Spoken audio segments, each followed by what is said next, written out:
up, dudes? What's going on, man? Been a little while, huh? Been a few weeks, huh? What's good, dude? What's Gucci? What is happening? What is crack-a-lacking, man? Y'all come up in here and talk to me. Shit. What is up, man? This is just my 2 cents. I've been on a little damn hiatus, but I'm back, man. I'm back in this fucking YouTube streaming thing. I'm going to want to give a shout out to everybody out there in YouTube world and in Twitter world too. Yes. Fucking Twitter.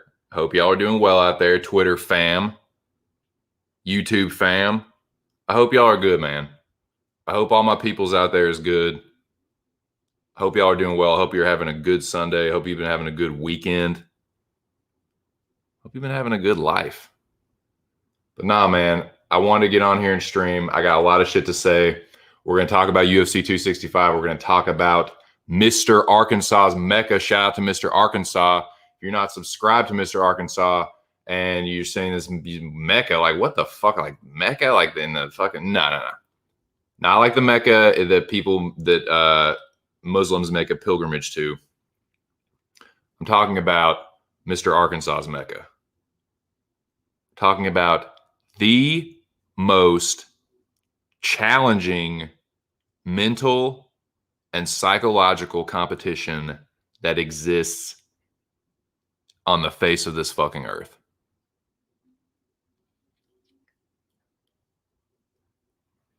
Your boy is still in the Mecca. I'm still alive. I'm still here. I'm still kicking. I'm still going strong, boys. Fucking strong.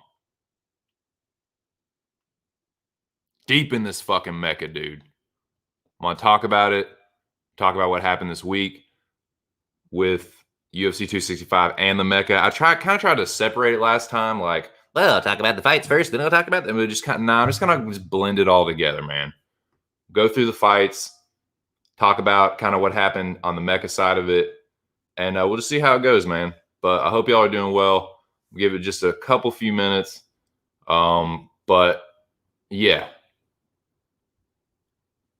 It was a good week. I'll just put it like that.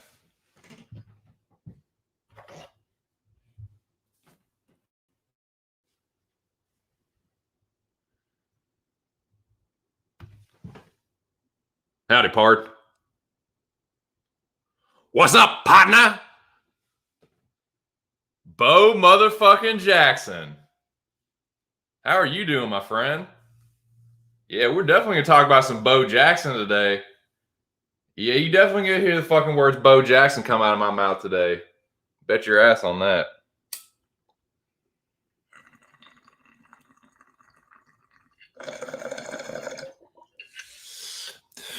Bo going strong in that Mecca too, goddammit. We're going to talk about that.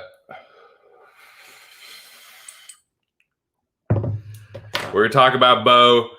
We're definitely going to talk about some motherfucking Jackie boy. What is good, Jack?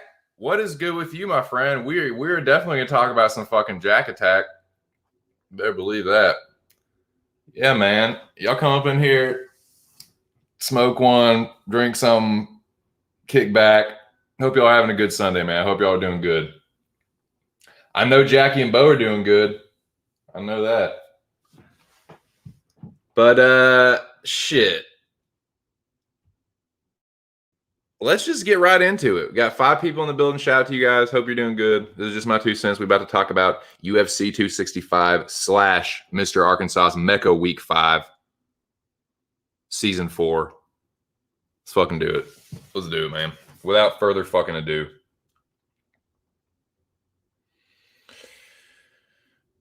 I am not Mr. Statistician. I am not Mr. Like figures, stats and figures, but I am going to do my best to put up some more banners and some kind of just kind of visual aids, if you will. And I'm going to be doing some multitasking. Like I'm going to go and listen to Arc stream a little bit while I'm live, and just kind of if in case I miss anything, please let me know in the chat. I'm going to try and be as detailed as possible. I don't remember every single little thing, so I'm going to have to go back and listen to some stuff. It was fucking late. I was wired, and yeah, I started fading out towards the end of it. So yeah, if y'all, please feel free to correct me if I say any dumb shit, because I guarantee I'm gonna say a little bit of dumb shit somewhere in this motherfucker. But yeah, man. Sup, Jesus? Lurk, bro. Lurk. As long as you hit the like button, Nah, man, I hope you're doing good. What is up, Jesus? Que onda, way? How the fuck are you doing, man? Let's see. I just seen that from Bo. I know, fucking idiot, late for your own stream. Only skeevy stoners do. No, I'm not gonna put that on stoners, man. I'm just gonna put that on me. I'm gonna put that on me and my fucking non-punctual ass. It's never been my strong suit. Okay. Enough yapping. Dude. Yeah, I gotta put a lot of shine on my dude Bo Jackson. So this week was a bit, I would say this week's twist has been the biggest twist so far, and on paper the most challenging. I think it's been the biggest curveball, because I've always felt that there's a certain amount of strategy that goes into the Mecca, but all that strategy is more or less just your strategy. This week, dude, Ark was a fucking evil genius for this one. This week he said, nah, we're going to do fucking teams. So it was a fucking team challenge this week, dude. And like, I was super fucking pumped when he said, I was like, dude, that's crazy. That's awesome. But I was also like, shit, man, like, you're going to have to fucking do a little bit of brainstorming at least. So I was like, fuck, man, I hope I get a good partner. I hope I don't, and of course, fucking start to spin the wheel and fucking Zach Johnson, my best bud, I'm like, fuck, man, are you serious? But luckily, we kind of came to the conclusion that wheel is like, I'd say it's like a weighted wheel. It is a weighted wheel. It's weighted on that certain area of the fucking wheel. So we did the respin. We did the fucking respin. And yeah, it worked out pretty damn good.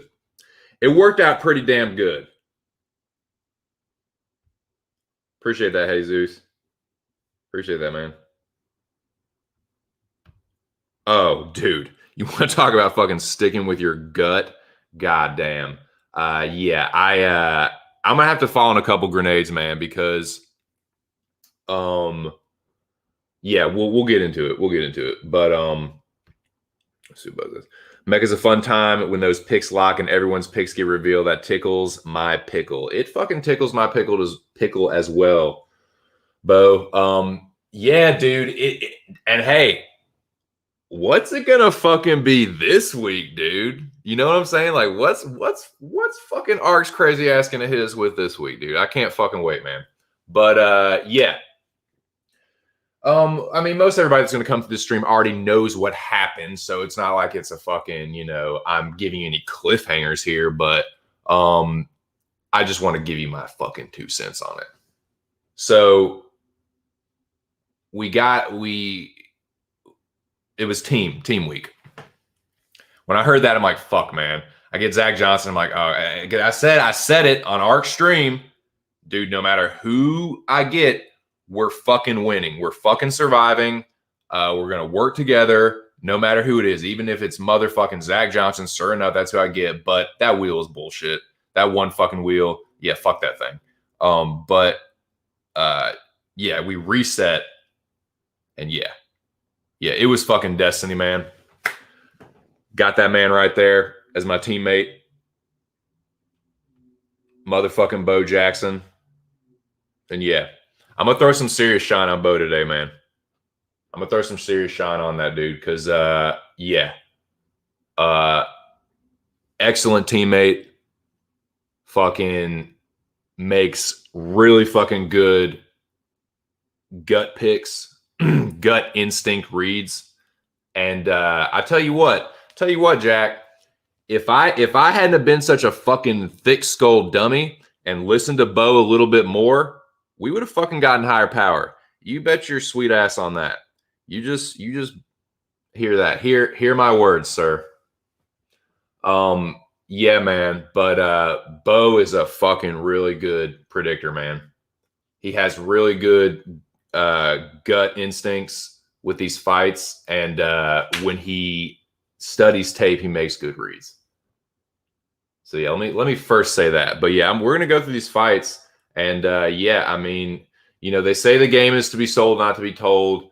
But I'm just gonna have to break that rule a little bit because I gotta highlight some things that Bo did really well, and and don't worry, don't worry.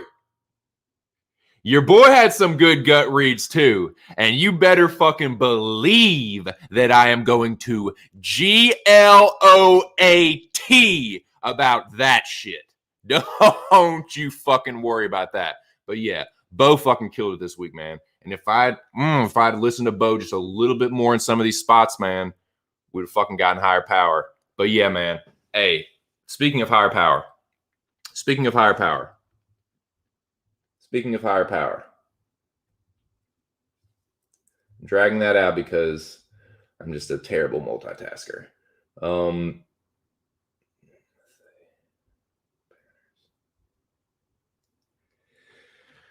I gotta give. Okay, that now this is the time I want to switch gears a little bit, and I'm going to highlight another gentleman, and I know him to be a gentleman from personal experience. He is a God damn it. He's the most honorable gentleman. I've done battle with this man, so to speak, before. And yes, he is a force to be fucking reckoned with in this here Mecca. And yeah, it was he got one over today, man. It was so and so got a little restitution today. Um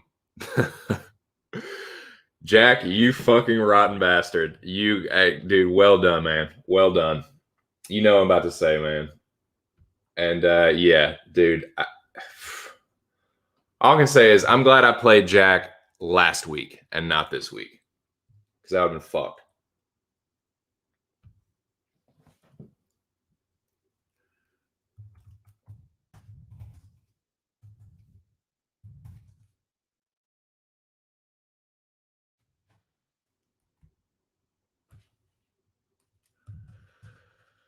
Sir motherfucking Jackie boy.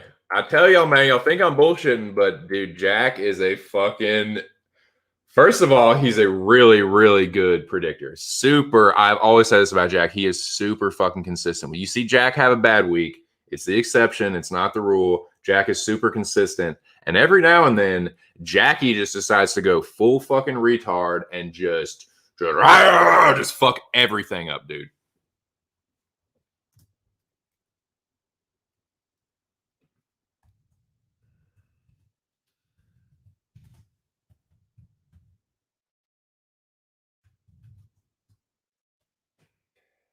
Let me get some little emojis up here, as I am one to do. God damn it. Okay, here we go. Oh, there we go.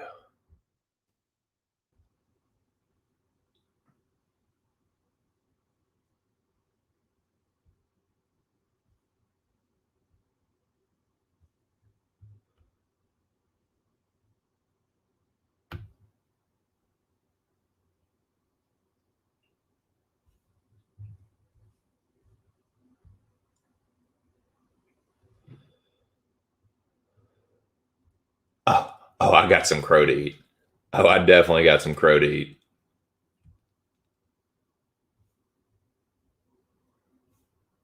What the fuck? Did it? There we go. So Jackie boy is the fucking higher power, man. Good shit, Jack. Good shit. Well done. Slow clap for Jack. You did it. Jackie boy's revenge. Good. Good fucking job, Jack. Jack got 1,300. Or Jack and the general combined were 1,300. I can't remember Jack's exact score, but it was fucking ridiculous. What you got like every winner right except one, right? Yeah, I think Jack got every fucking winner right except one. Yeah, Jack went full retard this week, and it was the right thing to do. Holy shit. Like, it's funny, man, like, Jack and I have been kind of like frenemies a little bit lately, and definitely leaned into it a little bit in the last, like, what was it, last week? And it was so perfect because, I mean, you guys know what happened. Like, it was during the arc bro pick spat, and me and Jack both fucking took up the sword. Like, Jack took up the sword for bro picks, I took up the sword for arc, and it was just this little petty little white knight, such a stupid fucking thing to like get into it about in hindsight. It's always like that, isn't it? But no, so I was like, you know what, dude? Like, we're gonna fucking lean into this shit.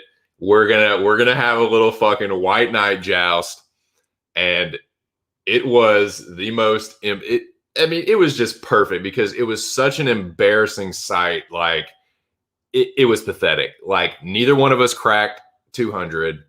I luckily like beat him by like a method of victory, and it was just very, very fitting. But no, I thought that was a fucking, credit to Jack, man. He got, I edged him out last week, but he got his fucking revenge this week, man. He got the fucking higher power. And shout out to the general too, man. Shout out to the fucking general, Alex Ramirez, because I fucking told y'all, you can go back and look at our streams. I said, as soon as Jack and Alex were paired up, I said, these motherfuckers are going to be dangerous. I know how dangerous both of these myths are, and they are going to be a force to be reckoned with. And God damn it, if I wasn't exactly fucking right. Dude, your boy was on point with some shit this week. I knew which teams are going to be dangerous. I knew, for the most part, how these fights were going to go. And so did my fucking teammate, Bo Jackson. We'll definitely circle back to Bo Jackson. But yeah, while Jackie Boy's in the building, well done, Jack. Well played. Yeah, man, it was good, doing battle again with Jack. He's a fucking formidable opponent. So Jack, dude.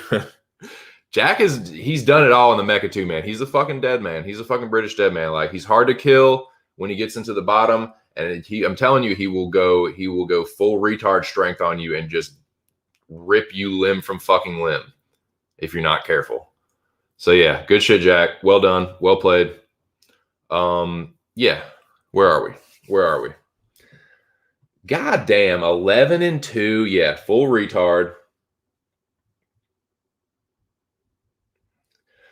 Oh my God, Jack is such a bully, dude. From one bully to another. Oh my God, fuck yeah, he's a bully. Are you kidding me? And dude. Oh, while Jack's in the building too, Jack is the dude. This is not meant to be disparaging in any way. I have a lot of love for my degenerate buddies. This is all tongue in cheek and coming from a good place. Jack Attack MMA has turned into one of the greasiest fucking cappers I've ever seen walk this fucking planet. he's doing it. I mean that in a good way, dude. Like, he is fucking greasing those wheels.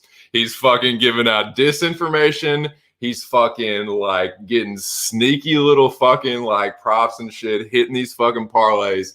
Check out fucking Jack Attack MMA on Twitter, dude. If you want to get real greasy with it, dude, holler at Jack, man. God damn, like, in just a couple of weeks, he's just like, oh man, it's very, very funny. And oh yeah, shout out to before I get ahead of myself, shout out to that. The champ is here. The champ is here. Season 3 champ right there. What's up, Maul? I hope you're well, brother. Yeah, he did a let's give Chris a heart attack swerve. It was, dude. It was mean spirited. It was hilarious, but yeah. Fucking Jack, yeah. Yeah, Jack. Very, very funny. Yeah, you're a funny guy. Dude. Man. Bro. And you, I mean, I'm not telling you anything you don't know, but just for the people that don't know, it's brutal, man. The last Mecca I was in before this one, I can't remember if it was the week that I got eliminated, but I think it might have been like I had it was a big card. I think I went like 9-5 or something, and I was still on the chopping block. And I can't remember, I might have gotten eliminated that week, but it's brutal, man. The Mecca's, that's why I say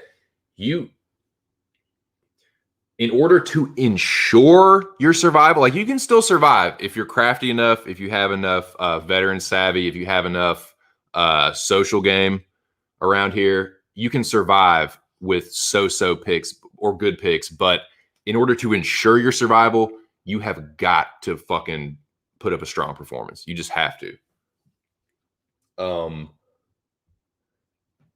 Jack says, I remember looking at the scores early and seeing you at the top, Chris. Shit can go south real quick. Dude, you are fucking right. Dude, this was and my teammate Bo said this a few times. So it was a bumpy ride, and you're fucking right it was, dude. It really was, man. Like, it it was real bumpy for your boy up until the very end. Real bumpy. What's up, Ear? What's up, player? They have the power. Been watching Masters of the Universe Revelation. It's been pretty good. It's a little different than I thought it was going to be, but it's been pretty fucking good, man. I've been enjoying it. It's definitely one to take a couple bong rips to, and it's a little trippy, man. It feels like you're watching the 80s show and a new show at the same time. It's pretty wild. It's different than I thought it was going to be, but it's good. I'm liking it. Me and the old lady are watching it. We're both digging it. But Jack said, I said early in the week, I'd rather have gotten second place so we didn't have to vote anybody. I know, man. Jack, dude, like, Jack is like, he's such a social butterfly, and he's like, he really is like a man of the people. Like, not many people dislike Jack. And anytime I've ever gotten to with Jack, it's over like some self-righteous bullshit that I'm feeling or whatever. But yeah, like, Jack is a fucking cool dude. Everybody knows Jack is cool. And yeah, he doesn't like it, man. He doesn't like that shit. He doesn't like having to, like, vote people out that he's cool with. I mean, he'll do it. He'll fucking do it. Jack is ruthless, man. Jack is ruthless, but he doesn't like it. He doesn't like to do it. He's that kind-hearted killer, man.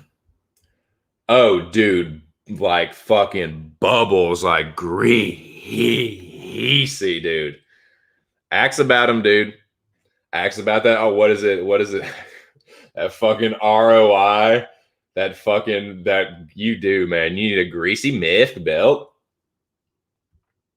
It was funny reading Anon's comments after I did the elimination, because at first he was like, yes. And then he was, dude. It was, dude. That's the fucking double-edged sword, man. It's like, it's super good for entertainment value. And like, you're like, someone is like, overjoyed because they thought they were like, going out, they go from like the lowest to the highest. It's the complete opposite on the other side. Like, and I was like, yes, yes, yes. And then it's like the face drop. Just, are you fucking kidding me, dude? Fucking Jack, dude. Jack got greasy with it this week, and he went full retard strength, man. It was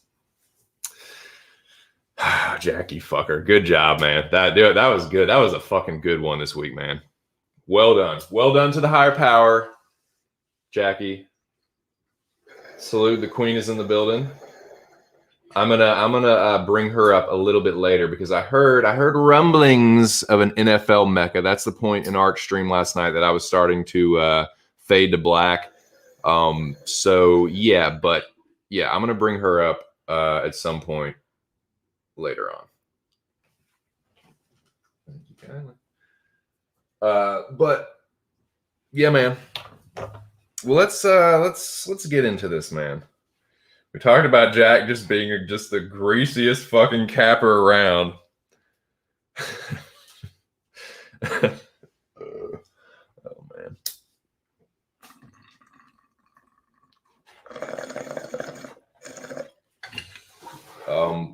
Let's talk about these fights, dude. So I'm gonna give some away. I'm gonna have to give some game away in order to fully congratulate my teammate. But yeah, man, there was, with the getting back to the team aspect, it was a little bit different. And I don't know how everyone else played it. I don't know how everyone else did it. Like, I know some people communicated with their teammates more than others. I'm sure that Jack and Alex did a lot of conspiring. Myself and Bo did a lot of conspiring. Yeah, we were scheming and plotting on you motherfuckers. Believe that shit. But yeah, man, I was really curious to like, man, how are people gonna approach this? How are people gonna fucking play this game?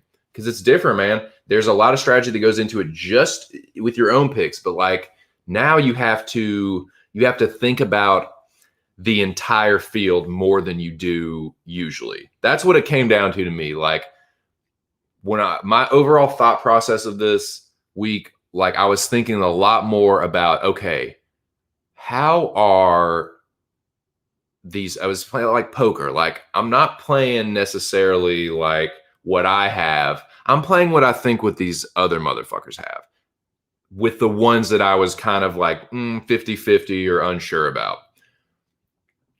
And I know I'm kind of jumping all over the place, but the reason that I did well, and the reason that Bo did well, and the reason that we fucking crushed it together was, first of all, just gut instinct reads, just gut picks.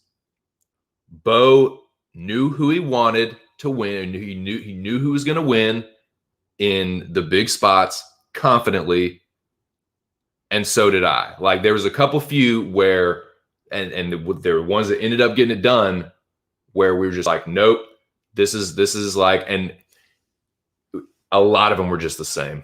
It was just synergy, man. It was like, as soon as we started fucking chopping it up, it was like, okay, this guy, yep. And we were just on the same page with so many of them. So it was a risky strategy, but we both felt good enough in the spots. We're like, yeah, we're putting it all on the line with these. Like, we're doubling up a lot. It's going to be double or nothing on a lot of these, but it ended up paying off. Now there were a couple spots. Like I said, I should have listened to Bo on a couple of these, man. I'm gonna start getting into these fights here in a second, but there was definitely a couple of these where I should have fucking listened to Bo. And if I had listened to Bo, Jack and Alex, my friends, we would have gotten that fucking higher power. So I'm gonna fall on that grenade. I've got to eat some crow, man. Like, I shouldn't have been as adamant in certain places where I was. But like I said, Bo and myself were both confident enough in enough of these fights, and we just happened to be on the same page with it. It was just like, nah, man, like, if it ain't broke, don't fix it. You know what I'm saying? And that's ultimately why we ended up doing well. And we fucking ironed it out, dude.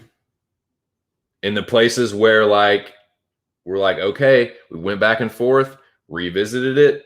You know, what do you feel about this? Is how I feel about this. Where and ultimately, like, there were definitely some spots where I overthunk it and where I was overconfident.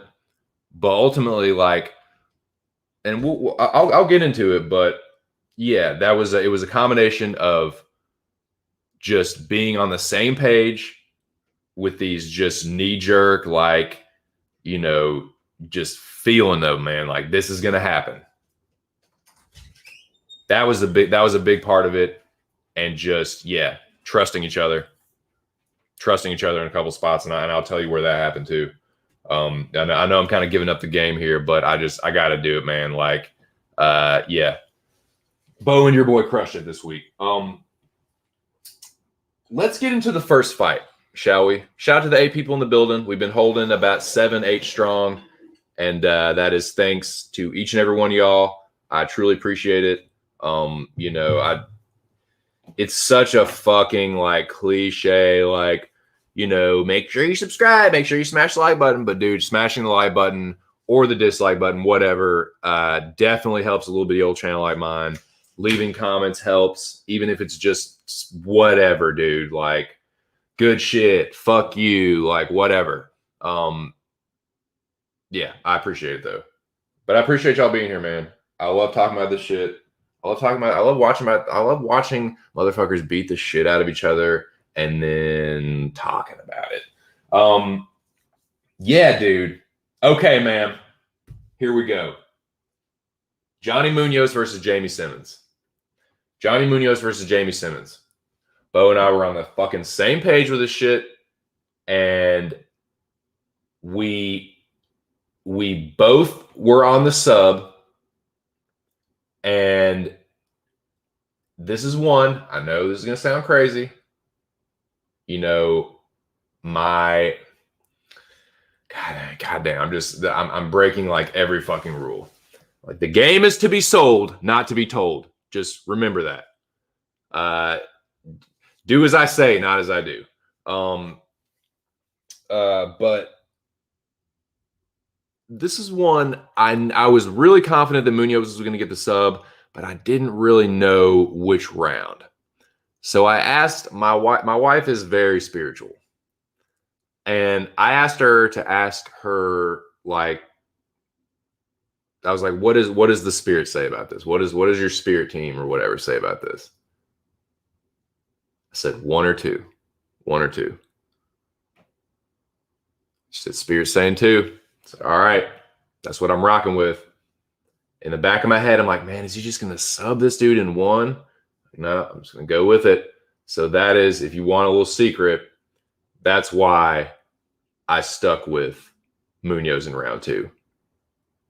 And I got to give Bo credit on this, because Bo was the one that was adamant about doubling up on some of these. And if we had doubled up in certain spots, not only we would have gotten higher power by a lot more than 5 fucking points. I'm telling you, dude. Like, if I just, god damn, I'll tell you where that happened. But like, this was one where Bo was like, whether I was tailing him or he was tailing me, he's like, nah, we need to double up here, dude. He's like, no, I'm telling you, like, we need to fucking double up here.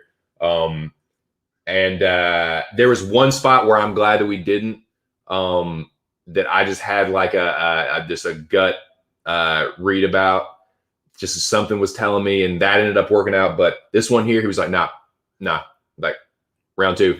I was like, all right. And goddamn it, we fucking both hit it. So there were some rough spots, but we got out to a good start. We got 200 points. Boom, like that.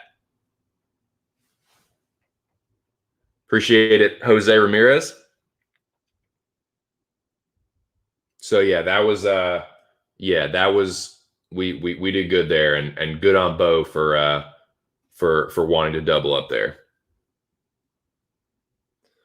Oh God, oh yeah, we're gonna talk about that shit too. We're definitely that was probably the crazy that was the craziest thing that's happened in the Mecca this season. Yeah, you greasy fuck you. Jack making money and getting greasy. I love it. I love it, man. Jack is one of my favorite people. Even when Jack and I argue, I have a lot of respect for Jack. Jack is one of my favorite people in this community by far. He's a fucking character, man, and he is just goddamn. He is getting greasy with it, dude. It's hilarious. Oh yeah, ruthless, Jack, ruthless. I mean, like, you cannot script that shit any better. You cannot make that up, dude. You cannot make that up. Crazy. Crazy. Oh, yes, indeed. Appreciate that, ear. Yes, sir. Appreciate that, my dude.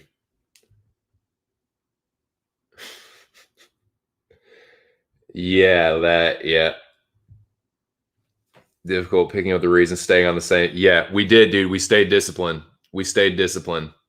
And we didn't, the spots where this is another place where I got to give Bo credit. Like, he kept me disciplined with the doubling up.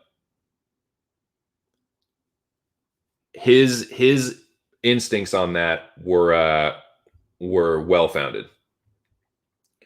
Bab had a strategy to hedge a few, so I was looking at me, okay, take the dogs, feeling a couple, you feeling it, almost killed us. I was so busy, barely got to study main card tape.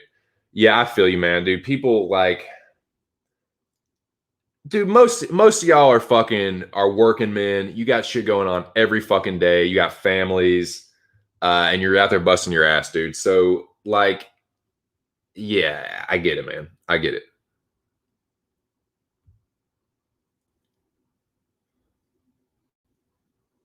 Dude, yeah, I the prelims where it was really sketchy for me. It was really sketchy in the prelims.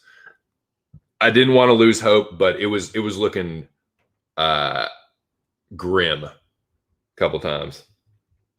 They say you're only as good as your last game, and Big Noah is the second ranked predictor in the UFC fighting worldwide, prestige worldwide, dude.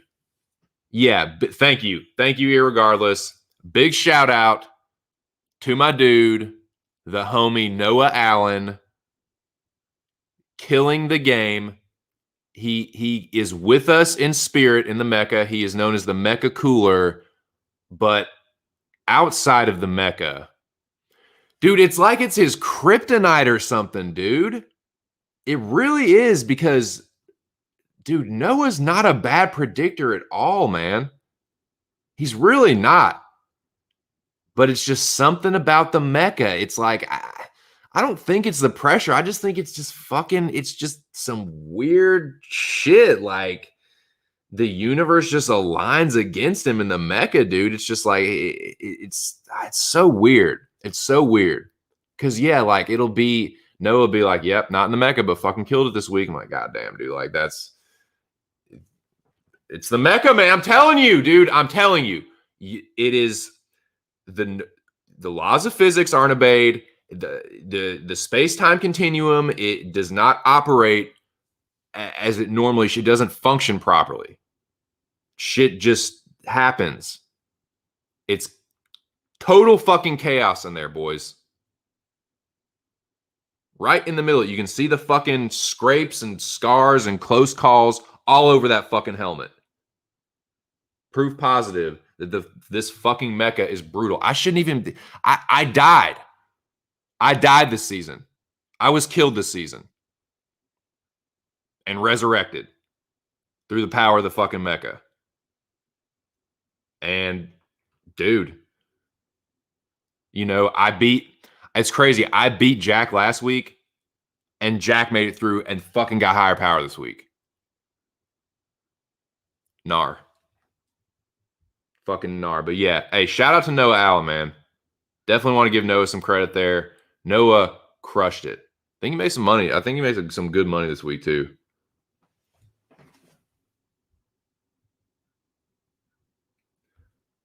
There you go. You can't put it any better than that.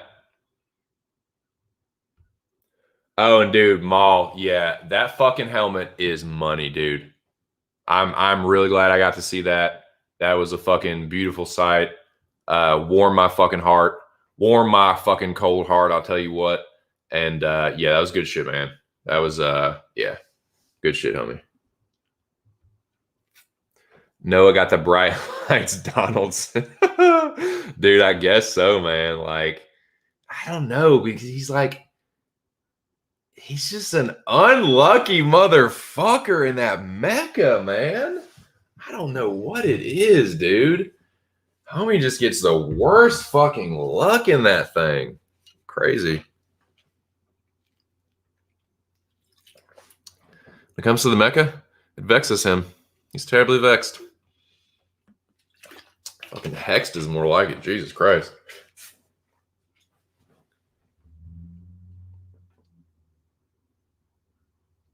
Oh yeah. Oh, it's sweet. You know, it's funny. Like I talk about like being like a bully and I say nerds and shit a lot. I'm a fucking dork, dude. I'm a dork. I've been on both sides of that fence. I've been the bullied and the one who bullies. I've done both. I've run the gamut on that one. Or the gauntlet or whatever the fuck. Yes, indeed. Yes. Big shout out. Salute to everybody that did well, everybody that crushed it. Condolences to all the fallen in the Mecca. Unfortunately, it takes no prisoners, man. The Mecca takes no prisoners. The prisoners that were in purgatory, they're all dead and gone. But one, and we will talk about that one certain gentleman here in a short. Don't you worry about that. Motherfucking General. What is going on, man? Shout out and salute. Big old shout out and salute to the General, Alex Ramirez. How are you doing, my friend? How are you feeling? What's it like up there in that old pearly loft? You tell me what it's like. I'm looking right at it. I'm just about right. I'm just looking right there at it. But nah, man, good job, man. The General killed it. The General has been so fucking consistent. But I know that Alex, it's funny, man. Alex and I had a lot of the same picks. So I know that he was sweating as much as I was at a couple spots last night because it really, dude, the board flipped a couple times. Like if you're looking at the scoreboard, it went up and down like a fucking roller coaster. And yeah, it was crazy. So I know a couple people when Bo says it's a bumpy ride, Bo knows Mecca. Bobo. Believe that. Yes, indeed. The pick miner comes to just chipping away, mining those picks. Striking gold. Just an old prospector striking gold. Hey! I'm telling you, man. Y'all think I'm bullshitting, but Alex, he's a Mecca murderer. I told you. I told y'all. Alex and Jack were going to be the most dangerous motherfuckers. As soon as I said this is trouble. I said, I can, dude, my spidey sense was tingling. I said, that's fucking trouble right there. That's the competition right there. By God, if I wasn't right about it. Jet.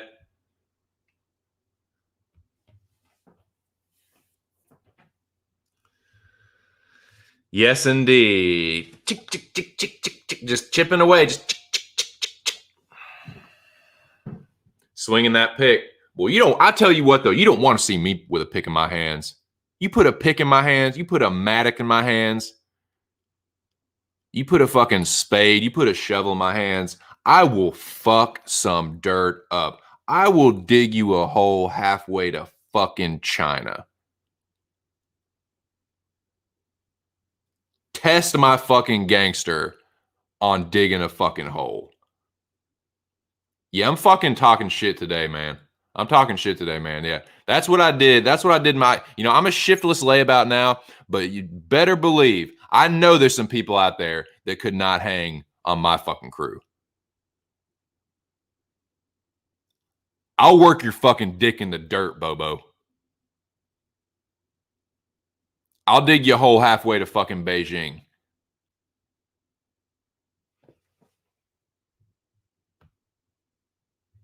Yeah.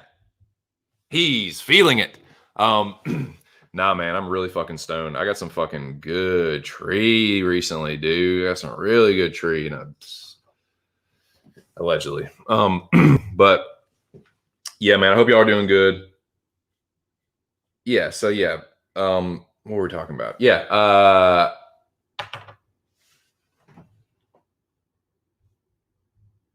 yeah, I'm a whole digging son of a bitch. Um,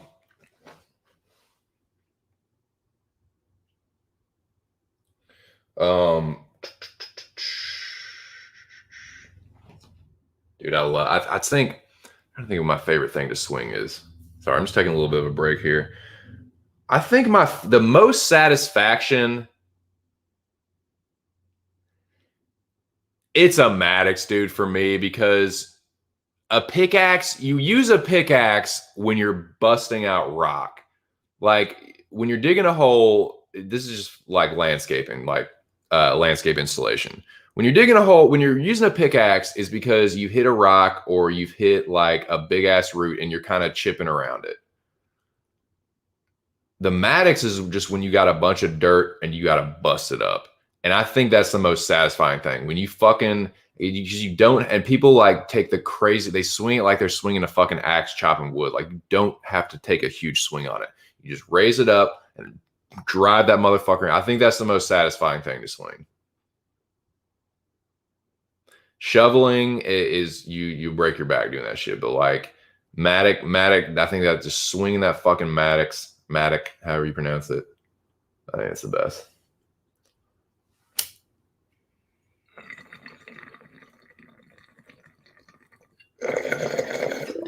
Sorry, just taking a little detour. I'm gonna be streaming for a little bit today. Just taking a little detour. Just talking about work. Talking about a man's job.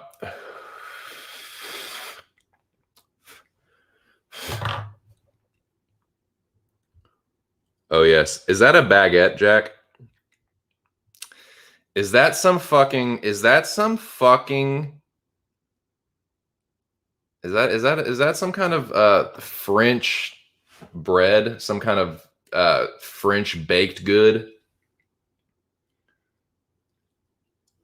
10 people in the fucking building, man. That is a sight that I always love to see, man. Shout out to y'all. I hope y'all are doing well today. I'm just sitting here getting lifted, talking shit, talking about when I used to be a gainfully employed installation supervisor. Nah, man. Shit's good. Life is good, man. I have no complaints. No fucking complaints whatsoever. Oui, oui. C'est bon. It is so good. Clip of the French commentator. Oh my god, dude. I've got to catch up on some of that, man. I got to catch up. It's been a blur for me. I've been fucking wired. I've been fucking giddy and just cheesing my own cheese all fucking morning. So, yeah, let's continue on up the card. Let's continue on up the card. Because while started out good, this one right here, god damn it. This one right here was by far my worst. This was my fucking retard pick. And I'm not talking like not like Jack. Not like Jack went retard. Not Jack went full fucking like one side of his body is way stronger than the other kind of like retard strain. I'm talking like just dumb motherfucker pick. This was my worst one. I was really confident on it, and I thought it would just, dude, this was me trying to get greasy. Ask Bo Jackson if you don't fucking believe me. This was your boy trying to get greasy, and it was not meant to be. It was my worst pick. I was way too confident about a fucking low-level WMMA fighter, and that's just what I fucking get. I apologize, Bo.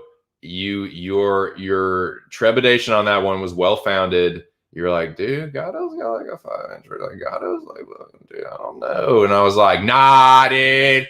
Victoria Leonardo's good, dude. She's real good. She's like awesome. No, that is not true whatsoever.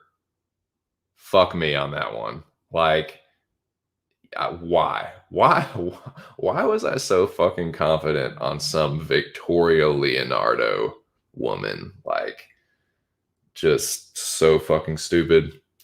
Sorry, Bo. That's another spot. Like, yeah, we could have got high power there for one. Yeah. Bo's like, dude, are you sure about Leonardo? Like, yeah, no, dude, she's good, dude. She's good. No, she wasn't. She got fucking crushed. Melissa Gatto looks good.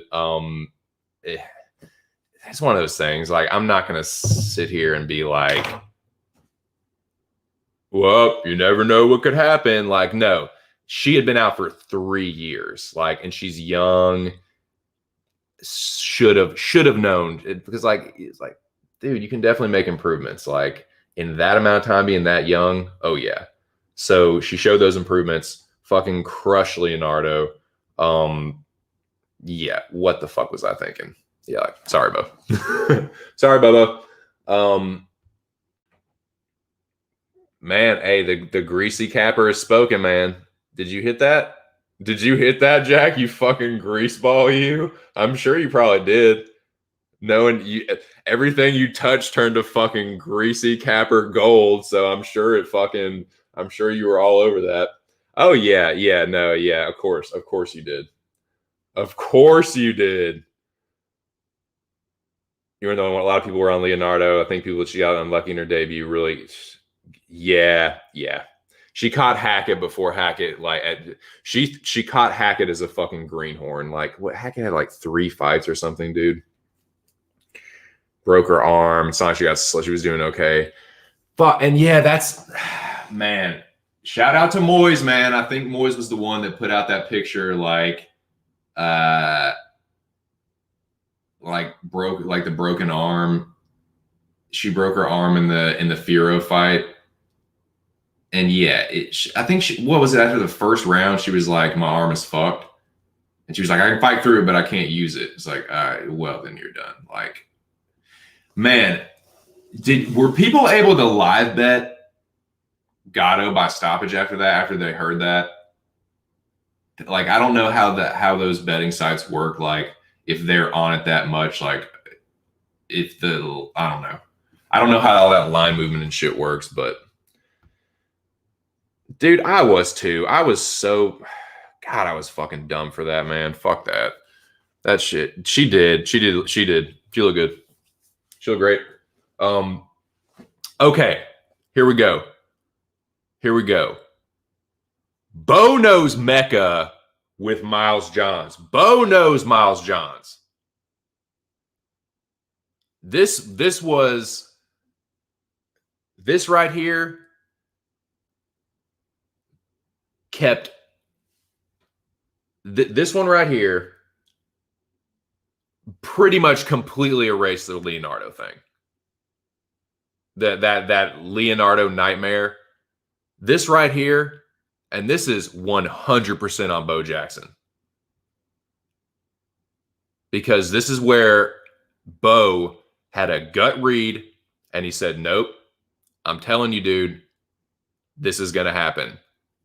And thank fucking God I trusted him, because I really wanted to take Miles Johns by decision. I really thought it was going to be a decision. Bo was like, nah, dude, he's going to fucking knock this dude out. He's like, he goes for the knockout. He's going to fucking do it. I was getting a little worried that he was being like too much of a counterpuncher. Like he was just one shot pot shotting him. Department of Redundancy department. But yeah, I was getting a little worried, but goddamn, when he found it, I leapt out of my fucking seat. Yeah, that was Bo Jackson right there. Bo called that one. Bo knows a Miles Johns knockout. He was on it like stink on shit, and I'm so glad that I tailed him on that one. So glad. So yeah, that dude, us trusting each other was a key part of us doing so well this week. And yeah, that was him. That was Bo Jackson on that one, because we both had Johns by knockout. Okay, now this is another grenade that I need to fall on because I fucked up here. And This is where I wanted to jump out of the fucking window. This is where I was like, God fucking damn it. Because this is one that Bo was telling me all week, dude. He was like, I don't know about this fight. I don't know about this fight. I don't know about this fight. It's a tough one. It's a tough one. It's a tough one. He just kept saying it, And I was like, nah, dude, O'Day, bro. I'm feeling O'Day. And to be fair, O'Day Osborne is so fucking fast. His hand speed was so fucking fast, but he was nervous, man. You could tell he was fucking nervous with Cop in there. Like, he looked nervous all week. He looked super nervous in the walkout. He like was taking so long to get ready. Like, they were doing like a prayer circle with him. I was like, fuck you. But then when they started fighting, he is so fast, man. He cracked Cop a couple times. I'm like, okay, now we're talking. And of course, Starboy like just goes fucking He-Man on him, dude, with a fucking just fucking fuck. Initially, and of course, because I picked O'Day, I was like, God damn it, like that was early, dude. That was fucking early. Like, but it was just me being salty. Like, yeah, maybe, but dude, when you look at the replay, like even my wife said she was like, oh yeah, his eyes were like crossed, like he went cross-eyed, and I was like, oh yeah, he was probably out on his feet, but like he was trying to get, but dude, that's the thing. When you look at those early, quote unquote, early stoppages, you have to look at, people focus so much on the fighter that's getting fucked up. And they're like, no, he wasn't out. What you have to look at is what the fighter that's doing the fucking up is doing and what the ref is doing. Because if you're focusing just on the fighter that's getting cracked, what you're not seeing is like the exact moment that the ref stops the other fighter. Because that's usually the moment where they like spring back to their feet or they grab the double leg there. No, I was there. It's like, no, you think you were there because I just pulled that other motherfucker off of you. I literally just saved you from that guy shelling your fucking skull in. Like, nah, it wasn't. That was a just knockout. Cop caught him. I was just pissed about it. Yeah. Sorry, Bo. I'm a following that grenade. That's another one that could have gotten us higher power by a lot. I was so adamant about O'Day. I wasn't going to get off of that square, and it's just me being stubborn and bullheaded. And it almost cost us, man. That one almost cost us. For real.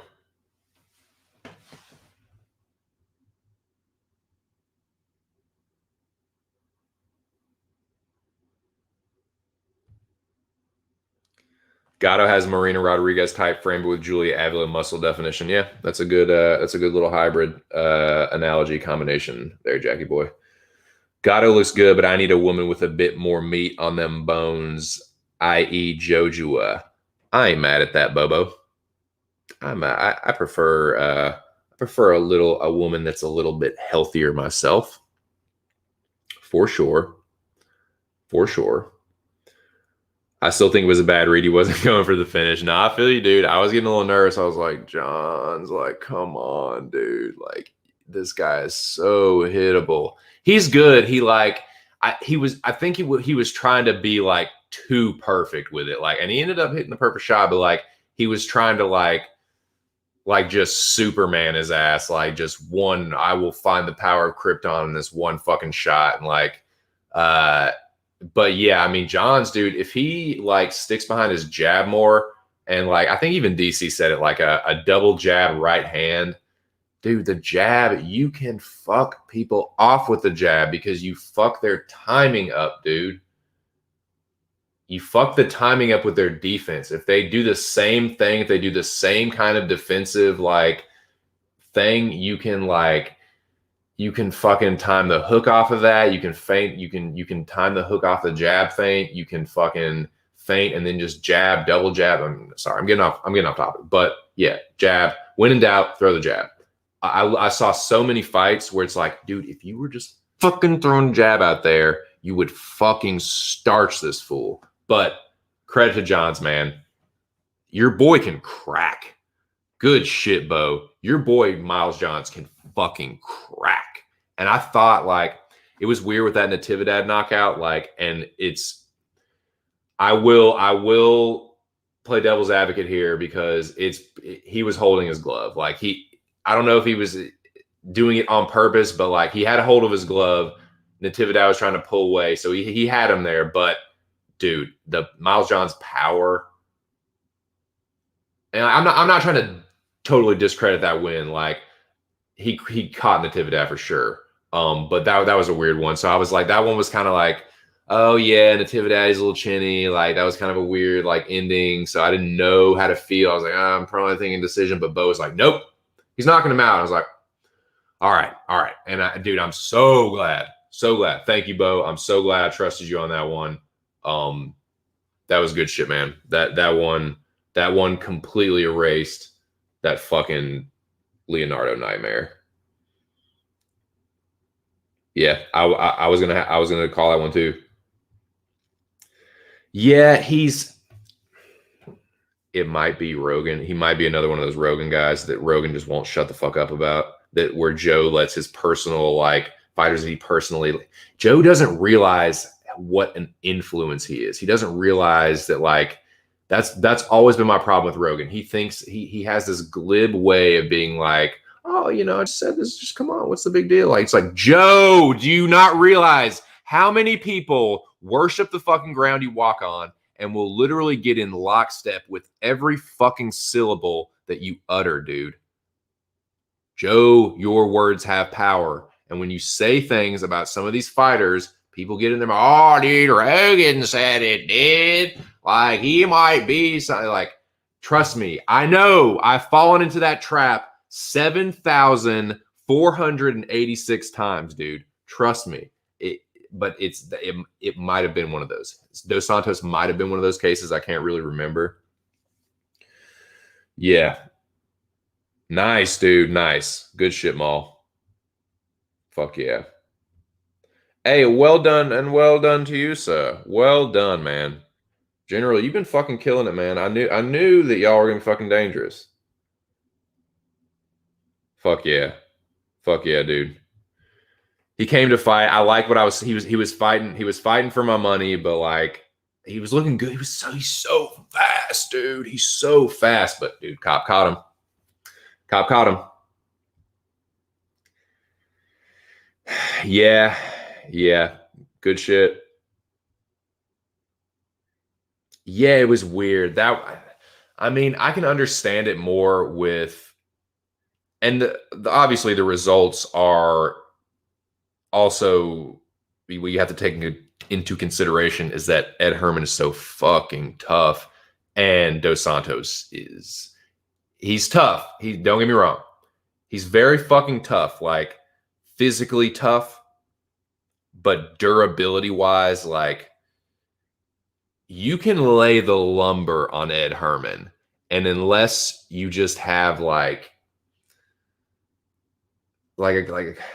Ed Herman's been stopped 3 times. One of them was like an injury stoppage. I don't remember what the one early on, and then he got stopped by Brunson. That's it, dude. And Brunson, you can say whatever you want about Derek Brunson, but Brunson has pop in his fucking punches. Like Brunson cracks, dude, and he wings his fight. I gotta go back and watch that fight, but dude, unless you're just really fucking good, and Derek Brunson is very underrated, but unless you're a top fighter, or at least a gatekeeper, you probably ain't knocking out Ed Herman. In fact, you're not. His record has shown that you're not. It's not going to happen. And because Alonzo Menifield, I tell you what though, man, he was close. And Menifield, like, he's a perfect example of someone that's like, and he's getting better at it, but like, controlling the chaos a little bit more. Like when Herman was hurt against the fence, and this is gonna sound like total fucking armchair, like fucking bullshit. But like, dude, if he was like doing the single, if he was getting more dirty boxing, more Diddy boxing, more Yoel Romero, can you see the Diddy? Can you see the Diddy boxing? The Diddy boxing. If he would, now, if he was getting more dirty boxing with it, like the single collar and the uppercut, I think he could have got Herman out of there, man. I think he could have got him out of there because he was doing that like hammer fist to the side of the same spot, and Herman had his guard kind of up, and it's like, come on, man, just like slip one in there. I was just wanting him to. I was just like, please. It was like I had a video game controller, and I was like, please, dude, just hit the uppercut, just fucking hit the uppercut. Nah, man. I mean, Minifield looked good. I'm not trying to shit on Minifield. We're talking about Minifield in a second, but like he fucking he did the damn thing. He did his thing. He like chewed. Ed Herman looked all fucked up after that fight. Like it was really frustrating because I was like, dude, just knock him the fuck out, dude. But it's like, it's Ed Herman. He's a fucking lug. Like, but yeah, okay. Next fight, Karolina Kowalkiewicz and Jessica Penne. Now, I'll tell you what, this was my low point. I need water. Okay, we're at 1 hour and 7. See, dude, can't nobody do a fucking stream like Ark. I already need to take a piss and take a little like breather. You know what I'm saying? Yeah. Shout out to Mr. Arkansas.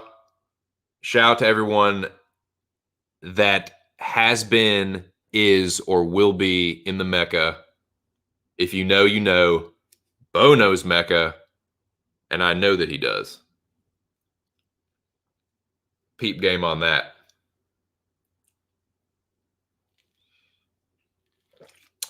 Nothing from nothing leaves nothing. Gotta have something, motherfucker. All right. I need to take a piss real quick. I'll be right back. I'm not nearly done, so stick around with your boy. We're gonna get poofed out here in a second. Get Irie poof, and then I'll keep. I got some crow to eat, man. This is the low point in the night for me, boys. This is where I was getting real solemn. This is getting where like, oh, well, my mind started drifting. I was like, you know what? We got fucking Masters of the Universe to watch. Like that'll take the sting off it a little bit. Like I'm getting into the show C, that Jason Momoa show on Apple TV. It's bullshit. It's on Apple TV. Apple TV's fucking bullshit. But yeah, so I started thinking about other things. Like, you know what? Like it's over. Like just being a sad sack of shit. Just being a fucking sad sack. And yeah, we'll talk about it. I'll be right back. Just my 2 cents. Y'all the shit. Like and subscribe.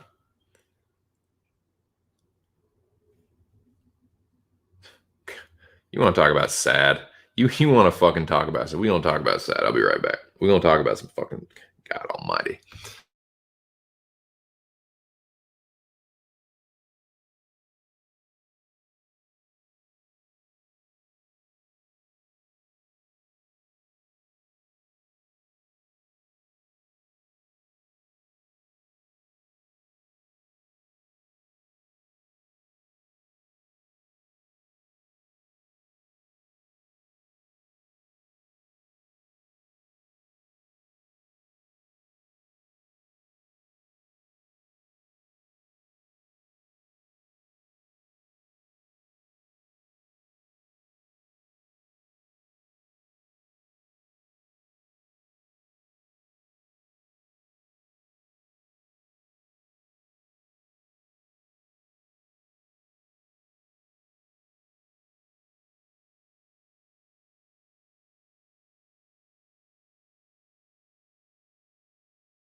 Okay, I'm back. I'm back. Thank you to the 9 people that are still in the building. Y'all are the shit. Y'all are the reason this stream is going on right now.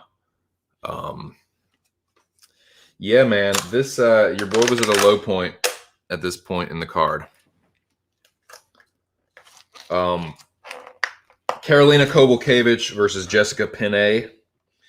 This was the biggest shit show on this whole fucking card.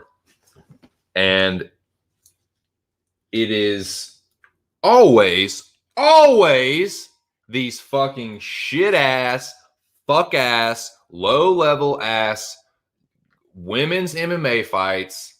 I can't pick them to save my fucking dick. Like, yeah, of course, I was on Karolina's fucking. She's done, dude. She is fucking done.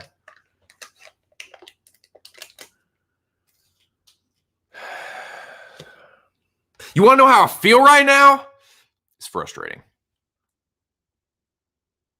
That's how I was feeling, dude. I was like, yeah, my Mecca life's over.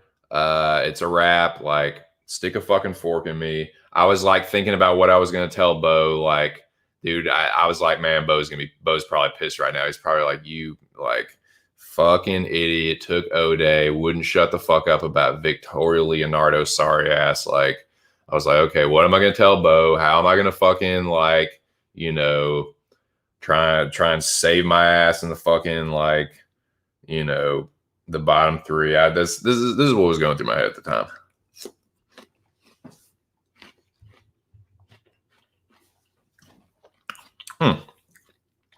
That is a tasty treat. Peanut butter and Honey Crisp apple.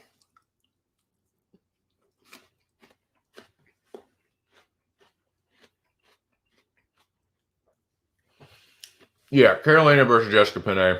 Y'all know what happened. Y'all saw that shit. Fucking Karolina, negative fight IQ. Yeah. I was clowning Jessica Penne for doing that. Yeah, the fucking Hoist Gracie, like, yeah, just come to the ground. Just come on, like foaming at the mouth. Like, this is the only way I can beat you. Ah, yeah, come down here. And she fucking did it. Like, who do you think you are? You just came back. You need a win. It's all your whole life is about coming back. You need a win. You know, crying as she's walking out to the fucking octagon. Dude, get the fuck out of here, man. Like, should have known. Should have fucking known with that one. That's what I fucking get. Fuck that fight. Fuck fights like that. God. I cannot wait. Dude, I cannot wait to see who they feed Jessica Penne to. I can't wait. They're going to give her some bigger name fight, and they're going to beat the fucking brakes off Jessica Penne's sorry ass, man. She is such a fraud, man, and she's just like, I hate it, dude. It's just like this manufactured comeback. They're giving her the easiest possible matchups. Another chick who's like, you know, you're coming back after you said you were done. You had kids, and it's just like, God, man, this fucking sucks. Like, put out a little. I know I'm just being a spoiled bitch about this. Like, I'm just being a brat, but like, come on, man, that shit sucks. Like, I don't know about to see fucking Karolina Kowalkiewicz and Jessica Penne. Is this fucking 2012? 2012 was an all right year, I suppose, but it ain't 2012 anymore. It's almost 2022. What the fuck are we talking about, man? Jessica Penne and Karolina? Give me a fucking break. Fuck that. Yeah, I was wrong. Karolina, get your fucking stupid ass subbed. Next fight. Alonzo Menifield says, we talked about it a little bit. Styles profiles beats the living fuck out of Ed Herman, dude. And I gotta say that I can comment on this one. I can comment on this one because when I was doing karate, I had some shit happen to me. There was about a third to a fourth of what happened to Ed Herman's leg. And I shit you not, you can ask my ex. I shit you not. I was like, well, I need to go to the hospital. It's broken. It's broken. My leg is broken. It hurts so bad. No, I know it's broken. I know it's broken. And they're like, sir, you have a bone contusion. I know that it's broken. I know that it's broken because it hurts so bad. And it was like, dude, it wasn't nearly what Herman had going on in the front of his leg. It like, we had both like, I was sparring and me and this dude threw kicks at the same time. And we connected shins and it was right on the fucking bone. And yeah, I got a fucking like contusion on it. Like it like swelled up on the front like that. It wasn't nearly that bad. But dude, I thought my fucking leg was broken. I was like, it didn't feel right. I started to feel like a little nauseous. And I was like, no, it's fucked. It's fucked. And like Ed Herman is just like shaking it off. Like, no, I'm good. Like the point is, Ed Herman is a tough ass motherfucker.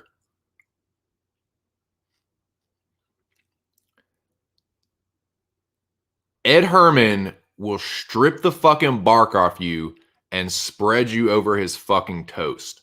Like, Ed Herman is a tough son of a bitch because Alonzo Menifield basically looks like a fucking superhero. All right. And he's just looking better in these fights and he's getting more like he's pacing himself more and he's throwing more variety of strikes and he's being more disciplined in his approach. But like, dude, he cracked Ed Herman a few times and dude, Ed would just not go away. But Alonzo Menifield he's a fucking scary ass dude, man. The thought of Alonzo Menifield just getting like more and more disciplined and like and fine tuned and dialing shit in. It's like, it's kind of scary, man. Like because I'm telling you, if you don't have Ed Herman's chin, dude, I can think of about 4 or 5 heavyweights that would have just been slumped by some of the things he cracked Ed Herman with, for real.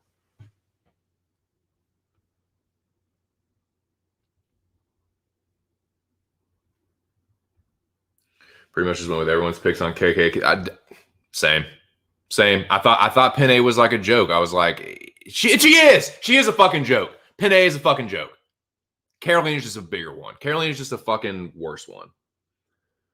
I know, because it's like, am I really gonna pick Penne? No, I'm not. Like, probably should, but no. Of course, hindsight's 20/20, but still, man, it's like the thought of picking Penne over anybody is crazy. It's crazy. Picking Jessica Penne over a fighter in a world? Of course, fucking Carolina. She's your fucking Huckleberry. She'll fucking, dude, that one, I thought I was done. I was thinking how I was going to apologize to Bo, and I was just like, fuck me, man. Fuck this. Fuck me. Fuck this. Fuck you. Fuck him. Fuck that. That's where I was at. I was just like, fuck everything. I'm just going to watch C, and I'm going to watch fucking Masters of the Universe and just fuck all you people. But nah, man, it worked. It worked out. It would have been a dog spot, but I didn't want to die on that hill knowing most people. Exactly, dude. Exactly. I laughed so hard when she, Jesus Christ. That was clown shoes, dude. Yep, you said it. Nope, not even good. You're not even good though. Not even a little bit good. It's like you literally she is the most predictable ass Biatasiach in the fucking UFC. It is. You want to know how I feel right now? It's frustrating. But she was like, okay, she caught Rose when Rose didn't really know what the fuck she was doing. And she was still like, she hadn't been fully groomed and she was still like struggling, like, what stuff's weird happening. But Rose is like way too angry at that point. Like that she got a split against Rose and everyone including myself, goes back to that, and it's like, oh yeah, dude, but she did me right. You did me right. Art's got me on the fucking retard shit.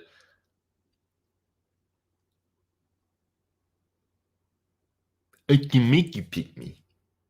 He'd be Rose. And dude, terrible, man. Terrible. Yep. And yeah.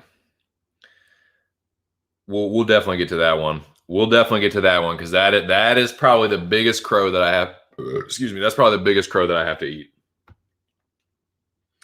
If so, when? Because I sure as hell never. Yeah, exactly. Was she ever good? Ever once in the history of time and space? No. She's Jessica Panay. KK, no, I don't think she was ever good. And Panay, and I know that she's not good because Panay is a fucking fraud, dude. You look at Jessica Panay's record, it is pedestrian at best, my friends.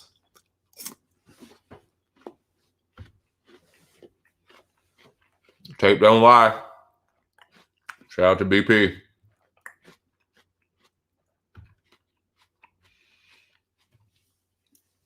Excuse me. If KK split decisions wins, had gone the other way, she'd been 2-8 in her last 10 leading into this one.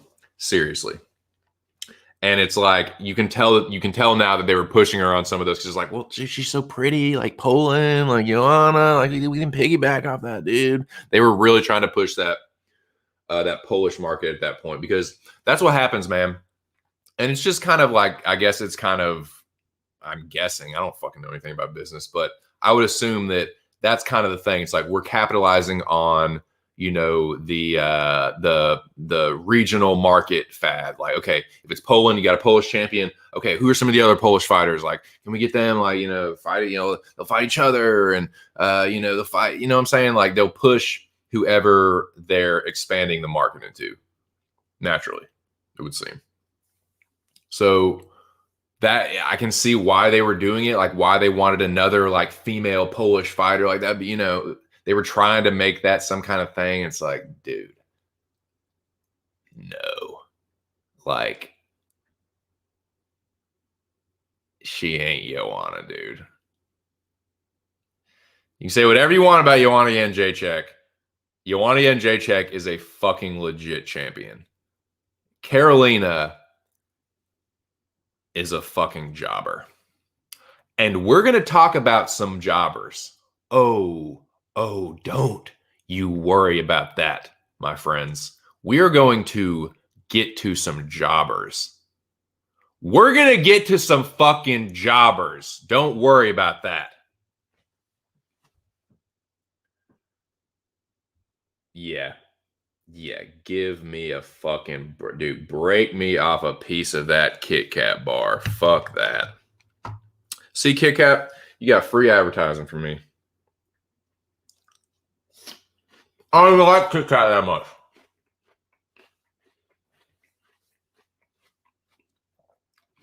I don't hate it, but it's like Kit Kat is like mid-tier to me. Kit Kat is like, if someone's eating it, yeah, I'll take a Kit Kat. But am I like, if dude, when I was a kid in high school,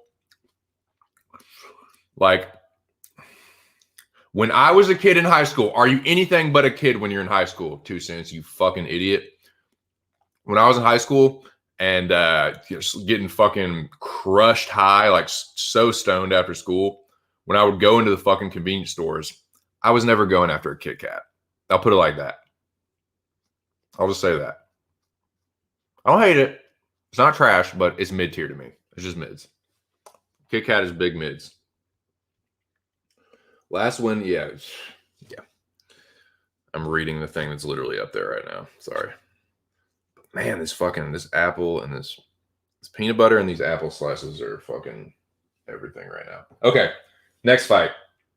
This one, Bo and I both ended up being on the right side of it. This is where it's like, okay, this is it. Like if you don't get this one right, or at least get the winner right, you're done. This is one where this is one where I kind of like, I was on Vince Morales. I was on Vince Morales the whole fucking time, but I reached for this one. I reached for the knockout on this one because I was like, man, Draco's chinny. He just got sled by Eamon Zahabi. Like, Morales was busting Zahabi up. Draco's not going to be able to take it. Blah, blah, blah, blah. 2 cents. Bullshit. Blah, blah, motherfucker. Like, nah, dude. Bo trusted his instincts on this one. He was a little unsure, but it's like, nah, I'm feeling like Morales is going to get it done by decision. He stuck with it. Kudos to him. Bo was spot on. Bo nailed this one. And while I was on Morales, I reached for the knockout. And in hindsight, yeah, another spot where my fucking bullheadedness and dumminess fucking, potentially cost us higher power.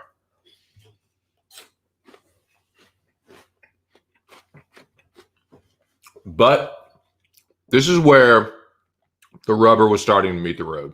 This is where we were starting to that's where the bleeding stopped. Morales is where the bleeding stopped. Because while things got hairy a little bit at the end and got a little concerning, not concerning, but kind of like a little bit, this is where it was like, okay, this is where the bleeding had kind of stopped. And because Bo and I both had Morales. So we weren't, like I said, we weren't losing blood at this point. And where it started to really heal up even more was the next fight. I know I kind of just blew through Morales, Rodriguez, but Bo and I both got that one right. Bo nailed it. I should have fucking tailed Bo on this one, but I fucking reached for the knockout. Didn't get it. But this was, Bo and I had talked about this next fight a little bit, but we ultimately came to the conclusion very quickly and just stuck with it. Like we had to think, we both kind of had to think about it for a second, and then we're like, yeah, this is what it's going to be. And then we just never touched it again. And there were a lot of those like that, where it's just like, we just knew, we just had to think about it for a second. Like, yeah, no, this is what's going to happen. And this was another one. Perfect example.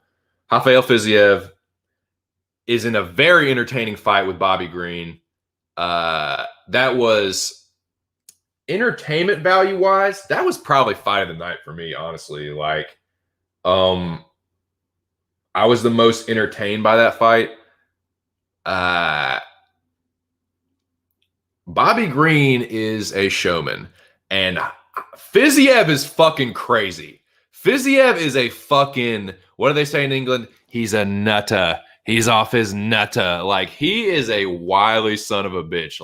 Bobby Green is a trash-talking, boisterous showman, and Fiziev was giving him a run for his money, dude. When Green was running along the side of the octagon and Fiziev ran up behind him and he was doing a little, oh, I just got, here I am. Dude, that shit was cracking me up. Fiziev is crazy in the best way. I really enjoyed that fight. The rounds were all close, but I don't know, dude. I think I remember giving Fiziev every round, but it might have, the last round maybe. But to me, he was cracking Bobby. And Bobby Green, to his credit, he is somebody, dude, every time he got hit, it's kind of a tell, but every time he got hit, he would just shake it off. Be like, nope, that didn't land. Even if it did, whether it did or it didn't, he would just shake it off and be like, nope. But it's you're also kind of telling on yourself. It's he's making contact, or it looks like he's making contact.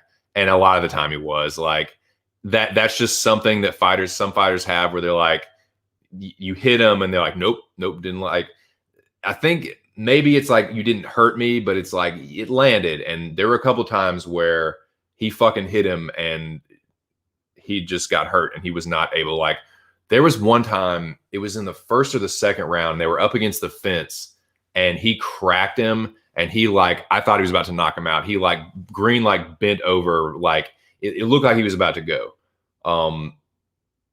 Fiziev is a wild man.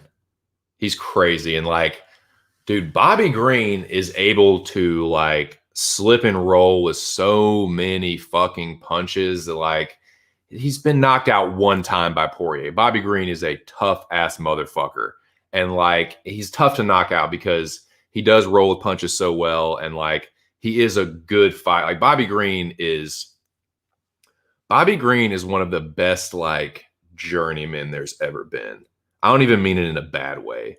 He's kind of like, I think this is maybe a stretch, like to compare him to like, it's probably disrespectful to even utter this, but like he's sort of like a poor man's like Emmanuel Augustus in boxing, like a poor man's like drunken master. Like he's not really gonna win every fight, but he's always gonna put on a show and he's gonna do some slick shit. He's gonna make you look stupid a couple times. And he's like, you know what I mean? Like he's a tricky guy to fight. Bobby Green is a tough fight. And yeah, I think that's a decent comparison. Like obviously Emmanuel Augustus, like, he was, considered to be one of Floyd's, by Floyd's own admission, he was one of the toughest guys he fought. Because he was so tricky. But yeah, I think Bobby Green's kind of like a poor man's drunken master, like a poor man's Emmanuel Augustus. But yeah. Let's see what you guys are saying in the chat.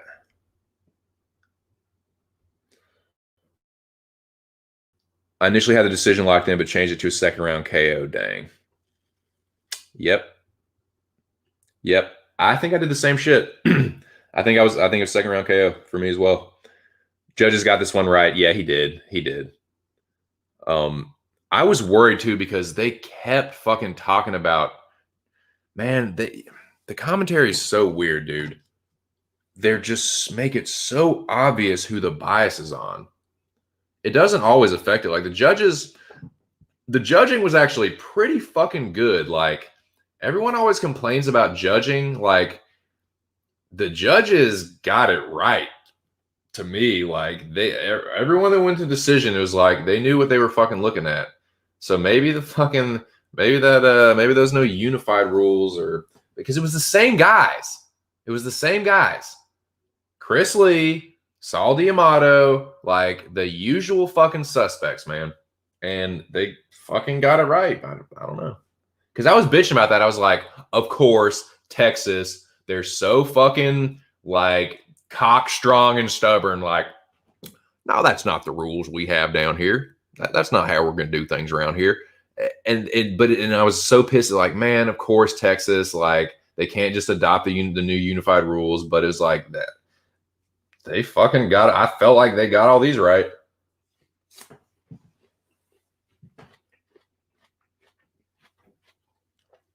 Okay. I got to toot my own horn a little bit on this one. This is one spot where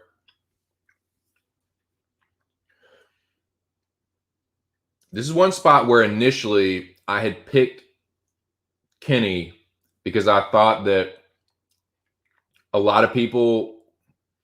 I'd seen a lot of people on Kenny.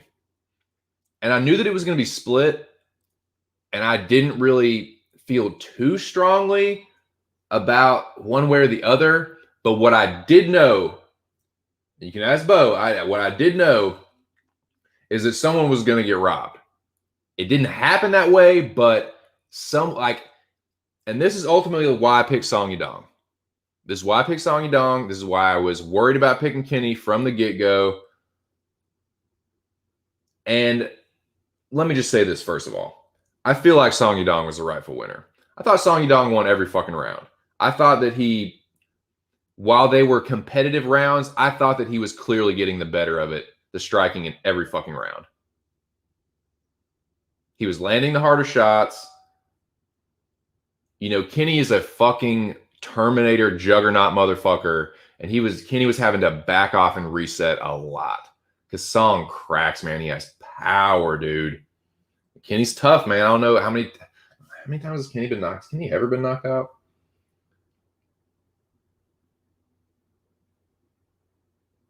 Fuck no, he hasn't. Like, he's tough, man. But yeah, like that's why I went with Song. It's he. I like he's gonna felt like he was gonna be a little bit better of a striker. Turned out to be he looked even better than I thought he would though. I thought it was gonna be even closer than that.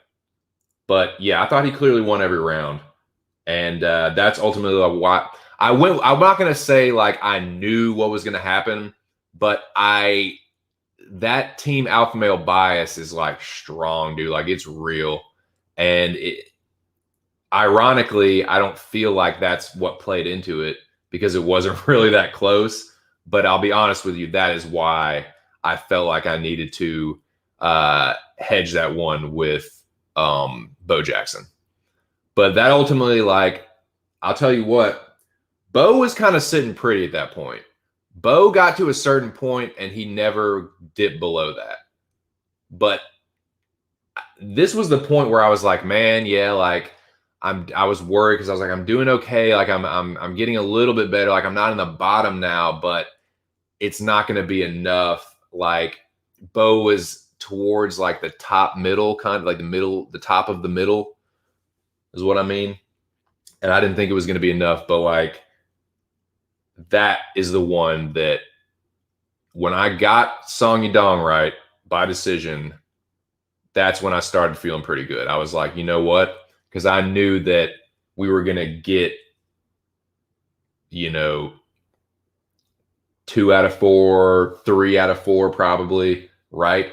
And I knew that the picks and the fights coming up, for the most part, were picks that Bo and I all felt strongly about. Bo and I both felt strongly about, and that we agreed on almost immediately. And those were the picks that we were riding or dying on. And I felt good about them because I was like, you know what? Now I'm back in the running. Song Yadong the Song Yadong pick is really the one that saved my ass. I'll be perfectly honest with you. Because it got close at the end.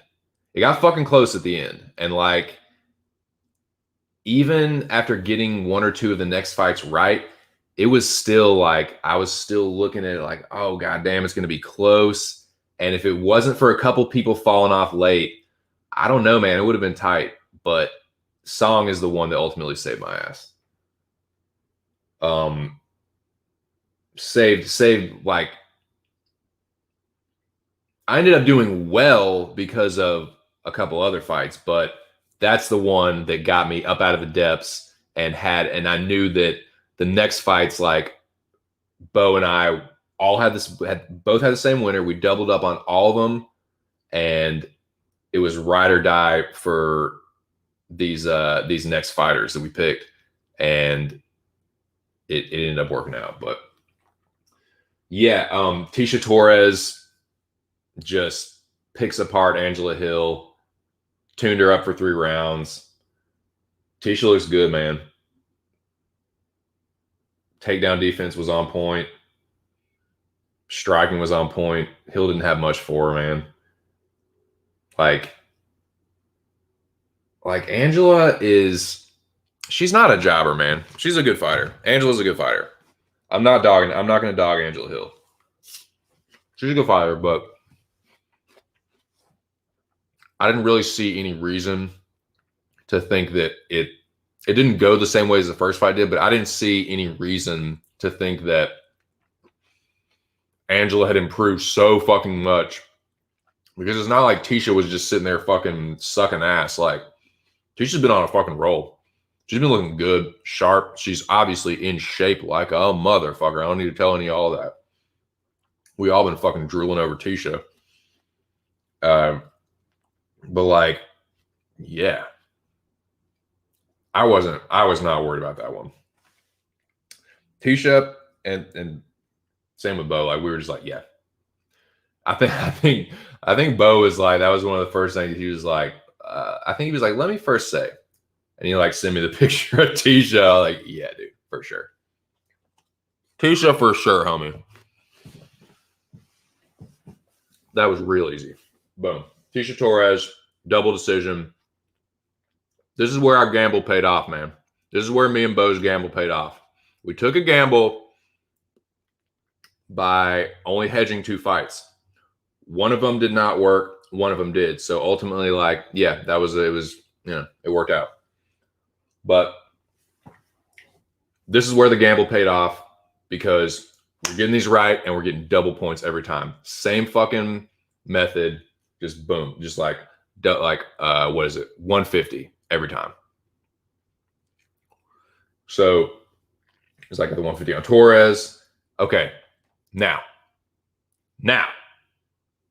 this next fight, let me just apologize to Bo Jackson. I will fully eat crow. I should have listened to Bo here. He was worried about, and he kept saying the same fucking thing. He said, I don't know, dude. Like, I would say all the shit about Chiesa. He'd be like, I don't know, dude. Like, Chiesa could get reversed one time and it could be over. And I was like, nah, dude. Like, Chiesa's big. He's real big. Like, he's a fucking beast at 70, dude. He's going to make Luke look like a fucking peasant, dude. Like, dude, I could not have been more wrong. Bo, dude, you were right. Like, you were right about him getting reversed. Like, we were both on Chiesa, but I was leading that charge. I was beating that drum. I was the one that was just like, I was like giving Bo like daily, like, don't worry, Bo. Like, Chiesa's fine, dude. He's not going to do the same thing that he's done in 2 other fights where it's just like he clearly has like a propensity to get reversed and strangled. Like, nah, none of that's going to happen. Like, gaslighting like a motherfucker. Like, and I wasn't doing it on purpose. I truly thought that Michael Chiesa was going to dominate Vicente Luque on the ground. And he, dude, in fairness, like, he almost fucking got him, man. Vicente Luque is a black belt and he almost fucking got him. I did not think that Chiesa was going to choke Luque. I had Chiesa by decision all fucking day. I felt so strongly about it. Like, so yeah, I kept, Bo was like on that fucking ledge trying to jump off to Luque, and I was like, no, dude, it's fine. Like, Chiesa's like good, dude. He's fine. Like, sorry, dude. That's on me. I will fucking fall on that sword. Yeah, that was my final fuck up of the night. And I was worried. I was worried because I knew some people had Luque, and that's where it kind of like sputtered a little bit. Like, we had been doing good. It's like, okay, things are looking up. Things are looking good. I think we're straight. Like, yeah, we all, and I was feeling good, man. That Torres decision, like, fuck yeah, Torres, Luque. Like, I was thinking, right, that's when, after the Torres fight, I was like, me and Bo are going to get higher power. We're going to get fucking higher power, dude. Like, I can feel it. Like, Chiesa, Aldo, gone. It's just going to boom, boom, boom. No. There was some late suspense for sure. So yeah, bumpy road like a motherfucker. But where are we? So yeah, dude, yeah, fucking Vicente Luque. Now, this was touched on earlier, but it must be said, this was the craziest fucking thing that happened in the Mecca by far this week. Y'all know, you were all there. You know what I'm talking about. If you weren't, subscribe to Mr. Arkansas. Check out his latest stream. You'll see what I'm talking about. Fucking Ark, like, he just shot himself right in the foot with this one. And it ended up being awesome, but like, I know the Ark was not happy about it. Like, I know he was like, damn, like, why did I like say this? But it was great, dude. Like, okay, y'all know what happened. Fucking Johnny Bananas is back in the fucking Mecca. Johnny Bananas is back in the fucking Mecca. Like,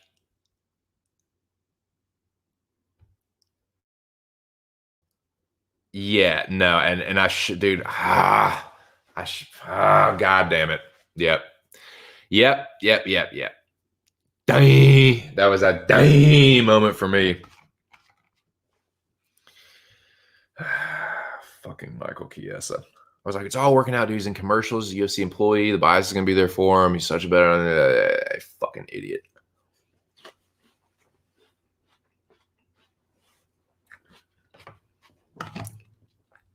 I thought there's no chance in hell. Chiesa knows that that's Luque's best choke. He's going to avoid that. He's so good in scrambles, dude. He's so good on with top pressure, dude. He's never going to get reversed. Gets fucking reversed and darsed in a fucking New York minute.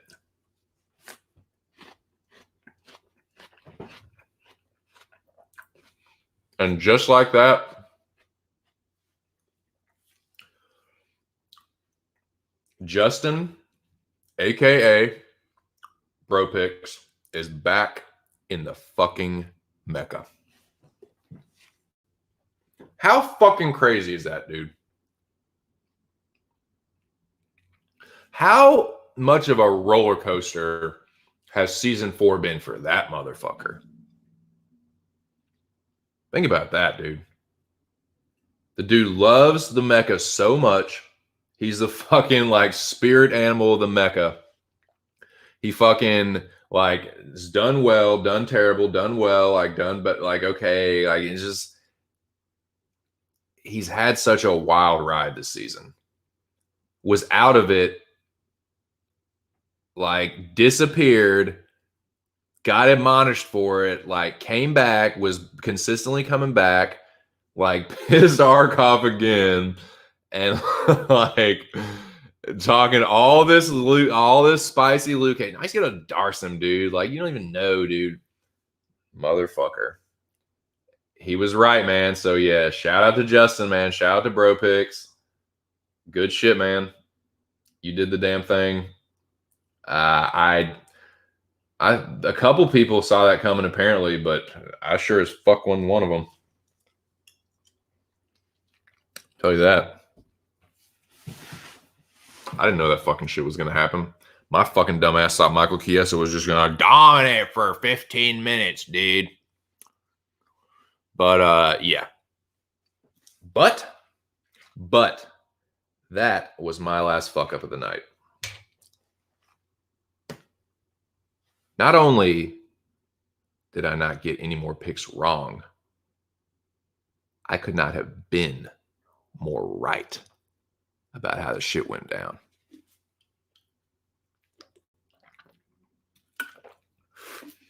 Your boy got in Mystic Sense mode on this one. I tapped into a fucking another energy on these two. And these two right here, these next two fights, they were far and away my most confident picks. Of all the shit that I talked about, how Michael Chiesa was going to do this, that, and the third, you know, that was probably false confidence. This right here, this was real. You can ask Bo. I knew that Jose Aldo was a better fighter. I knew that he was a better striker. I knew that while, yes, and shout out to Ronnie's Breakdowns MMA, the Australian fellow. He does pretty good prediction and betting advice videos on UFC. They're short, sweet, and to the point. I like the way he breaks them down. Anyways, he had said that Munoz has a style, and he's correct. Munoz has a style that has traditionally troubled Jose Aldo. A forward pressure style, relentless, good cardio, and he was right about that. But what I said, I commented this on his video. It's like, yes, Pedro has the style, but the difference between him and the other guys is like skill. Like Aldo loses only, with the exception of Marlon Moraes, dude, he only loses to champions. Those are his only losses, man.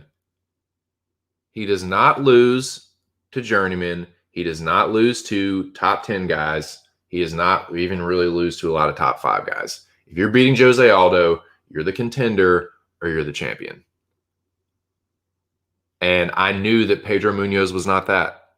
Pedro Munoz is a good fighter. He's probably like a good top 5, like number 5 top fighter, but type fighter. But I knew that Aldo was on another level. I knew that Aldo's skill was on another level. His striking was, but yeah, Bo was on this too. Like Aldo, yeah, we were both on Aldo decision. Boom, it was just like that easy.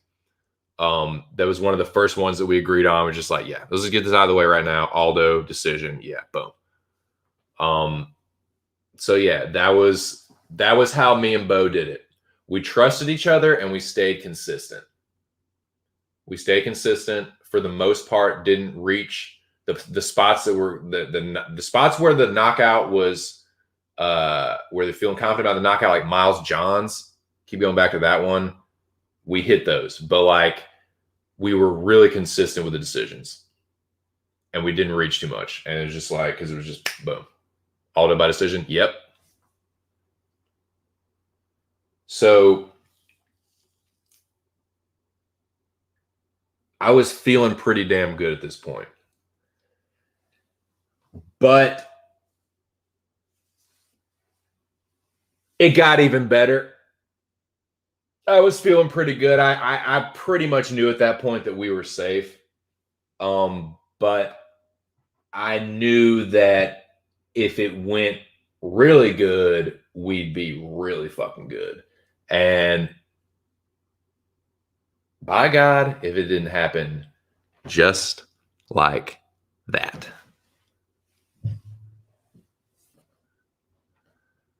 And I gotta put something up real quick. Passed out, missed the Luque fight. Oh shit, man. Well, I'm sorry to hear that, dude. I hope best of luck to you, and I hope that you're able to deal with that as seamlessly as possible. Yeah, man, that's I feel you. I feel you, man. It catches up to you. So yeah. That was one bright spot of the night. Did a little tape study on Munoz, and I knew this improved version of Aldo would be his kryptonite. Yep, for sure, man. Like Aldo, he's that fucking good. He's that fucking good. His record shows it. Like you can watch the last few fights and see it. But yeah, shout out to Irregardless, man. He is one of the real ones. So yeah, man. I hope everything works out for you, dude.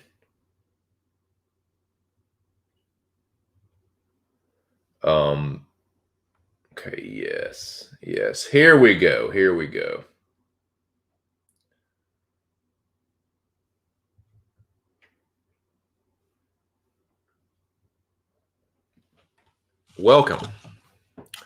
Welcome to the Croissant era.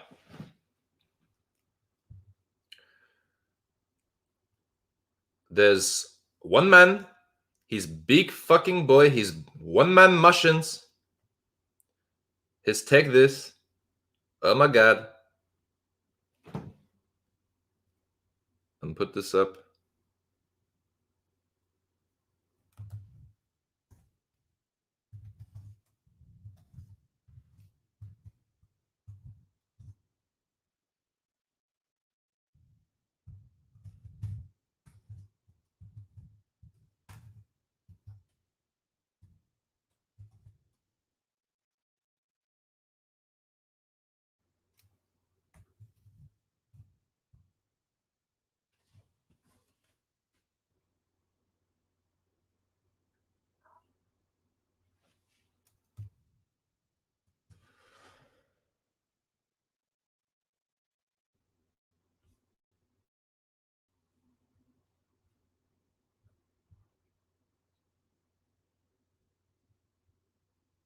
Glad to hear that.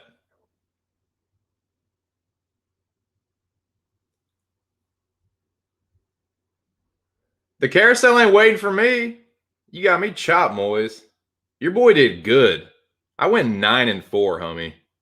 I went 9-4, and you know what? I'm gonna change this banner. Nah, man, I ate my fucking crow. Carousel ain't waiting for me.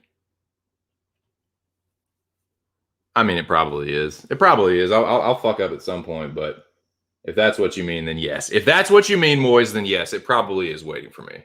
But it ain't waiting for me this week. No sirree.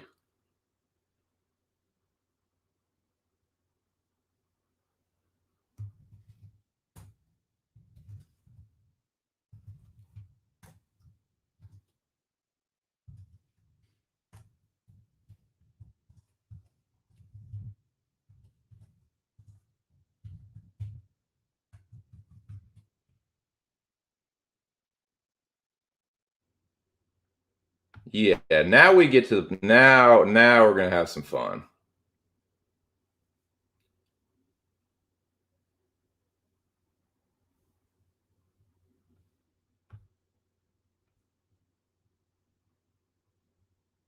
Y'all see that? Nah, but shout out to you, Moise. I hope you're doing well. I hope you're having a good Sunday evening, I assume, or Sunday night where you are. But yeah, I hope you're doing good. Yeah. So you all can just call me motherfucking Mystic Sense, Mystic motherfucking Sense, because your boy saw into the future with this one. But I do yet and still have to give a shout out to Bo Jackson. Bo Jackson is the reason that I knew, let me make this clear. I fucking knew that Cyril Gane was going to knock out Derek Lewis. I knew that shit. I felt that shit with every fucking fiber of my being. I knew that was going to happen. I talked shit about it a lot since that fight. It might even be on one of my last streams, dude. As soon as they announced that fight, I knew, and I said it, and I've got some receipts on all my shit talking on Twitter to prove it. I knew that Cyril Gane was knocking Derek Lewis out, but I was on the 4th round knockout until Bo and I were talking strategy. And he was like, dude, I don't know if Lewis is going to make it 4 rounds. He's like, I'm thinking like 2 or 3 or 4. And I was like, man, you know what? It's like, you know what, dude? You're probably right. I'm going to shave it back 1 round. So I got to give Bo some credit on that one for sure. Bo knows Mecca, man.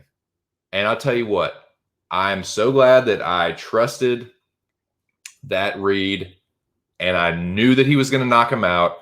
And that just seemed like the fight. And you know what, man? Bo wanted to double up on the 3rd round knockout. That's another thing. Bo wanted to double up on that 3rd round knockout.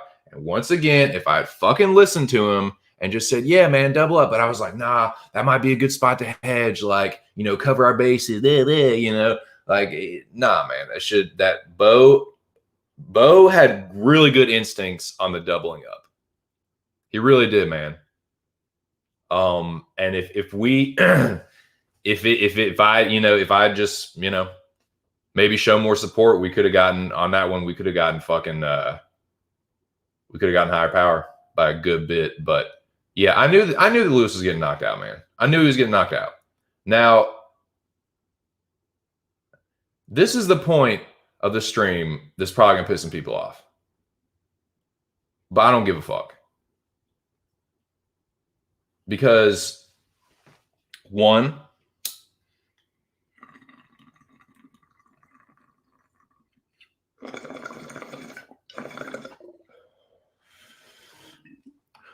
because this is just my 2 cents. That's what this channel is. And that's all this is. It's just my fucking 2 cents on it. So I really don't give a fuck. It's just my opinion. Second of all, this is not for what I'm about to say. This is not for the true Derek Lewis fans. This is not for the UFC fans that are from Texas that were riding with Lewis as a Texan. I get that. I understand that. I understand that Lewis does have a legit following. I'm not talking about, and you know, I know there's some people that were like, you know, riding for Lewis as the American, showing support for the American. Shout out to New Jersey Insight, OG MMA fan. I know that he was showing support for the American. I get that. But I'm not talking about those people. What I'm talking about is these bad faith acting motherfuckers on MMA Twitter thinking they're real fucking cute with all this. Oh, you know, Gon is so much better, so I'm taking Lewis by knockout. Yeah, you're so yeah. What now? What now, motherfuckers? Thought you were so fucking cute. Oh, dude. Yeah. Gon is going to be dominating every round, and then Lewis got to knock him out. Yeah. Sure fucking thing. Sure fucking thing. Now it's time for some Lewis motherfuckers to eat some crow. It's time to fucking knock it off with Derek Lewis. Okay? Can we fucking knock it off with Derek Lewis now? The dude is a fucking jobber. Okay? I've been beating this drum for a minute. This ain't my fucking first rodeo with Derek Lewis. I was saying this shit about Derek Lewis when I had my fucking old channel, dude. And I wish I had it up. I wish I hadn't taken it down because I would pull up the fucking receipts where I was telling people that Derek Lewis is a fucking jobber. He's KO or bust, one punch trash.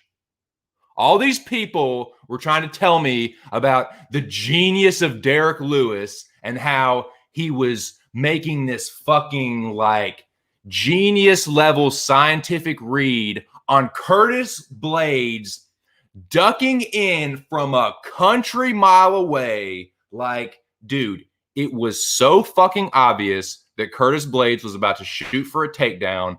Like, and everyone's like, dude, those improvements that Lewis is making with his timing. Derek Lewis is fucking trash, dude. He's really good trash. He's really good one-punch trash, but he is fucking one-punch trash nonetheless. Shut the fuck up about what Derek Lewis is going to do, and he's going to be he's uncrowned champion. Oh, no. Fuck no, he's not. The motherfucker got knocked out by a hook kick from Sean Jordan. Get the fuck out of here, dude. Shut the fuck up about what Derek Lewis is going to do. That's knockout loss number 5, in case you were counting, in case you've been checking. That's the 5th time that motherfucker's been knocked out. And other than Junior Dos Santos and Cyril Gane, look at the other people that have fucking knocked out Derek Lewis. He's a fucking jobber, man. He's an overperforming, glorified fucking jobber. Everyone throws out, no, the most knockouts in the UFC. Look at who he's been fucking knocking out. And they just will hang on that Volkov and fucking Blades. They really were loving that Blades knockout recently. Curtis Blades fucking low IQ, non-fight IQ having fucking ass. They've been hanging on that one, and before that, they were hanging on Volkov. Volkov was beating the shit out of Derek Lewis. He was fucking him up, and that's where that narrative came from. That whole, well, Derek Lewis, he can lose every second of the fight, and he gets you one punch, and he fucking knocked you out, rah. Rah, sis, boom, bah. Derek Lewis is a fucking jobber. Period.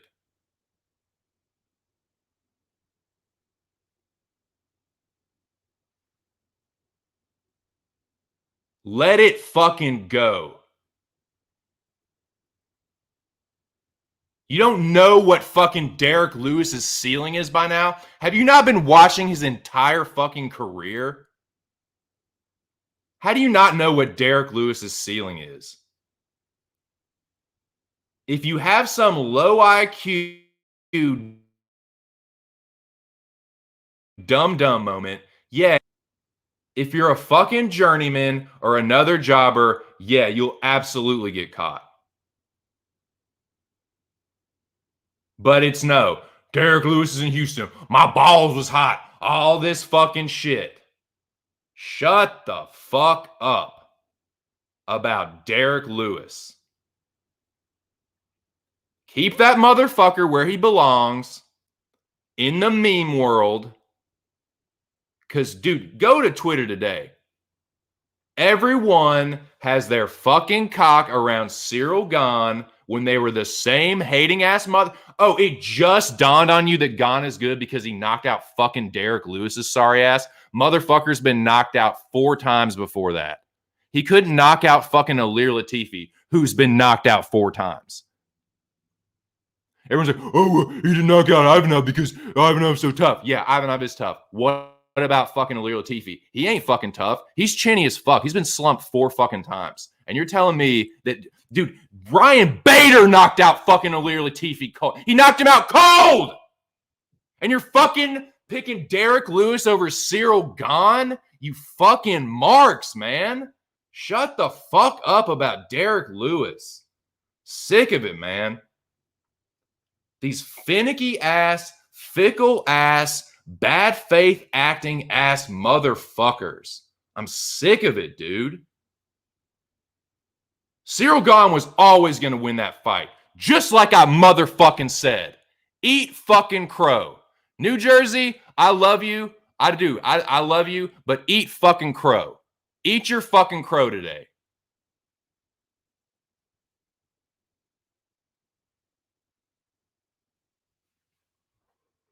My balls was hot. Oh, rah, rah, rah, rah. Rah, rah, rah, rah, rah.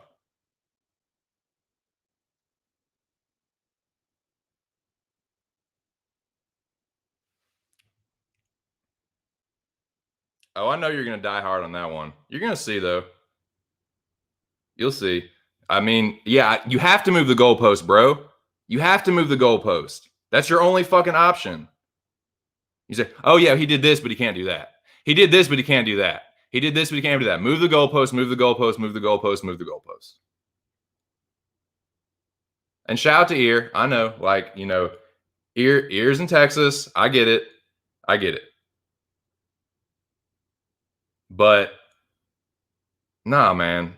Sick of it, dude. I'm sick of it. I'm sick of the Derek Lewis shit. All right, that's my rant. Yeah, just like I fucking said. Cyril Gahn knocks out Derek Lewis's fucking jobber ass, just like I fucking said.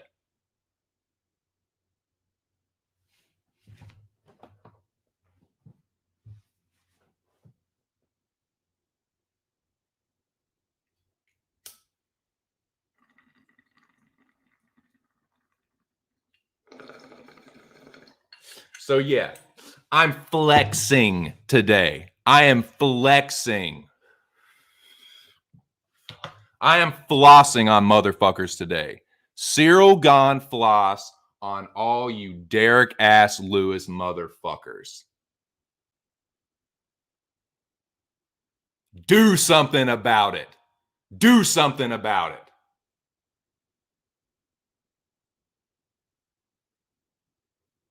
That's right.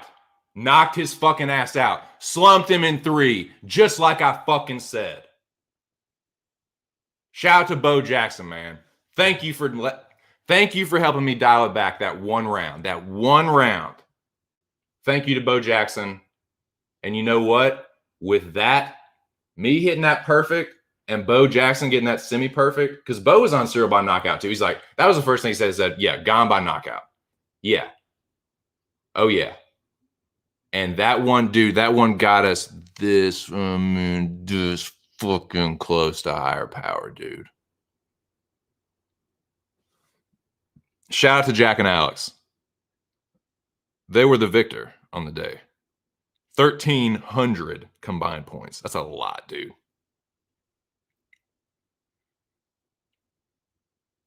It's a lot. It's an average of 650 a piece. That's a good fucking score, dude. Me and Bo got 1295. Me and Bo both had over 600 points. So yeah, that's how it went down as far as my Mecca.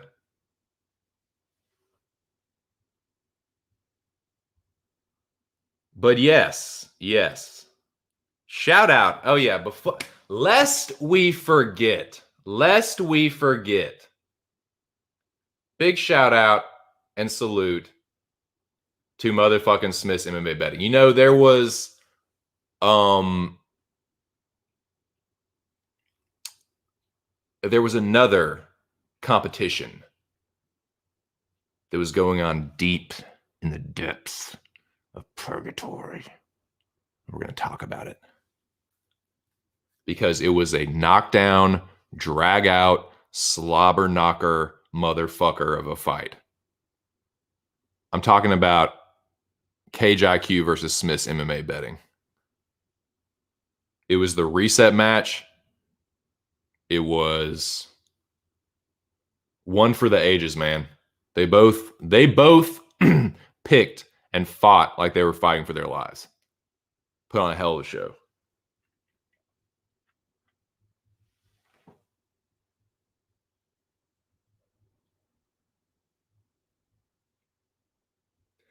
Yeah, it kind of worked out, didn't it? It kind of worked out, didn't it, Bobo?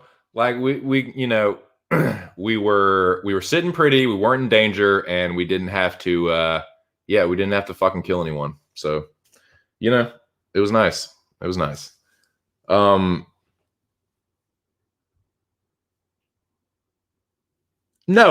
dude. I think that's a 50-50. That's a true 50-50 to me because if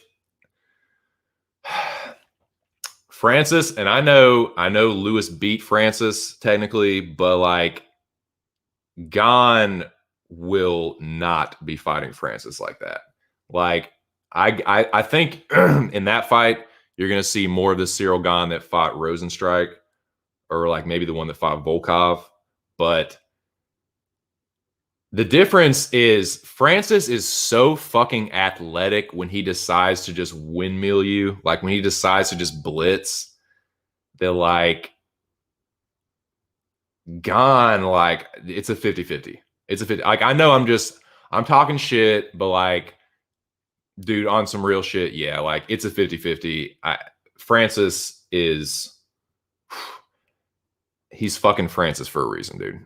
Like you were sparring Francis before, you're gonna be fighting him now. And like he like, and I promise you, man, like that is one of those sparring sessions that are probably like, okay, guys, you both know who you each other are, right? Like, you both know that you're basically just like superheroes walking the earth. Like, you probably don't want to go 100% on each other because if you miss, you're gonna take out, a fucking side of the building. So maybe just like go 30% on each other, but it's different now. It's fight. And Francis, I mean, Francis like is more technical than people give him credit for, but like when he decides to see red and just blitz you, like Gon if he Gon won't, he will have to time his counters really really well because Francis it has deceptive speed, and the improvements he showed in the last Miocic fight,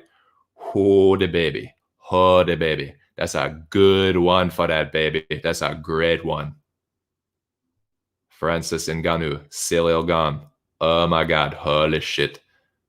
That's a big fight, baby. And I mean, like, yeah. Should it really be, should Gane versus Lewis been an interim championship fight? No. It didn't really need to be. But what this does do is this secures and guarantees that this fight will happen. I'm sorry. Yes, from a meritocracy, from pure meritocracy, yes, Stipe probably deserves a trilogy. I'm not going to say that he doesn't. Pure meritocracy, based on what happened and what happened when DC got it, yes, Stipe deserves to have the trilogy fight. Let me tell you right now, I don't care what anybody says, Stipe will get chinned again. Stipe will get slumped again by Francis very badly. He will knock him unconscious, and people are going to be clutching their pearls waiting for fucking Stipe to wake up. That does not need to happen. Y'all know it doesn't need to happen. So this is a message. This is a public service announcement. This is a message to all true Stipe Miocic fans. The true ones, not the ones who are salty and just want some get back. The ones that hate Ngannou, or the ones that hate that hate Cormier. Like I get the DC, like the shit that DC did was Kanish. Like it's not giving Stipe the immediate rematch. We'll go and fight fucking Derek Lewis. You know what I mean? Like I get it, man. But like it's time to deal with reality at this point. Francis is better. He will always be younger. He will always be faster. He will always be more powerful. And he's improving. He has Stipe's number now. Stipe will be nothing but older and slower and more punch drunk. I'm sorry. You don't get shut off like that and come back and be more durable at 40. It's time to move on, man. It's heartbreaking. It's tough. I know. I had to do it with Machida.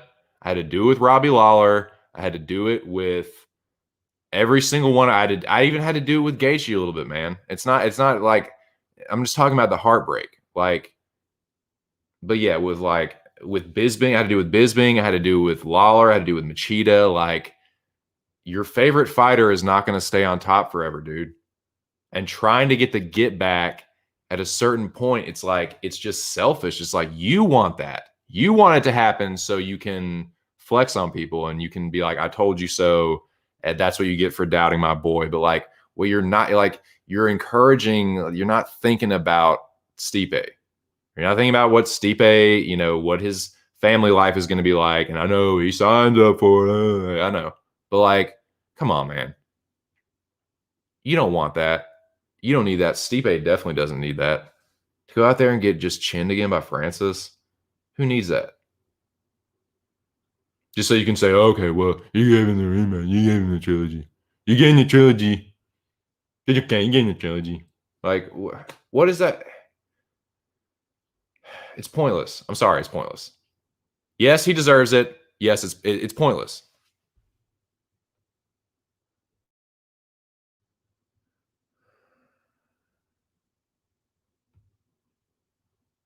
Hey, no worries. No, it's good to see you.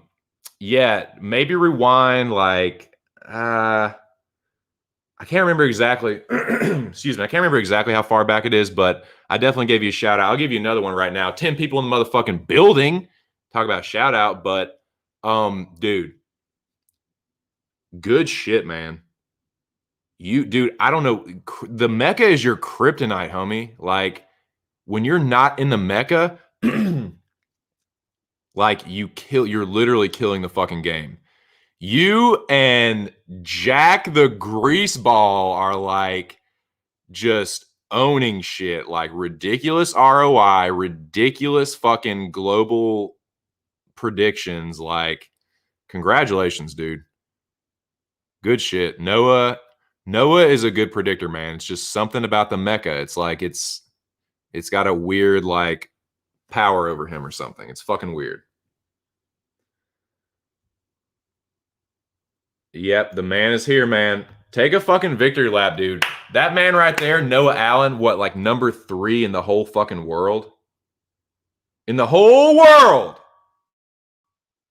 Acts about him. It acts about him. It reacts. It reacts about him. It reacts.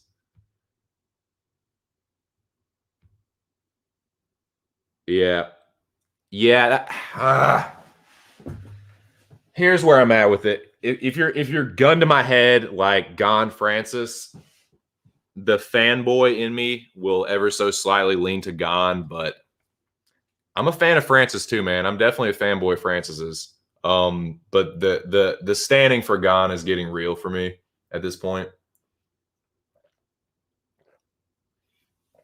So yeah, I will probably take Gone, but it's 50-50. And if Francis is the one that catches him, it won't surprise me. Like I'll be sad, but it won't surprise me, man. Like that's a 50-50. You can, yeah. Francis is not Derek Lewis. He's not fucking like his power is like, yeah, Derek Lewis has power. So does Francis. Like Lewis and Francis have that God tier power. And Francis is the system, the delivery system for Francis is just so much faster and more explosive than Lewis. I'm sorry, Derek Lewis is not like shout out to the guys at Fight Night Picks, as they like to say, you were sold a bill of goods with Lewis. Y'all were, not me. I know what a fucking jobber that dude is. I said, dude, come on, man. You couldn't tell, like, when he got knocked out by Junior Dos Santos that he's a fucking fraud. Curtis Blades, fraud. Volkov, fraud. Lewis, fraud. Jobber. Not really. They're not jobbers, but like, Lewis is a jobber. He's an overperforming, glorified jobber. You know, you can bitch about Gon not deserving this, not deserving that. Oh, he only has a few fights. But Lewis gets his own fucking like show in Houston. Derek Lewis gets his own card for an interim belt that everyone's bitching about. Oh, I'm not done. No, you know what? I forgot. I'm not fucking done with Derek Lewis. I'm not fucking done with Derek Lewis by a damn sight. Because not only, I'm so fucking glad I thought of this, dude. I'm so fucking glad I thought about this, because this is just proof fucking positive what a fucking fraud he is, dude. Sorry ass motherfucker. Non-skill. Dude, he has God-given power. He's fucking trash, though. God-given power, fucking trash. I'm gonna come in light, 264.5. Come on, man.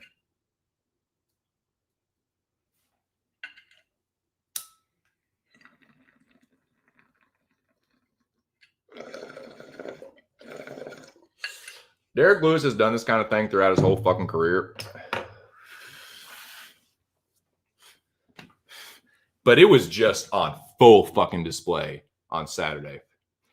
He resorts to every little dirty jobber ass fucking tactic that people can use when they're looking for the back door.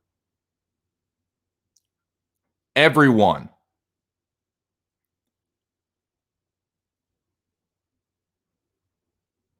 Playing possum. Complain like he got poked in the fucking eye. He poked Cyril Gane in the eye. Gane power fucking jabbed him, and he was grabbing his eye like he got fucking poked. It's like Colby. It's like Colby when Usman broke his fucking jaw and Colby was bitching to Mark Goddard like he got poked in the eye. Like, no, motherfucker, you just got punched in the face. So, yeah, he did that. He did that the one time, and this was the biggest one, though. This was the one where it's like, oh, you are such a fucking jobber, dude. You are such a fucking fraud.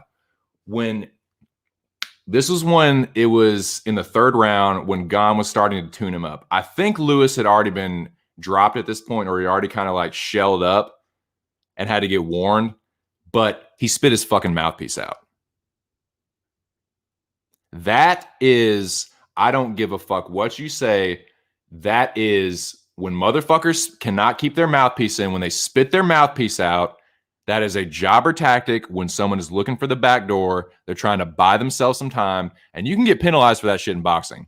That happens because, dude, motherfuckers do that in boxing all the time. They'll be getting their fucking shit handed to them. There'll be some shitty throws, and they'll spit their fucking mouthpiece out. It happened. I can't remember, like, there was one famous fight that had happened. It was like Diego Corrales and somebody maybe where like dude just would not keep his fucking mouthpiece in. But it is a fucking dirty, sneaky little trying to buy yourself some time. And no, Gane did not punch it out. Lewis spit that motherfucker out like when there was like a little break, and Dan Murgliata. Dan saw it and stopped him, made him put it back in real quick. And Lewis had his hands on his hips. So he did it on purpose. He fucking spit his mouthpiece out on purpose like a jobber. Like the jobber that he is. And yeah, Gane was beating the fuck out of him at that point. Like, man, what is it going to take, dude? What is it going to take? I'm stunned. I'm stunned that people, this is how I know they're haters, because you should have already known what Gane was about after what he did to Volkov and what he did to Rosenstrike. That should have been enough for people. I get, yes, up until that point, all he had done was knocked out an old JDS. Fine.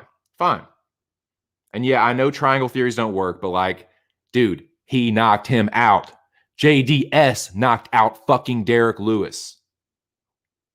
And that was not primetime JDS. That was only 2 years ago, dude. JDS was still a shell of himself then. Junior Dos Santos has been a shell of himself since the second Kane fight. He almost got knocked out by Bam Bam, okay? Yes, he came back and had that awesome knockout against Tuivasa, where he was getting fucked up by Tuivasa. Like, come on, man. Come on, you're just hating on Cyril Gane. You know Derek Lewis doesn't have shit for him. How could you possibly think that after seeing what he did to Volkov and what he did to Rosenstrike? Like, that should have been enough.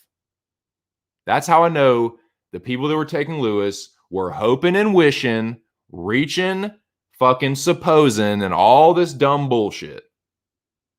Recognize what a fucking fraudulent jobber Derek Lewis is.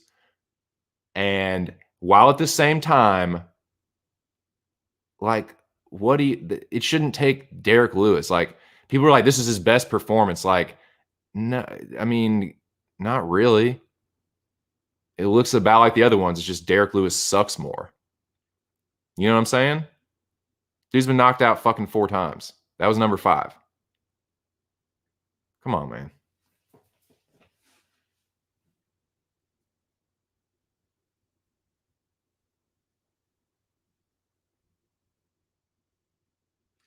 Oh my God. Yeah. Thank you. Thank you for bringing that up. Like, people have got to stop looking purely at the stats. And I was liking that Texas scoring, man. They saw who was doing more damage, and that's how they scored it. Because that's who won. The people that did more damage won. Song rightfully won. Tisha rightfully won. Fiziev rightfully won. And most of them all just had it like I had it. Clean sweeps. They were close. Like, people say close fight, and then they'll spread that across every round. They'll spread they'll spread it over too much toast. Too thin. That's too weak of an argument, man. You can go by round. You can go round by round, see who's doing more damage in each round. But yeah.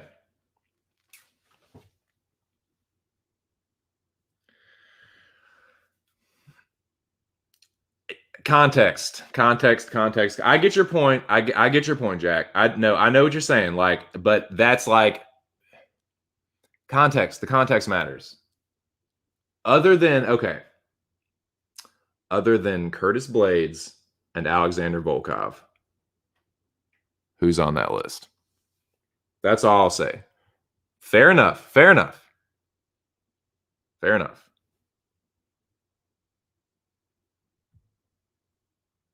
Yeah, it's such a like, I'm ready to go. I'm trying every little like dirty move I can to like stall this out. It's just like, man, nah.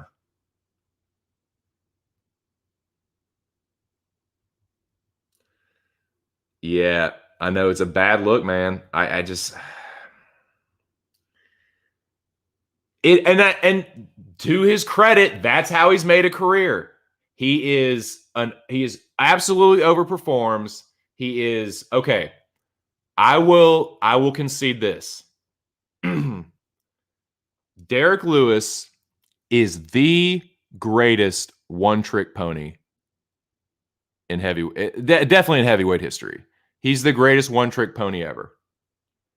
That one trick will knock you on your dick. There you go. That's all the Derek Lewis love you're getting. But yeah.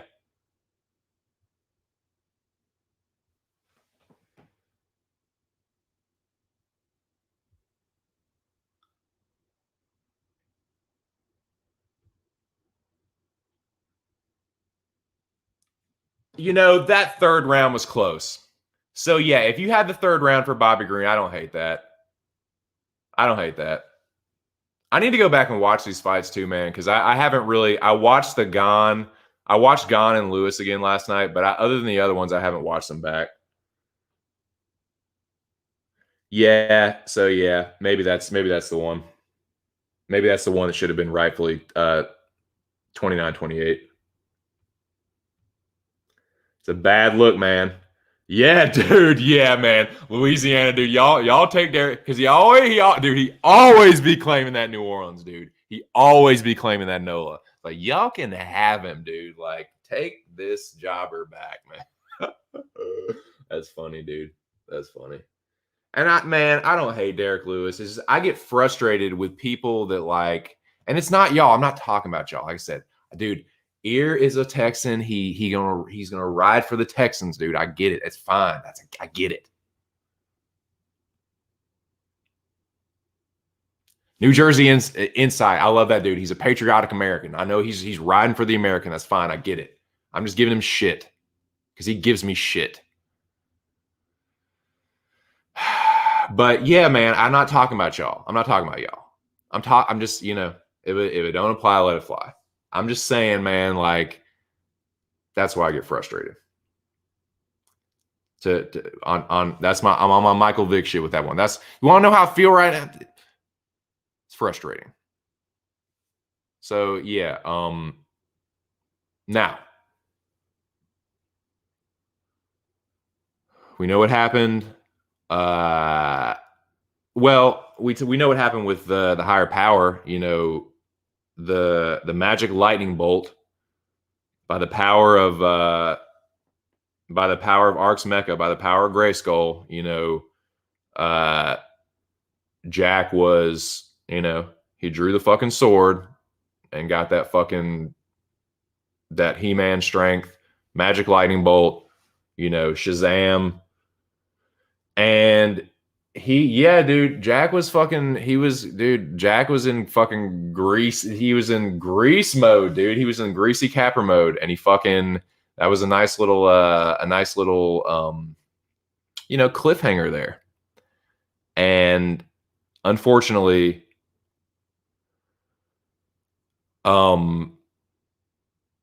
someone had to be eliminated. Someone had to be struck by the lightning bolt. I know Jack, he'll do it, by God, but he does not like doing it. But it had to be done. So let me put this up real quick. Let me put this banner up. 13 people in the building, man. That's tight, dude. Shout out to y'all, man.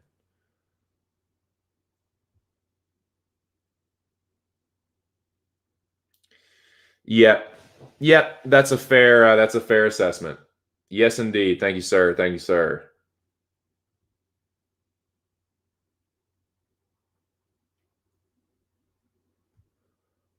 Well, there you go, Hedge Matt. Oh, God. Jesus Christ. Okay, no. Is that you, Touch? It's fucking ridiculous. Man, why y'all gotta do that to man? Nah, Boston Nick is my homeboy, man. I'm not gonna fucking put that up there, man. You know what? I gotta delete that. Man. Yes, I mean, you're gonna get some Hold on, I gotta go to YouTube. You're gonna get some ball busting when you do some shit like that, but yeah, I can't put that up there, man. I gotta delete that.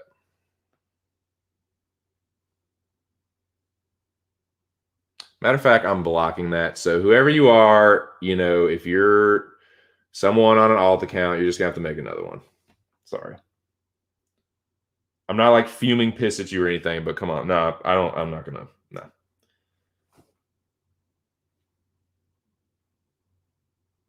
I'm cool with Nick. He is I'm not gonna let that transpire. Sorry, I'm trying to do two things at once.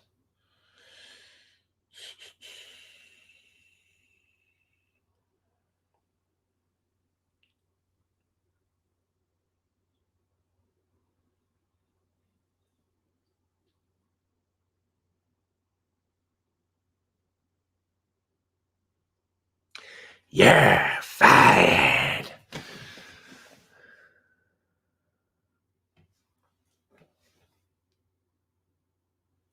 Yep, you're done.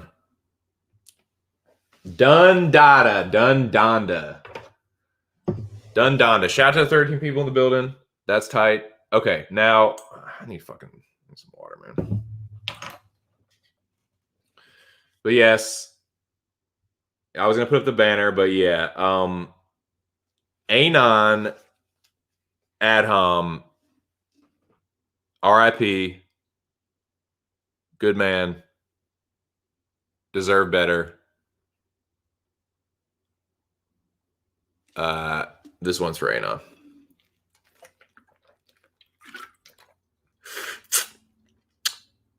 Goat.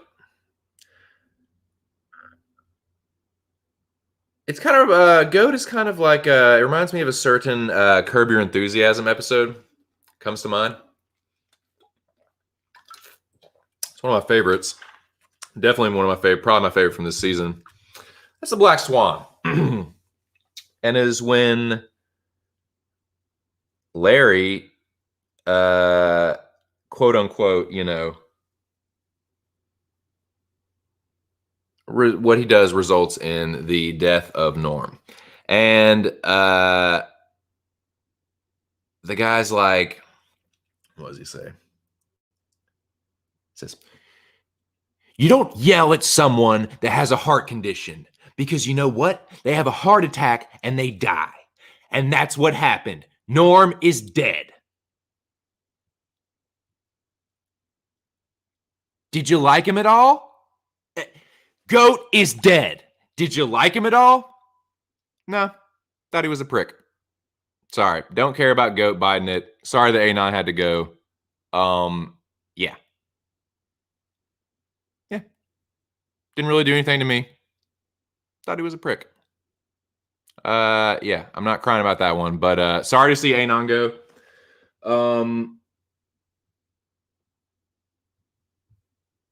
Yeah, a little trollish and greasy capperish. Definitely and not in that good way. Not talking about that good. Not talking about that good kind.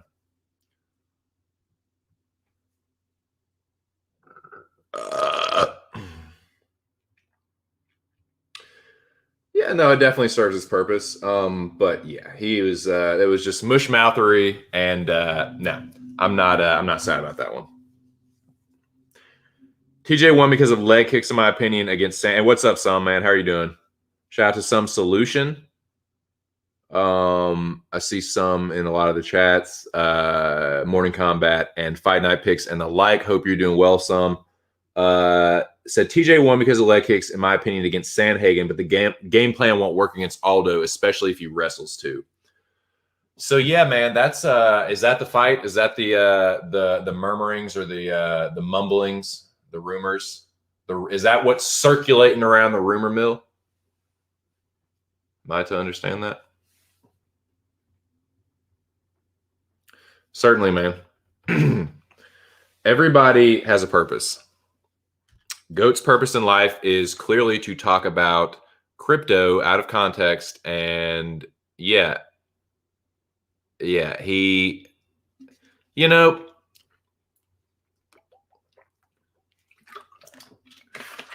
He was just a little too greasy, man. I think he was just a little too greasy.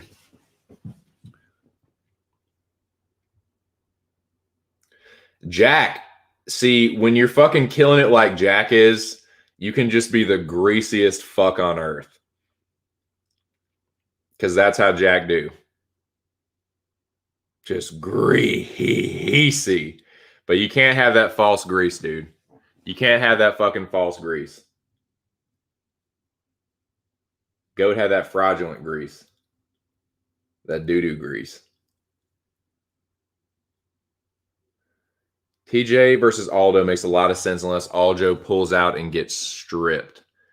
Now, where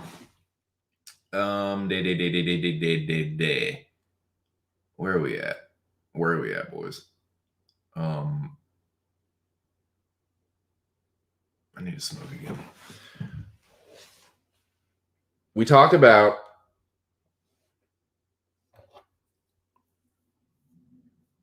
I'm trying to think how I want to proceed. Kind of having a brain fart, honestly.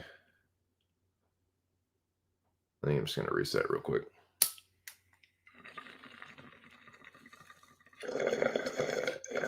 Trying to think of how I want to proceed. I'm probably not going to be streaming for too much longer. But I do want to just kind of wrap up the Mecca shit.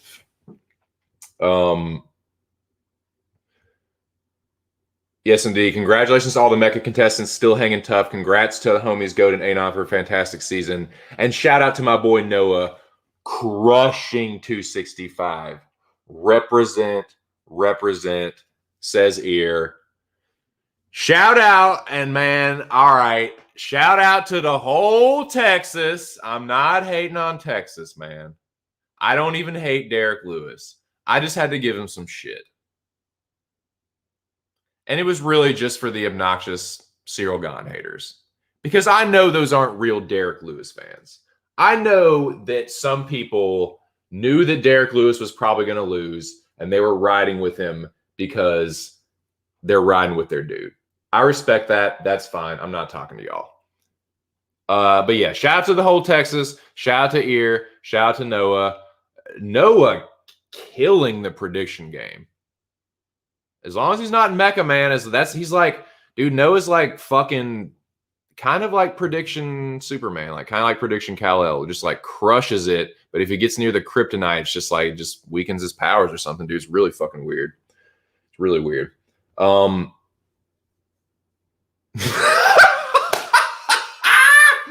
Dude, yeah. Oh man. Dude, it's the greasiest. The name literally has Bet and Goat in it. You cannot get greasier, dude. That is fucking hysterical. Peace here. Appreciate you stopping through, man. Best of luck with everything you got going on, dude. Crush it. I know you will, man. Have a good one.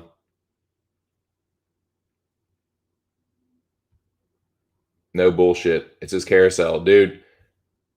The carousel awaits. The carousel awaits us all. The carousel is a mirror. It is a reflection of stupid picking and stupid bets. I love Moy's audio for the carousel. I know that it's coming when I fuck up and I do stupid things and I run my mouth, and then I just duty everywhere, just shit everywhere. When that happens, you know the carousel is coming. So yeah, no, that's one of the most accurate and just fucking hysterical, like, you fucked up. Like, here's your fucking dunce. It is the ultimate dunce hat, dude. That fucking carousel, man. So yeah, when Moy says the carousel, oh dude, it triggered me, dude. Dude, it'll make you go insane, man. But it's there. It's waiting for you. I mean, Moyes is right, man. It does await. I am never. Your boy TC is never too far from the carousel. I'm just one or two dummy picks away from the carousel at any given point in time. Hey, dude, no bullshit. That's no bullshit. So let me see. Let me see where we're at. But yeah, man, shout out to my dude, Irregardless. That's a good dude, man. Ear has a good one. Yeah, the Mecca is fire, dude. It is hot, hot fire. Where am I at?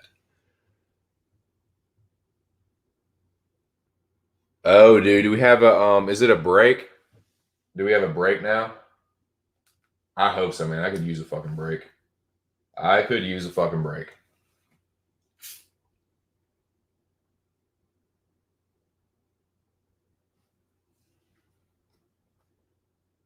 Yes, it is, dude. We do get a break. Thank fucking God, dude. Thank God, man. A week to chill and overthink. Great. No, I'm just playing. Yeah, so just to wrap this past week up, Jack got the fucking higher power. Jack, the greasiest, ROI havingest motherfucker around. You know, the reluctant assassin takes out, yeah, Anon and I shit with the goat. Takes him out. Dundada, dirt nap. So yeah, man. Sorry to see Anon go. Yeah, goat. Yeah, shit was real. But then it came to the vote off, man, and it was between Touch and KCOJ, and the season 3 champion who was in here earlier. Shout out to Darth Maul, Bipolar Chris, and Bab. And fucking Bab. Like, you know, I don't get to hear. I feel like I've heard Bab once or twice on the air, but yeah, he eventually came in. It sounded like he was remorseful. You know, I don't really have a problem with Bab. He's never really done anything to me. I know he's been a pretty like loyal supporter of ARCs, but he's like very inconsistent. Like he'll just be gone for a while and then he'll just pop up randomly, or just, and then it's just random with it, man.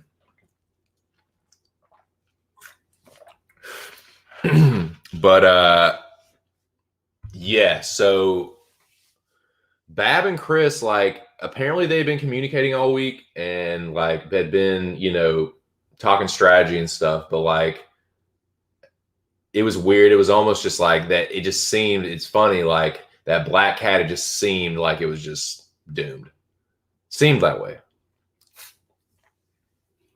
Like, but I just kind of had a feeling like you know, you don't know if they're going to go home, but I did kind of have a feeling that they would drop into the bottom 3.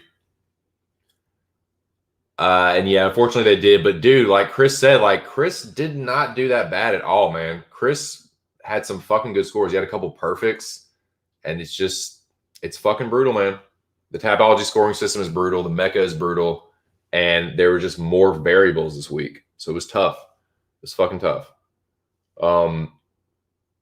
But yeah, Chris has been doing really fucking well, man. This is the first week I think that Chris has been in the bottom 3 that he's like he won the first week, first of all. So he was never in purgatory. He was sitting pretty in the mansion the whole time.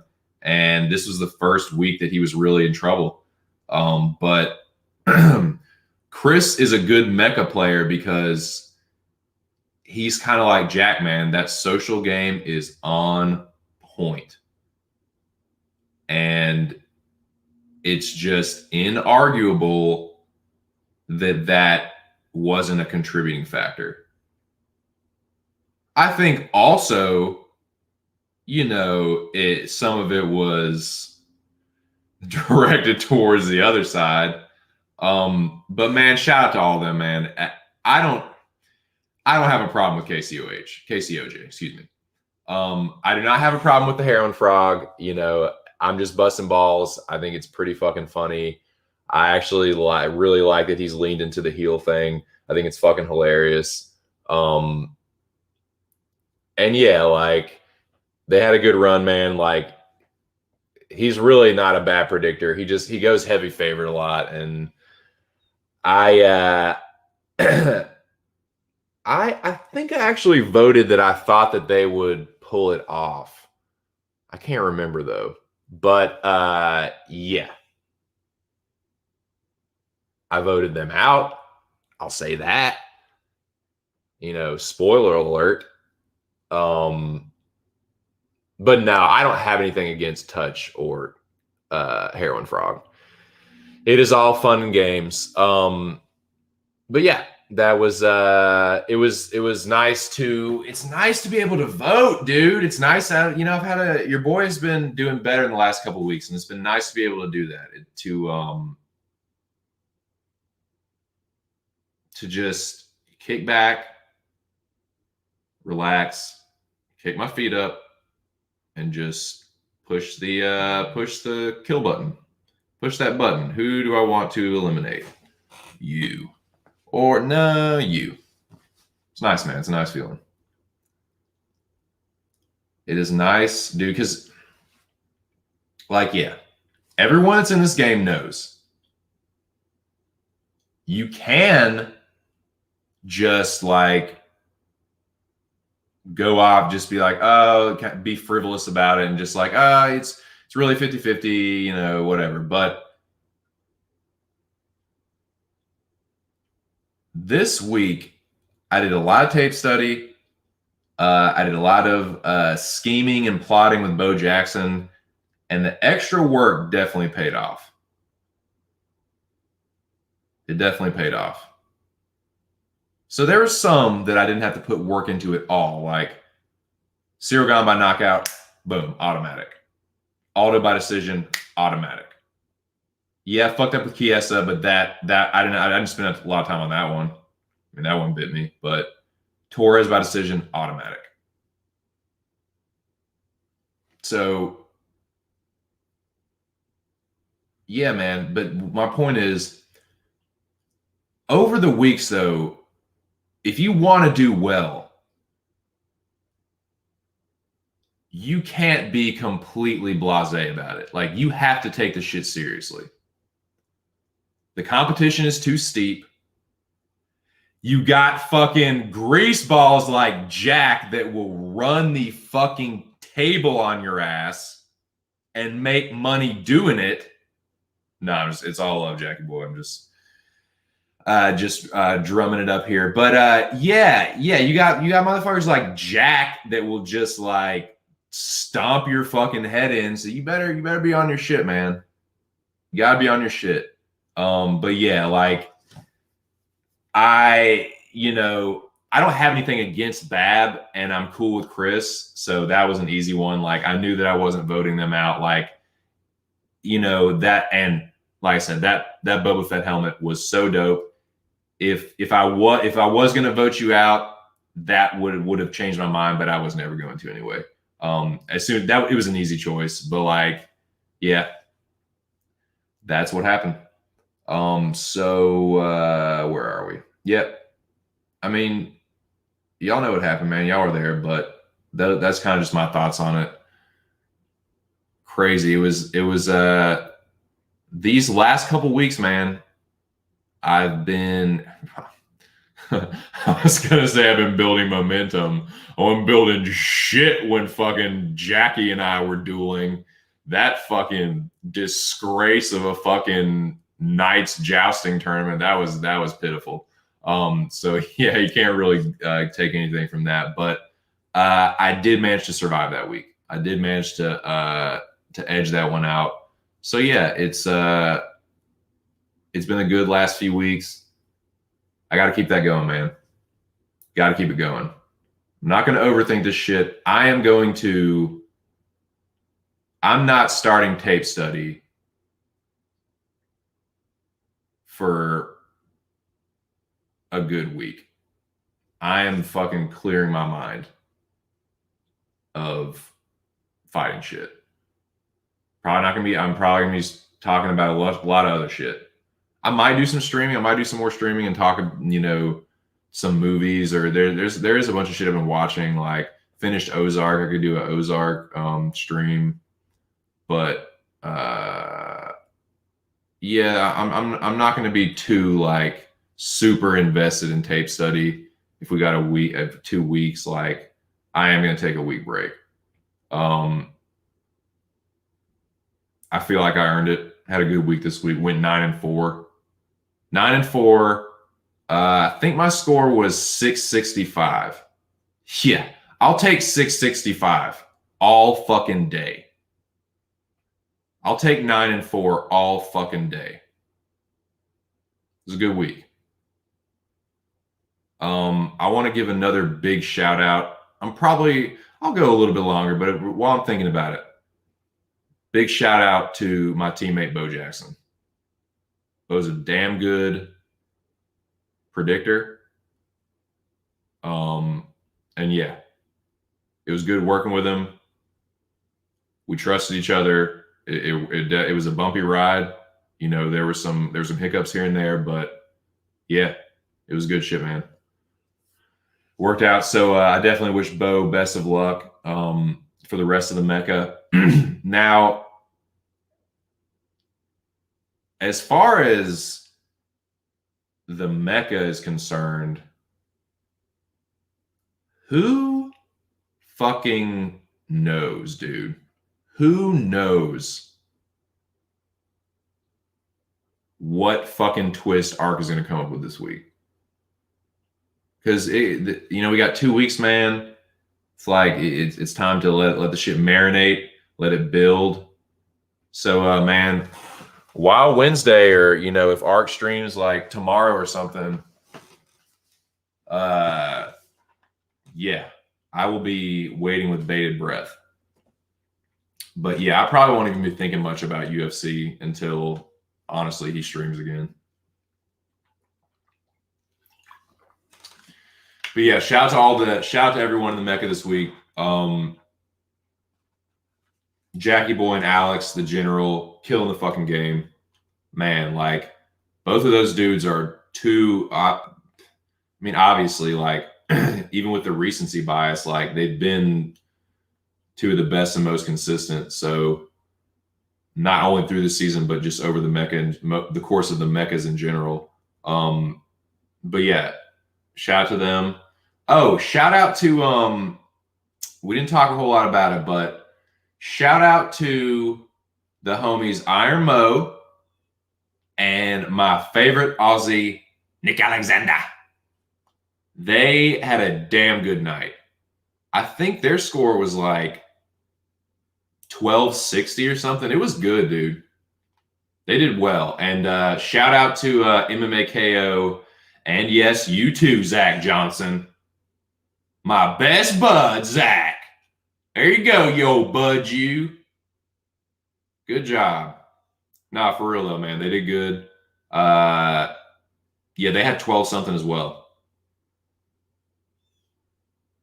So yeah, they did well. And yeah, shout out to Mo and Nick Alexander. They did the damn thing as well. Yeah, condolences to the fallen. Oh man, yeah. Fuck, dude. I got off topic, but yeah, Smiths and Cage, man.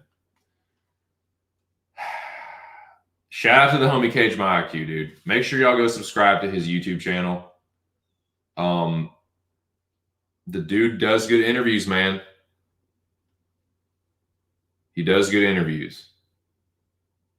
I'm sure he will have some interviews coming up at some point. So subscribe to his channel. Check his shit out. He does good breakdowns. He gives great interviews. Cage My IQ. That's a good dude. That's the homie. Was definitely rooting for Cage My IQ. I was openly rooting for Cage. But nah, man, I like Smith a lot. Smith is a good dude as well. And congratulations to Smith. That was knockdown drag out. I think he won it by like 20 points or less. And it came down to not only the last fight, but like how the last fight. They both had Cyril gone, but like, how was it going to finish? Or was it going to finish? I think Cage had gone by decision. Smith took him by knockout. And that's ultimately what made the difference. So yeah, it's a tough one, dude. That's like, fuck, dude. That's a brutal way to go, man. But it was a valiant effort from Cage. He got a lot of valuable Mecca experience this season, dude. And I think it was only his first Mecca. So yeah, expect to see Cage back in Mecca 5, I'm sure. And yeah. Yeah, he's shout out to D-Bake, man. It's a good dude. Make sure you subscribe to his channel and check him out on Twitter too. I think it's Cage IQ on Twitter. But yeah, condolences to the fallen, man. Cage, Anon, Goat,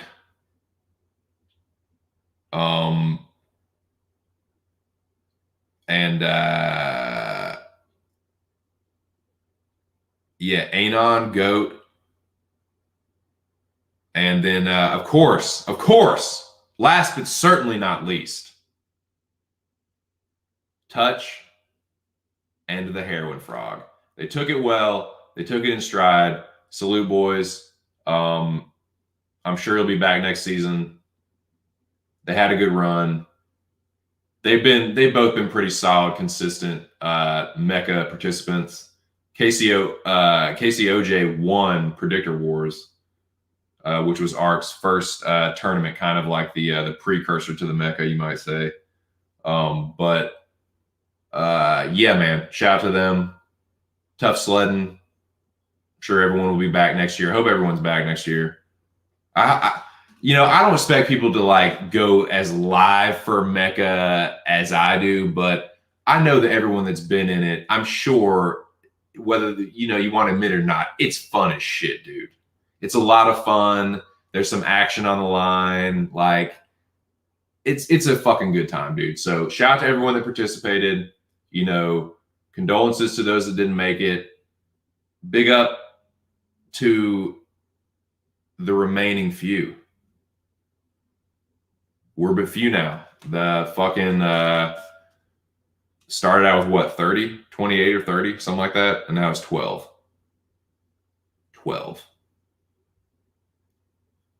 10 from the what became the main game, and then Smiths came through on the reset, and fucking bro picks. Dude, the power of the brow did not fail Justin.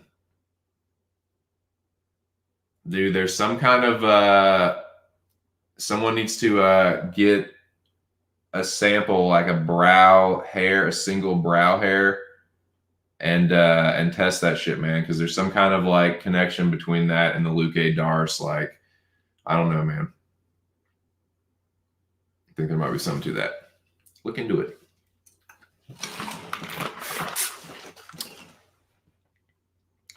I'm telling you, dude, I hope it's not some shit. Dude, I hope it's not some shit where it's like, okay, you were teammates, but now you like turn against your teammate and you have to face your person you were like, now it's a head-to-head against the person you were on the team with, or some shit like that. Like, I hope that's not the case, man. One, because I like Bo, and two, because, yeah, like you just said, he's a fucking dark horse, man. He has good fucking instincts. He does his research, and yeah, like dark horse for sure. Appreciate you, General. Yeah, General Alex Ramirez. That is the winner of Mecca Season 2 right there. Alex Ramirez is a fucking Mecca champion. And he is killing the game. Him and everybody's favorite greaseball, like, crushed it.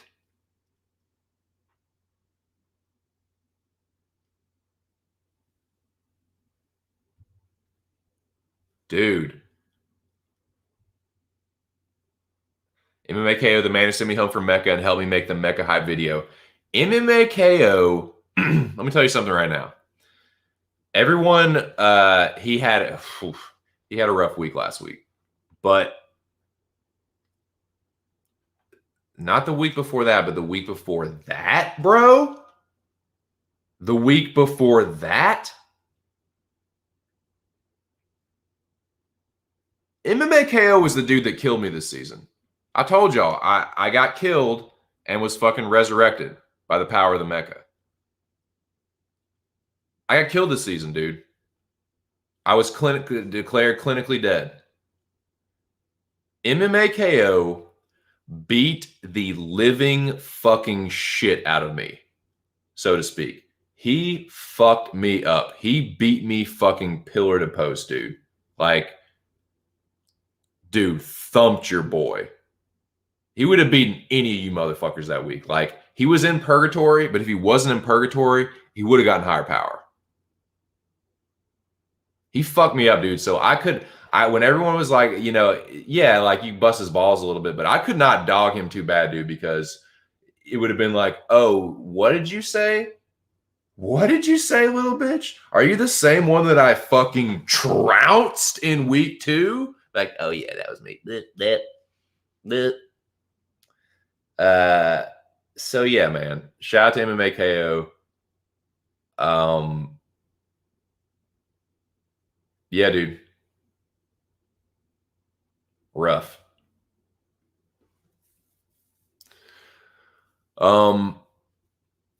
Dude, this Mecca season has been fucking crazy, boys.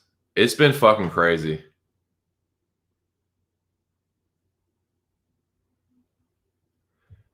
What's up, KO? How you doing, man? Good to see MMA KO in the building. Glad you're not still in after placing sec. Dude, he's like Superman and the Mecca is his kryptonite, dude. Are you serious, man? That is so fucking whack because their whole thing behind that is like, it means copyright infringement. Like you're using that to drive traffic to your channel. It's like, do you really think that your fucking bottom line is being hurt by someone taking a little fucking few seconds of something? Do you think people are really creeping in on your fucking profit margin with that bullshit? Like, give me a fucking break, dude. Yeah, that shit is YouTube and that whole copyright strike bullshit. That is some fucking litigious lawyer fucking YouTube privilege horse shit. Like, fuck all that, dude.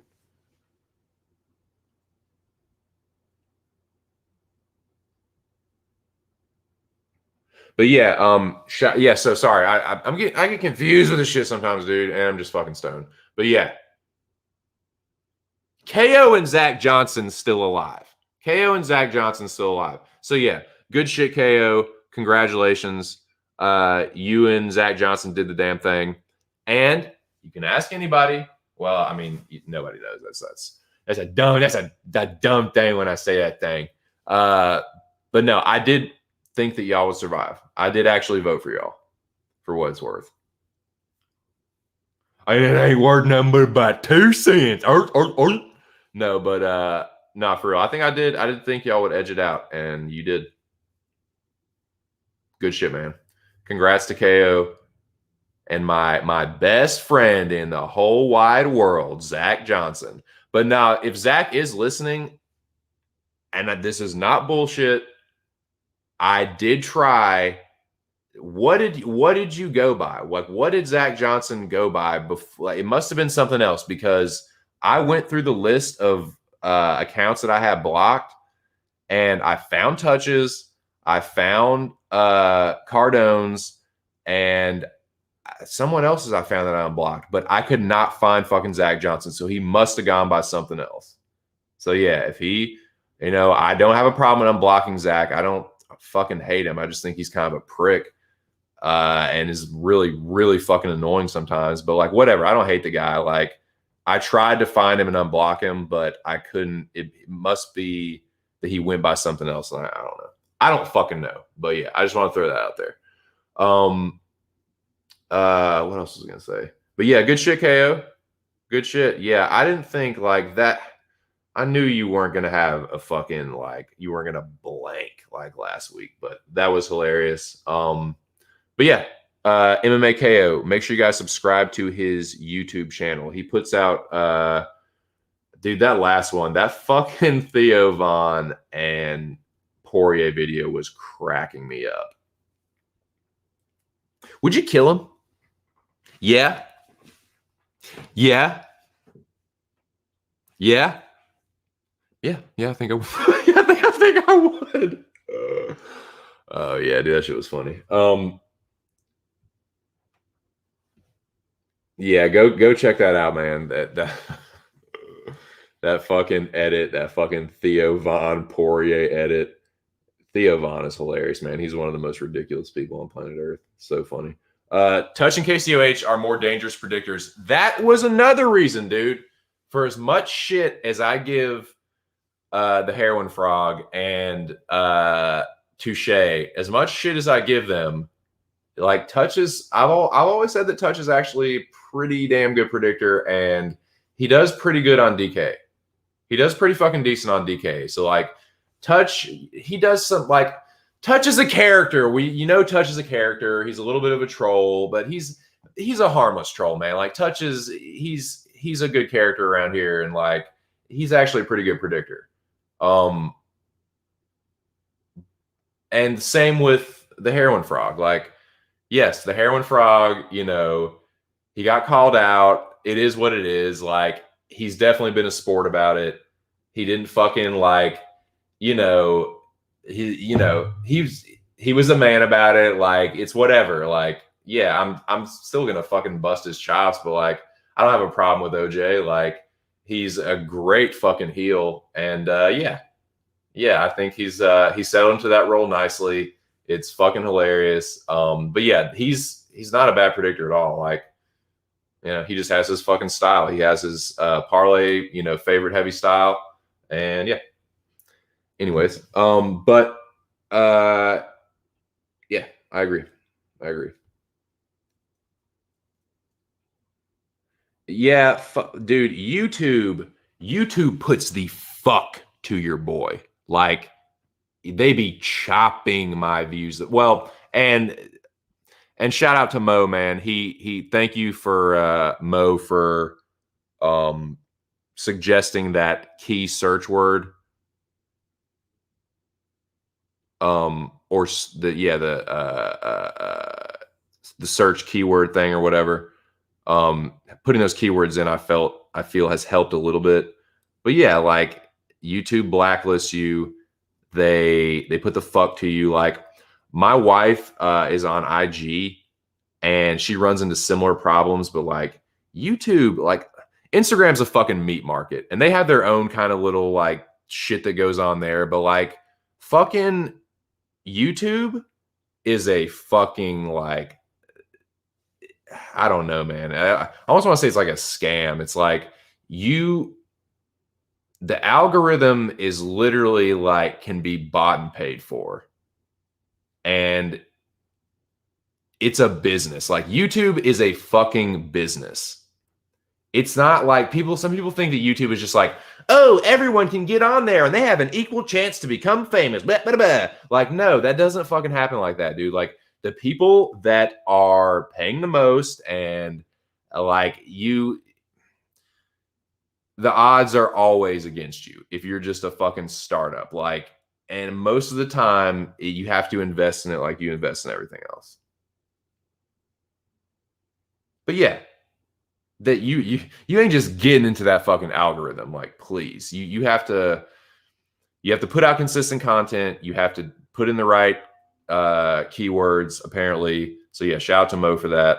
But it's a game. It's a grift. It's a scam, but I like it. I like YouTube. I like coming on here and running my fucking mouth and talking shit with y'all. It's great fun. I enjoy it greatly. I love you all. And I hope y'all are having a good day, man. It's fucking Sunday. I'm fucking super poofed out. I'm having a good one. My voice is getting starting to get a little hoarse. Man, I haven't been streaming as much. I got fucking sick, dude. Like, it wasn't COVID though. It wasn't COVID, but there's been all these like respiratory infections that have been going around, particularly like in the South. And I think that's what we got, man. There's like shit called like RVS that's been going around. I think that might have been what we got. Because my brother, and when I went down to Virginia a few weeks ago, my brother and his family had just been to the Outer Banks in North Carolina, and they got sick there. And Carolina was one of the places that got fucking crushed with this RVS shit. And I think we got it from them because that's when we started feeling sick. And dude, like, fucking took me off my feet, man. Like, I was short of breath. I was feverish. Like, I never got sick or anything, but it just felt like fucking like when I felt like I got COVID before. Like, it just fucked me up. And yeah, like, fucked my throat up. My throat's been like really like, not like when you get a sore throat. It's just been really like scratchy and like just like hard to swallow sometimes. And it's corresponded with this like whatever the fuck this is. So yeah, that's why I haven't been streaming. Just felt like shit. But yeah, man. Old TC takes a licking and keeps on ticking. So, but it's been awesome coming back and talking shit with y'all, man.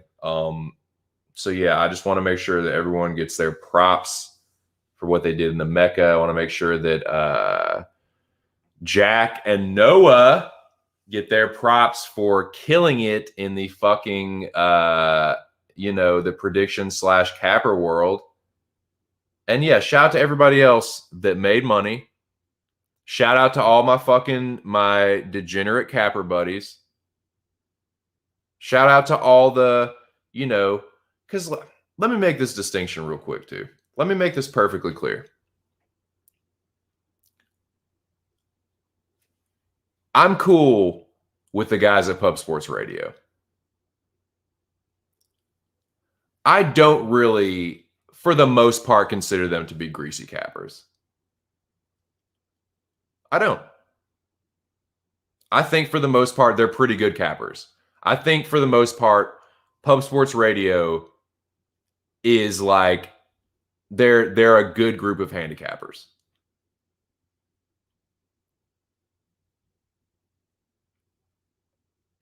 And I'll tell you, like, when I say greasy capper, I'm talking about like fucking Guru and fucking Diary of a Pro Gaslighter.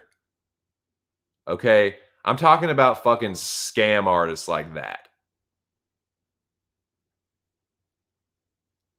When I say greasy capper in a bad way, that's kind of who I'm referring to. Like, yeah, shout out to my dude Boston Nick.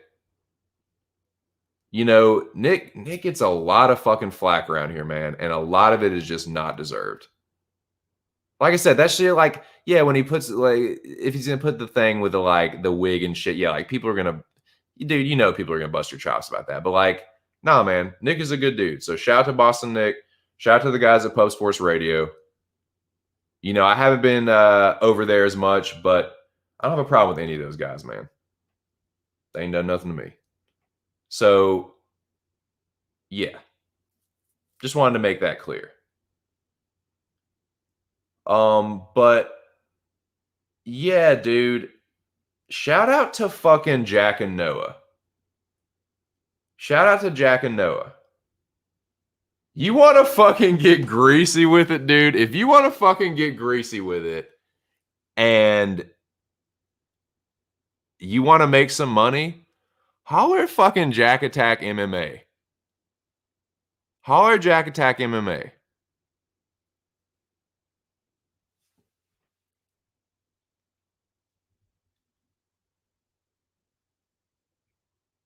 Sup, Spicy? Sup, dude?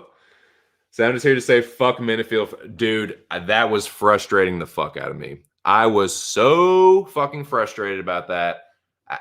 But I said it earlier, man, like Herman is just, his chin's made out of dark matter, dude. Like if you don't have a fucking like Thor's hammer like Brunson, like, and Brunson, he's just underrated, man. KO said I would have had higher power if I wasn't in purgatory last week. That week. Oh yeah, dude, you're damn right you would have. You would have beaten anybody. You would have had higher power. You know, it's, man. Yeah. You damn KO, you've had the biggest fucking roller coaster of a season, man. Seriously, man. Hey, like I've had a roller coaster too, dude. I was fucking eliminated. KO fucked me up, knocked me out, eliminated me from the Mecca, killed your boy in purgatory. I think that, or was it? I think it was that week. Yeah, because Nick beat me the first week. And then I had a better week that week, but you still fucked me up. Like, I would have beaten a couple people that week, but nah, dude. Like, I didn't have a great week. And then KO just oh, motherfucker. Like, he fucked me up, dude. Yeah. Now, yeah. Yeah, that is like not that good. That is like, dude, the greasiest. Literally, physically, and in every other way, a fucking grease ball. Like, jaw swinging, fucking like, dude. He bumps off camera. That's all I'll say about that.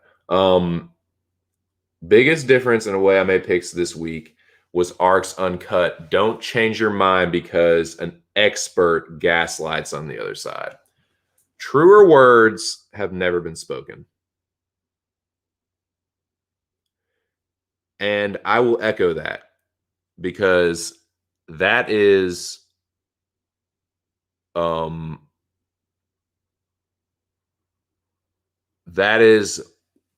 I attribute that to a lot of Bo and myself's success.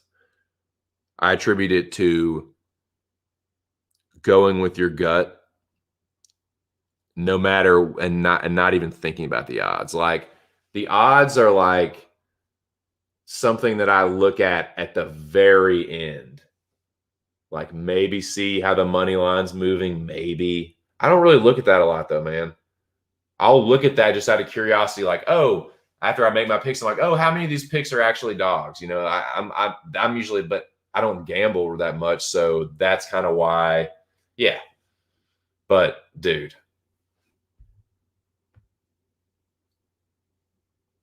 Greek versus Connor for who's more coked out. Book it, yeah. Who's fucking slamming more rails? Connor is fucking wiling the fuck out, dude. Connor is losing it because Connor didn't really used to be that much of a stoner, but he's getting all blunted out and shit now. Like, your boy is gone, dude. Like, he out there. Connor is out there.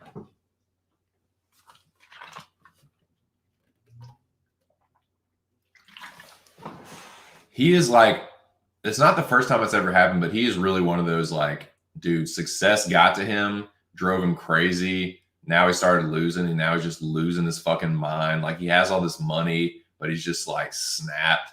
He's gonna be one of those like fucking what was his name? One of those like Howard Hughes, like the dude from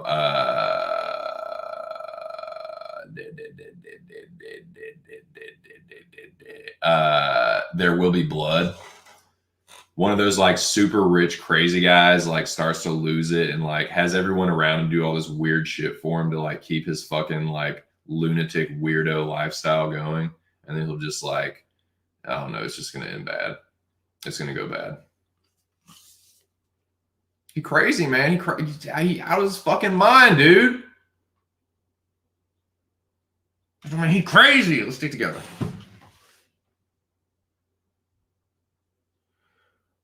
Minifield wasted all his energy spamming those. I know, dude. It's like the whole time I was like, I wish that I had a like remote control and just like, nope, like single collar, uppercut, hook, right around the guard.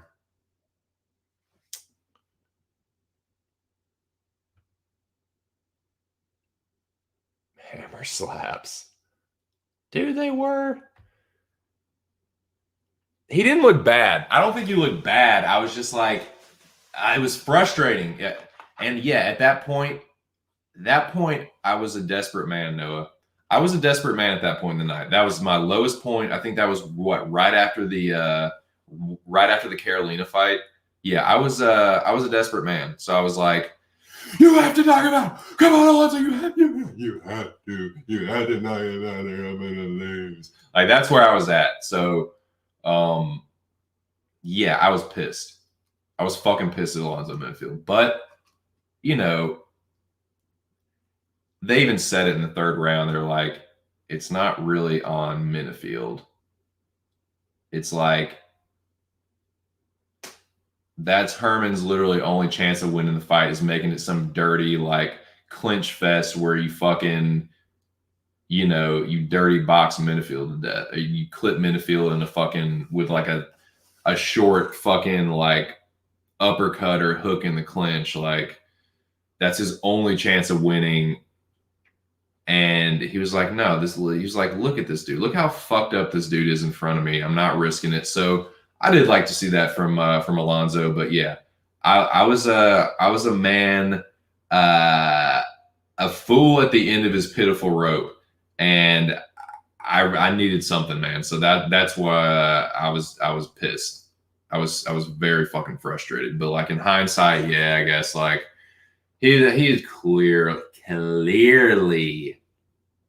ran away with that fight by the point that everyone was booing and like it's like, dude, I mean, yeah, they're drunk and they're just like just bleed motherfuckers, and it's like I get it, man, but yeah, why risk it? You've already got the biscuit, so you don't need to risk it. You know what I'm saying?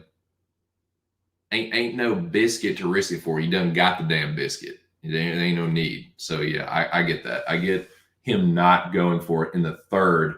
I wish he had just like been more effective when he was going for it when he had him up against the fence. Because I really feel like he could have. If Herman had dropped even one, like the ref was ready to step in anyway. If Herman had hit the deck, it probably wouldn't have taken much more. But like the motherfucker is so tough, is like, God damn it, you know.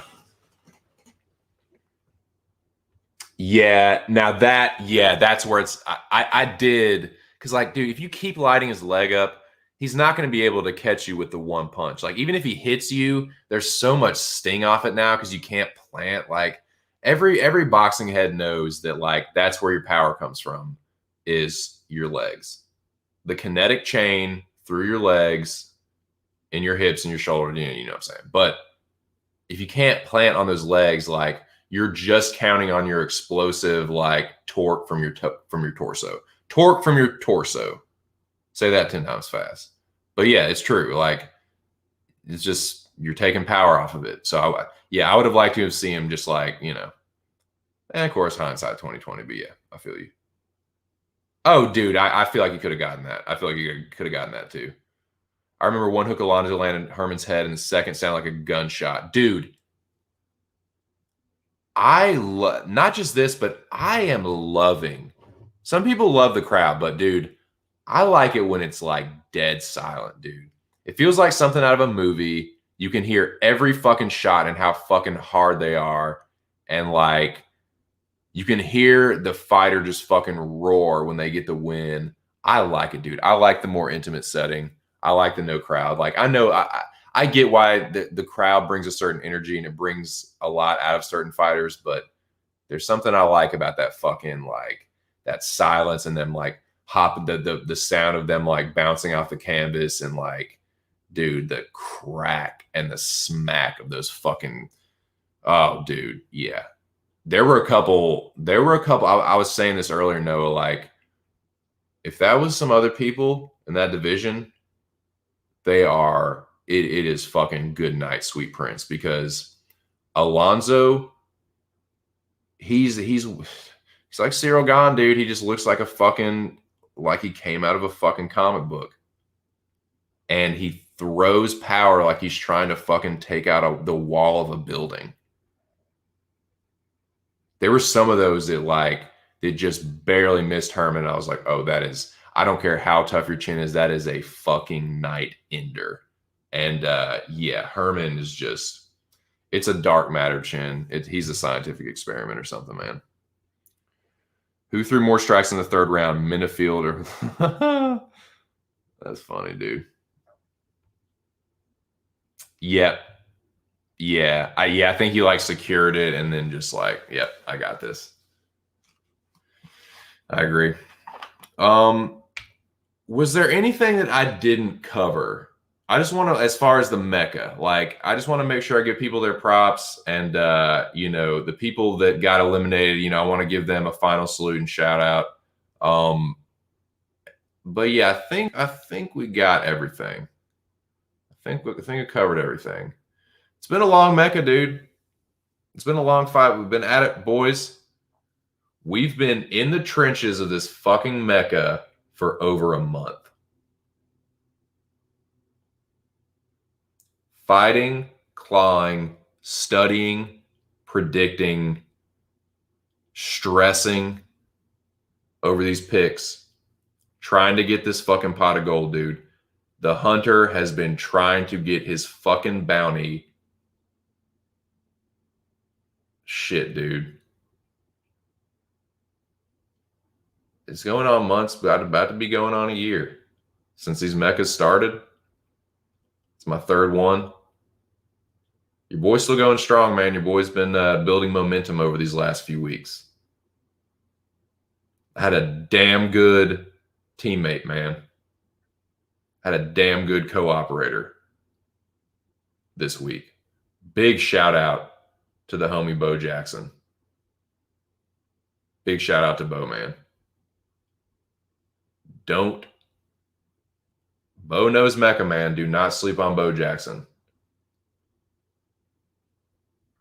He's sharp. He's wicked fucking sharp. He's wicked smart. He's wicked sharp. Yeah, look the fuck out. I hope that's not the twist this week. I'll put it like that. I hope the twist this week is not you have to turn around and, battle your fucking previous teammate to the death, because I'll not be looking forward to that. Dude already got higher power and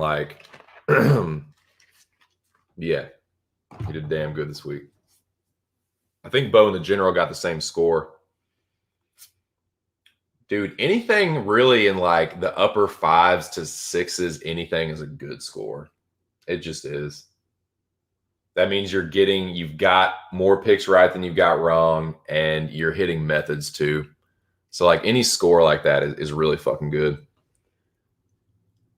Yeah, I definitely touched on him. Yeah, UFC Darce picks, man.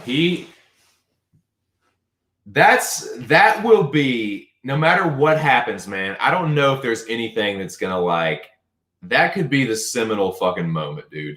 I'll tell you what. I will tell you what. If Bro Picks goes on to win the Mecca, that will be the craziest fucking story arc ever. Certainly since the inception of this tournament. Let me repeat that. If Justin, a.k.a. Bro Picks, goes on to win the Mecca, in my not-so-humble opinion, I think that will be the greatest, craziest story arc in the history of the Mecca. Just say that.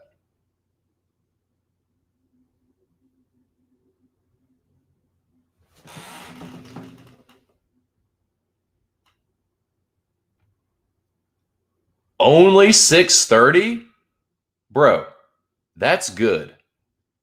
You done good this week, Spicy. I hope you're doing good, man. I hope you're having a good Sunday. That's a damn good score, dog.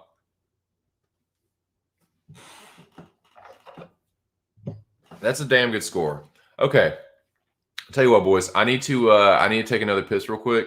But I'm going to come back and we can talk about whatever the fuck you want. I'm going to go for 4 hours. So that's another 25 minutes. So whatever you guys would like to talk about, for the next 25 minutes, 25 minutes, just let me know, man. We can chop it up about whatever. Anything you want me to go back over as far as the Mecca or 265. Yeah, just let me know. But yeah, I'm gonna take a leak and I will be right back. I want to give a big shout out to everyone that's come through. There were 13 people in the building at one point. I'm damn proud of that. And shout out to the 5 people still hanging with me. Y'all are the shit. I will be right back.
All right, I'm back. I am back. Shout out to the 5 people still rocking with your boy. Y'all are the fucking shit, man. Y'all are the shit for real.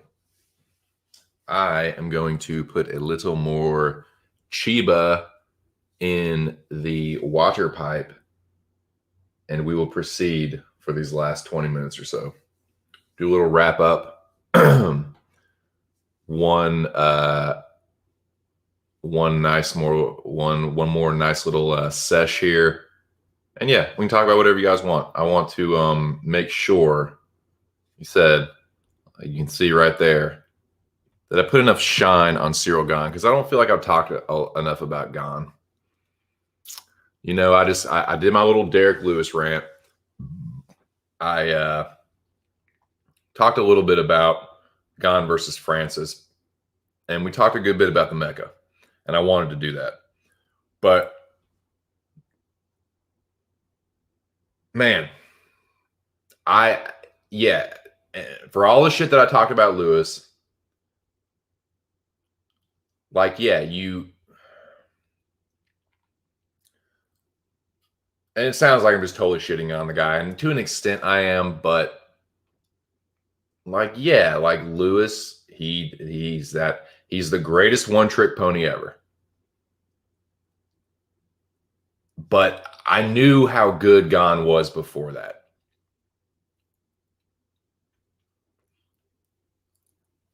Let me look at his fucking record.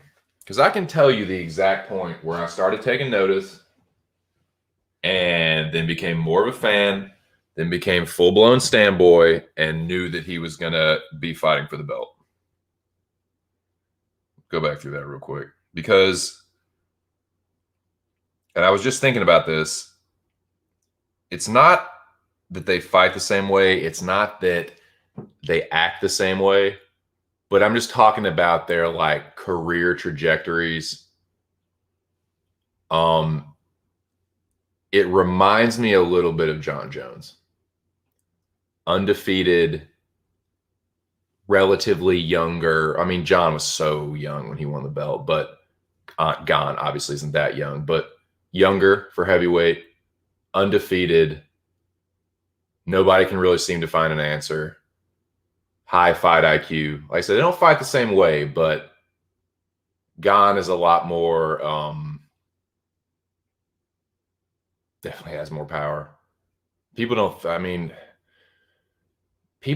didn't think he had power because he didn't like knock out Bozer. He didn't knock out Rosensteiger, didn't knock out Volkov. But it's like, dude, he fights so smart. He doesn't need to knock those guys out, man. He can just let them come to him. If the opportunity presents itself, cool. If not, he's just going to fucking pick them apart.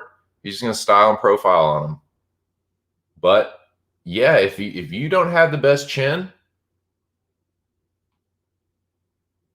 the Volkov will fucking, if you don't have the best chin, fucking Cyril Gane will smash the gas on you and get you up out of there. I mean, he did it. I mean, I know JDS taking a lot of damage. Lewis taking a lot of damage. Like Lewis is low-key kind of chinny, man. That's why I knew that Gane was going to knock him out. And so, like, I know I'm not really doing like Gane a service by like, all the shit I talked about Lewis being a jobber, but it's kind of true, man. Like that's what you're supposed to do to somebody like that. Like you get him the fuck up out of there. But yeah, like Gane is not no fucking pillow-fisted guy, dude. You can see when Gane throws that power jab out there, dude, he was fucking Lewis's eye up with his jab. Like one jab, pop, and it'd be like Lewis would like take a step back and like act like he got poked in the eye. Like he probably did think it. Probably, in fairness, shit. He probably was thinking he was getting poked in the eye. Probably was that much pressure on his fucking eye. No, that's Cyril Gane, baby. That's machines. His piston from machines. Oh my God, it popped this in the face, baby. Gane's a beast. He's a fucking new breed, man. He's so light on his feet for a heavyweight, and he stays so fucking calm.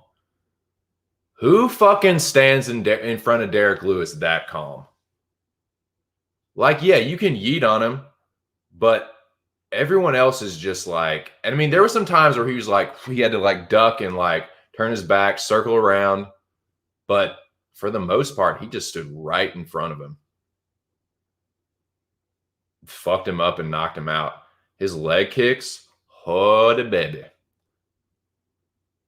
Oh. That's a great thing, baby. Oh my God. He stood that fucking leg kick. Holy shit for that. Yeah, it's money. Leg kicks are money. Head kicks are money. He has nice striking inside. Elbows. Dirty boxing. Diddy boxing. Diddy boxing. I know y'all can see what I'm doing. I know y'all can see that Diddy box, that Yoel Romero Diddy boxing under. Good Diddy boxing, man. Good dirty boxing.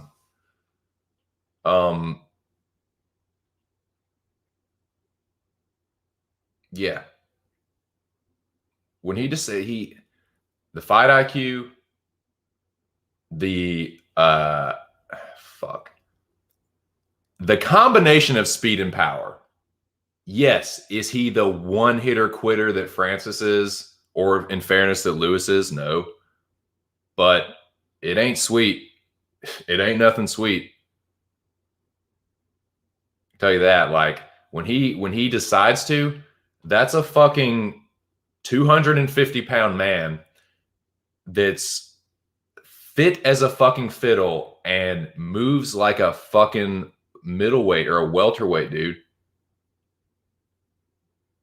It's crazy. Like, and then you see him when he starts to fucking like sit down on his shit. Oh, dude, yeah. Like, yeah, Francis could knock him out, but Francis could also get worked just like Rosenstrike, man. He could get worked like Rosenstrike or Volkov. Like, I don't know if Gane would knock him out, but dude, telling you, man, there's something special about that dude. There's something special about Cyril Gane. Undefeated in that few amount of fights, and he's not like there's a couple moments you can point to here and there. Other than that, dude, he has looked pretty fucking flawless doing it. And yeah, you can say it happened quickly, but other than Lewis, man, like, fuck, dude, Volkov and Rosenstrike are nothing to sneeze at. Rosenstrike has weird ass power, man. Rosenstrike just like dirted Andrei Arlovsky, and like Rosenstrike touches people and they just go down, man. Like, and same with Lewis, and dude, they just had nothing for him. Nothing. Rosenstrike's way more athletic than Lewis too, and he was just getting picked apart. Like, that's a tough fight for Francis, man. It's a fight that Francis can win. It's a 50-50, but I'm interested to see now, man. I'm interested to see because, like, dude, I'm a big Francis Ngannou. I would even go so far to say as I'm a stan of Francis. Like, I was definitely riding hard for Francis during the Stipe saga because I knew he was going to knock him out. I knew he was going to knock Stipe out. I absolutely think he would knock him out again sooner. But yeah, like, I'm a Gane stan boy. I'm a certified Gane stan boy. You know, it comes as a shock to absolutely fucking no one. But I think, you know, when I get the feeling, and I get a feeling that he's going to end up being champion. Don't want to say that too loud. If it's anything but a whisper. Vanish. The dream of Cyril Gane being UFC champion. I think it's going to happen. I think he's going to be Francis. I think he's going to beat Francis and become UFC champion. Don't fucking tell anybody. Don't say anything.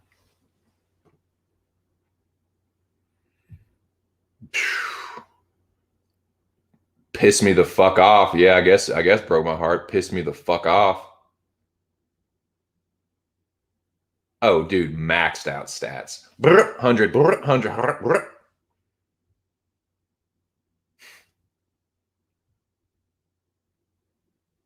His machines. One man for that. His take a big punch guy. His take fucking kickboxer guy. His make look stupid.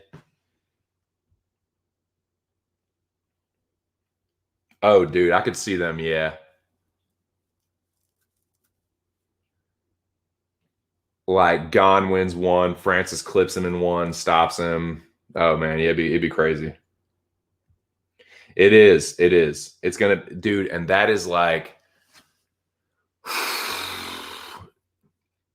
the car crashes. You know what I'm talking about. Like, in a fight, there's these collisions, and it happens like in light heavyweight and heavyweight.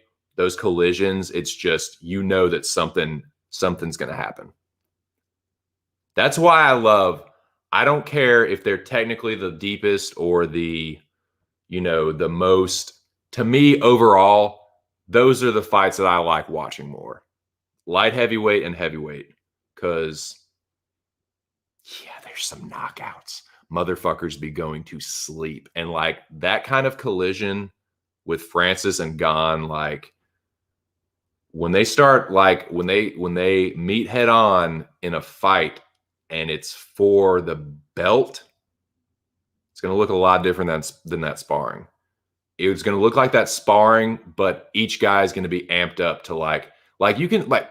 I'll tell you what I think about the sparring. Like yeah, it looks like, oh man, like Gane is just like all over him, but you also have to think like they're probably telling like Francis, like you do not swing at 100% power. You just don't do it. Like, you know what I'm saying? Like you're going to be getting a different Francis, and like your margin of error, like in an Ngannou fight, is so fucking small. Like, yeah, Lewis, you have to worry about his big right hand, but Lewis, as far as mobility goes, as far as predictability goes, like I don't care what anybody says.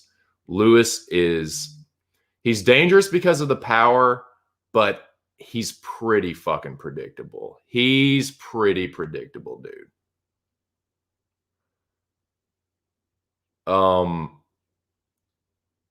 Dudes get caught against him making mistakes. He's pretty predictable. Like Ngannou, like I said, when Ngannou decides to go burr, as the kids like to say these days, when he decides to fist go burr, he's fast. Like for that big of a guy, his speed is it's a fast thing for that. Gun. His foot be very sharp for that. No mistake, baby. No mistake for the Francis fight, baby. I think he can do it. I think he can beat him. I think Gane can become UFC champion.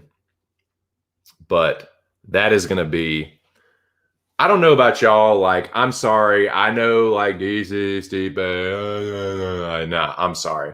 This, for me, this is the new era of heavyweight. And this is going to be the most exciting heavyweight title fight that I can think of in a while. Yes, the Stipe DC trilogy was awesome. I'm not as hyped for that as I am for this. Yes, Francis versus Stipe 2 was awesome because I knew what was going to happen. And it did, and it was awesome. But this one, I don't know exactly what's going to happen.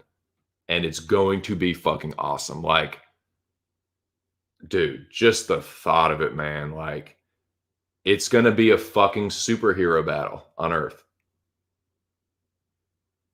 I can't wait to see like some of the artwork and some of the because dude, some of these dudes, I will give credit to some of these dudes. I talk a lot of shit about MMA Twitter and then turn around and just fucking act like a little fucking kid on it. Like, dude, I'm so fucking petty. I'm a piece of shit on Twitter. But like, and I give Twitter a lot of shit, but some of these kids on there are like good fucking like artists, man, like good graphic designers. I know they're gonna make some really fucking cool posters and promo art pieces or whatever for the Ngannou fight. Because say what you want, but that's why they made it an interim fight. This is what they were hoping for. If you don't think this is what they were hoping for, you're fucking dreaming. If you don't think this is what the UFC was hoping for, you're on that fucking carousel. Just to let you know, you are you are on that fucking carousel. Because you just think about it. Francis, superhero looking motherfucker. Cyril Gane, superhero looking motherfucker. Whether the interim belt is real or not, they both have belts around their waists. It's going to look crazy. It's going to be crazy. Like, I am so excited for that fucking fight.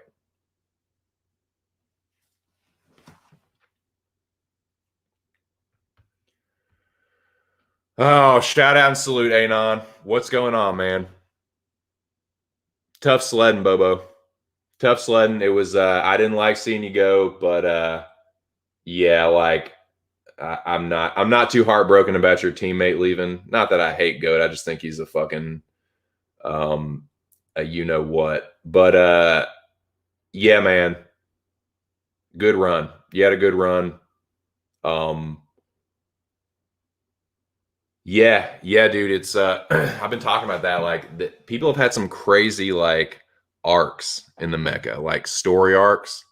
And I was saying, dude, if fucking Justin comes back and wins the Mecca, that will be the craziest like full circle like story of redemption. Just crazy.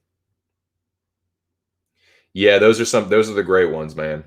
Those are the great ones. I hope so too. I hope so too.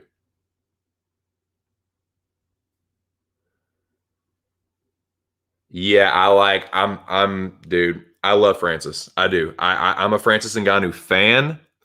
I'm a Cyril Gahn stan. That's the difference. I'm a fan of Francis. I like Francis a lot. I fucks with Francis heavy, but I'm a Cyril Gahn stan. And yeah, I will be taking Cyril Gahn against Francis.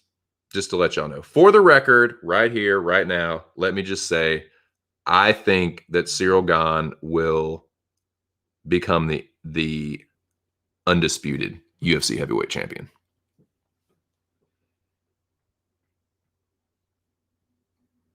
Yep. No doubt. No doubt, man. RIP, dog. Good to see you though, man. Good to see you in the chat. Hope you're not doing too bad this Sunday. Um yeah, man. Shout out to the north side. Shout out to our northern brothers and sisters up there. Bird Pig's about to be eliminated 4 times in one season. Dude, can you imagine how like oh man, dude. If Bro Pix goes out after having this if he goes out next week, dude, I don't know, man. An inmate might be fucking bludgeoned to death. Like, I'm just playing. Nah. He's gonna fucking he's gonna billy club the fuck out of somebody. Oh man, that nah, I don't win. Nah. I think that he's gonna like, even if he doesn't win, I think he's gonna have another good season where he like goes deep into the semifinals or something, so to speak. Like I think that man, that would be crazy. That'll be crazy. Oh damn. Yeah, that's I'll tell you what, that's kind of one of those where like whoever the underdog is, people are going to jump all over it. So I feel like that's a line that's going to be like going back and forth. Like as soon as someone sees that one of those guys is an underdog, they're going to hammer it. And then the line will just be right back on the other side. And then they'll hammer that. It'd just be like, oh man, someone, dude. I wonder what the knockout lines are going to be, like what the KO props are. I wonder. I wonder. Opened 190 and Ganu. God, they fucking hammered the shit out of that line then. I'm not even really a gambler and I can see that. I mean, clearly. You start out like you start out as 190. They're like, "Oh, and Ganu like that's nothing." Like which means like oh, so that means that like oh, that means that they fucking people a lot of money came in on Gone. That means that a lot of money came in on Cyril Gone.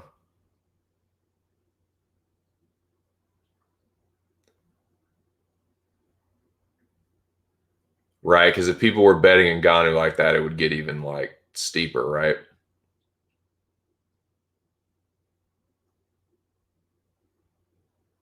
So that yeah, that's what so yeah, people were betting Cyril Gone like crazy. Yeah.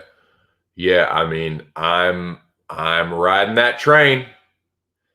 I am on that train. I don't. There are some people that do ride harder for Gone. Like I wouldn't say I'm the conductor of the Cyril Gone hype train, but I'm on that first fucking car. I can tell you that. I'm in the room with the engineer. I might be shoveling that fucking coal into the engine. I can tell you that. I'm gonna be beating that fucking drum. I can tell you that. I'll say that.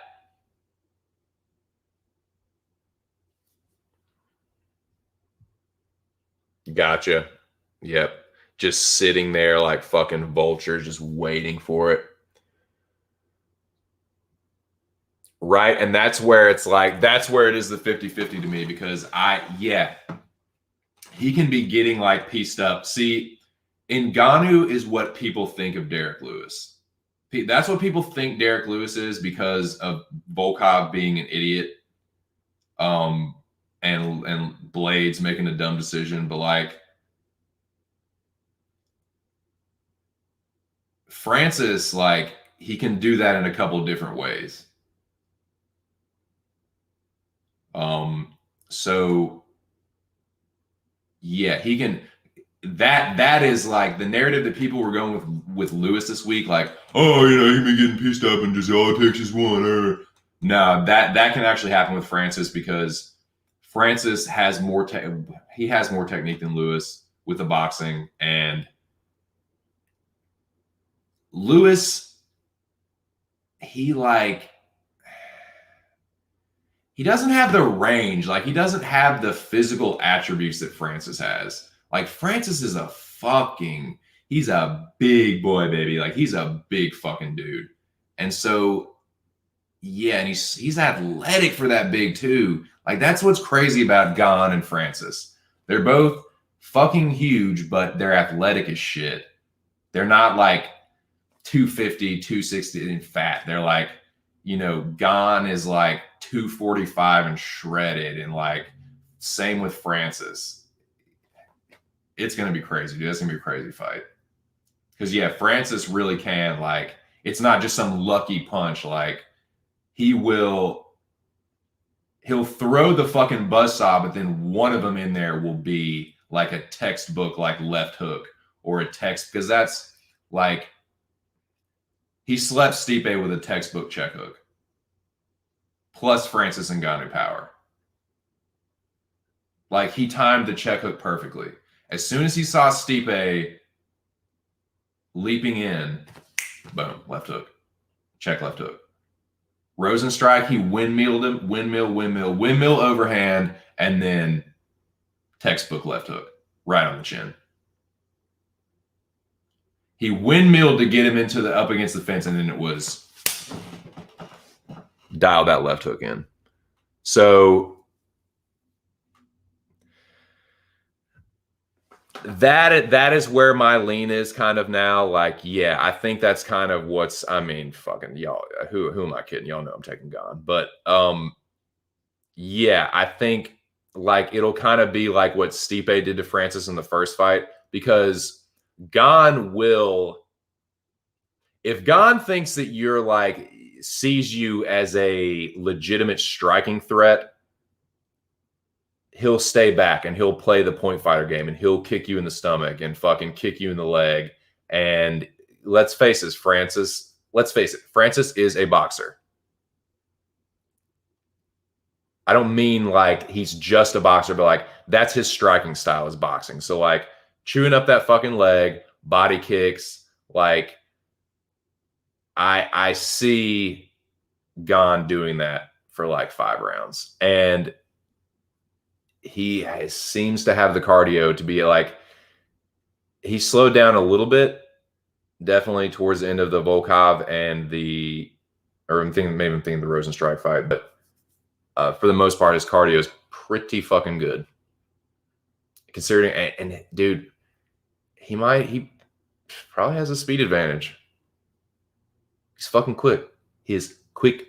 He is fucking super quick, super fast, baby.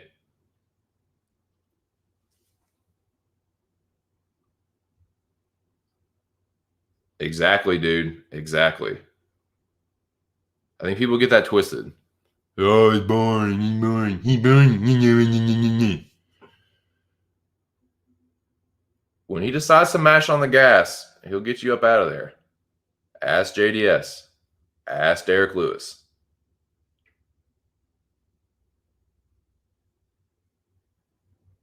You're in there playing around. He's fucking sitting there. He's light on the feet.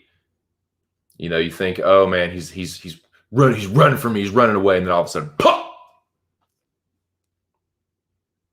pop you in the face with that fucking power jab. He's fast as fuck too, man. Got a nice uppercut. Got a really nice uppercut. His like elbow over the top in the clinch and that fucking uppercut inside, those are nice little weapons, dude. And he wasn't scared to stand there in the pocket with Lewis. He was slipping his fucking bombs in the pocket and staying right there, because that's how he dropped him the second time. He ducked under a fucking one of Lewis's like wild hooks and clipped him with his counter right. Sat him down, man. That's he dropped him so fucking bad with that right hand. He like clipped him right behind the ear. I can't believe they didn't count that as a knockdown. He hit the fucking deck, dude.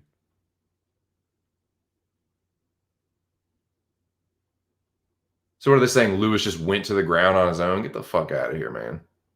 That's crazy they didn't count those. There were 2 knockdowns at least. Dude's a beast, man.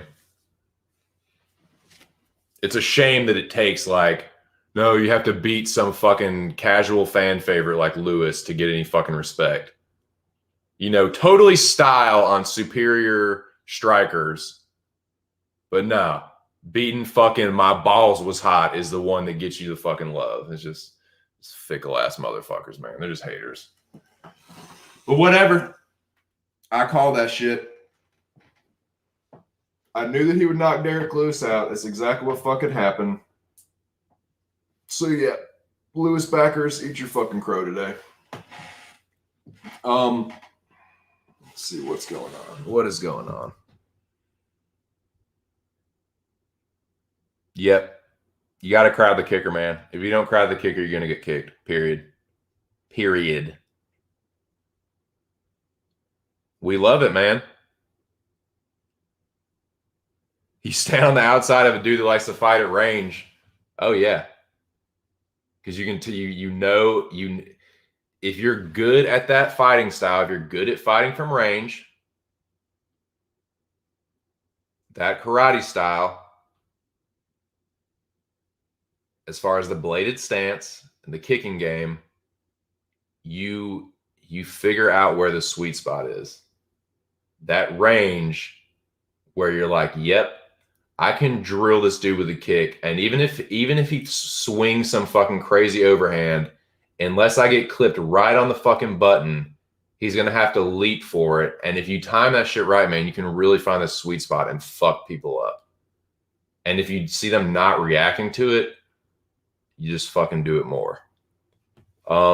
So yeah, like you can't stand at range with a good kicker or a good outfighter. You're just going to get lit the fuck up.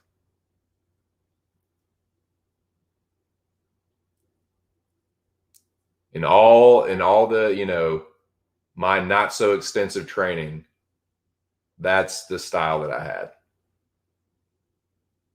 And if it's what you're used to doing, if you're used to just being able to do that, you can't stand at range with that. You cannot do that.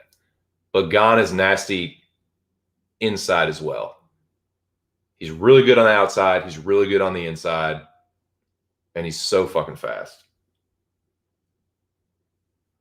And dude, did you see when Lewis went to take him down, and as soon as Gon dug for that underhook, Lewis tried to just shuck him. He tried to just like fling it like it was almost like not like a body lock, but he tried to like throw him, and Gon just like, nope, just shook him right off, dude. Right back to his feet. Like, I think he's going to be champ. I think he's going to be champ, man. I think we're going to see the first French UFC champion.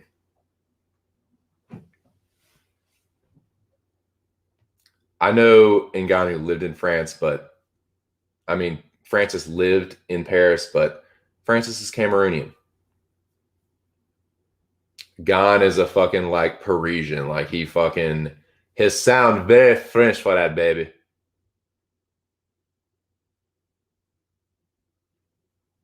Yeah.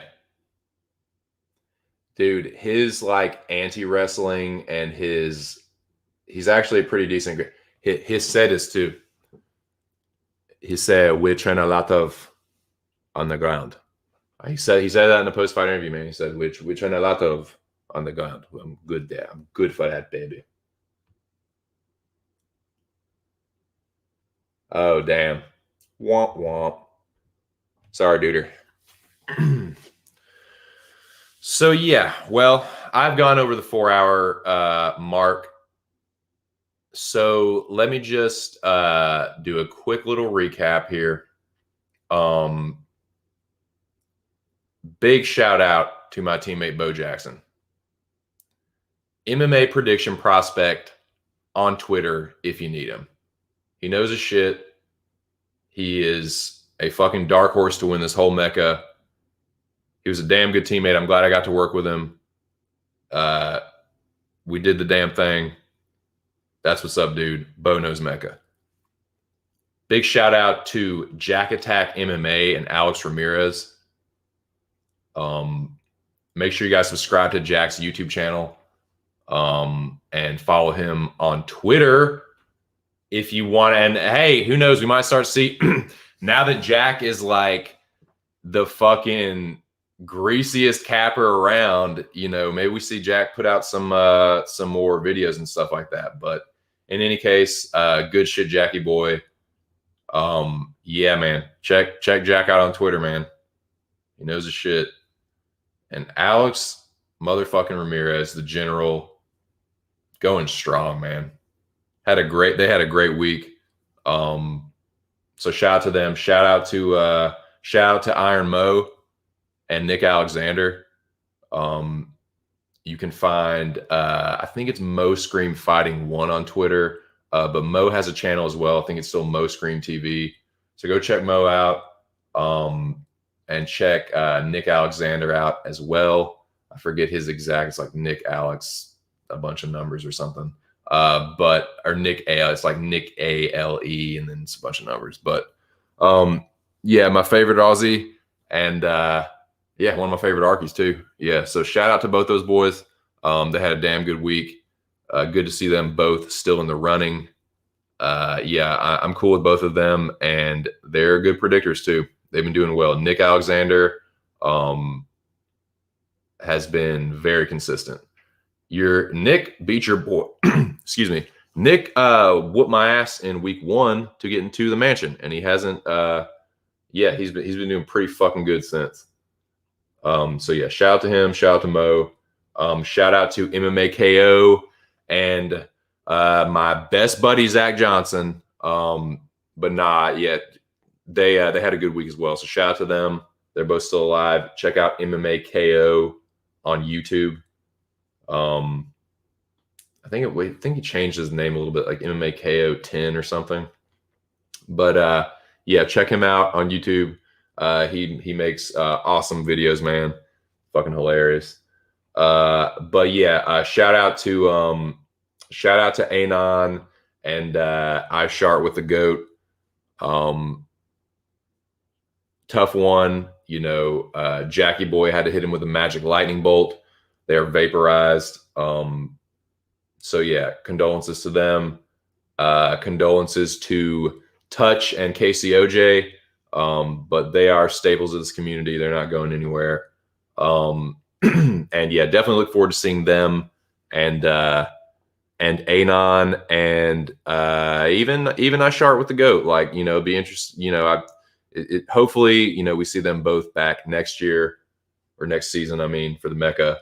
And yeah, shout out to fucking Darth Maul and Babby Boy, hanging tough there, man. Hanging tough there at the end. They're still in the Mecca. And yeah, that was Chris's first scare this season, man. Bipolar has been going strong, man. Going strong, having good weeks and surviving, and first time he's in the bottom three. So yeah, I'm anticipating Bipolar to have an even better week next week. And yeah, man, I think you can't. This is the point of the Mecca where you have to realize that everyone, it's been kind of said like, yeah, everyone has a good chance of winning, but now it's really like, yeah, everyone there ain't no scrubs left. Like there weren't any real scrubs to begin with, but there definitely aren't any scrubs left now. Like everyone has proven themselves at this point. It's the final 12 from 28, so we're at least in the top half. Um, yeah, and it's gonna start getting even more brutal if you can believe that. So yeah, very much anticipating the Rabid Dog going live this week. Shout out to Mr. Arkansas, without whom none of this Mecca shit would be possible. So yeah, make sure if you're new to this channel, if you don't know what the fuck I'm talking about, this all sounds like fucking Greek to you. Subscribe to Mr. Arkansas's channel on YouTube. And yeah, check out the last stream. Check out this stream. You'll piece it together. But yeah, the Mecca is the most challenging MMA prediction competition there is. It is the most mentally and psychologically challenging. It is not just picks. There are twists, there are booby traps. It is unpredictable, it is unrelenting, it is unforgiving.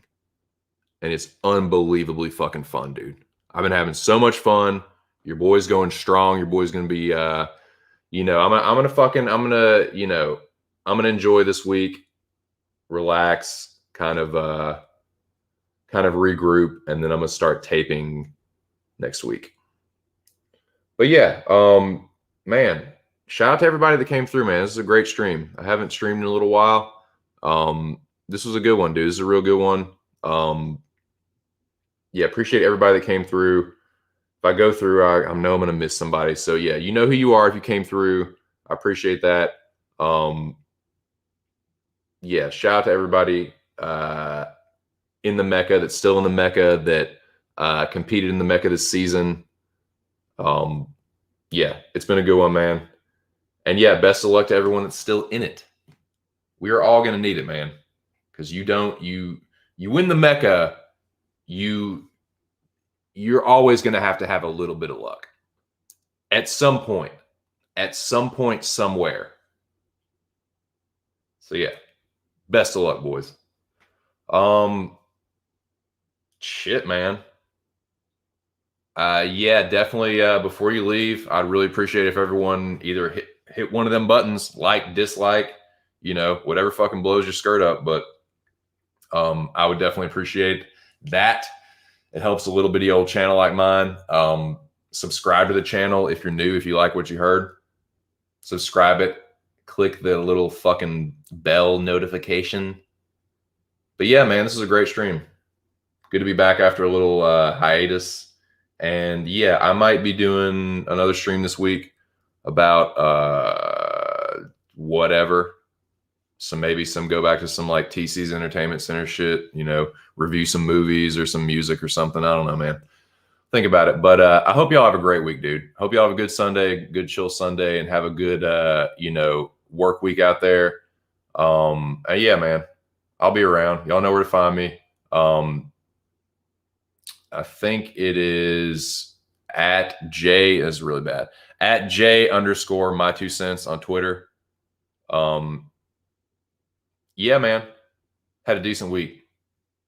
Had more than a decent week. Had a damn good week. For me, it was a damn good week. So yeah, again, shout out to Bo.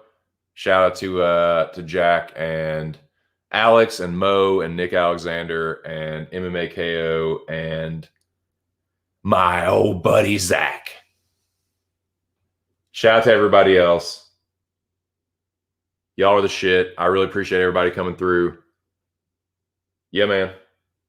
Holler at your boy. Shout out to Mr. Arkansas. Can't wait to see what twist is coming this week, man.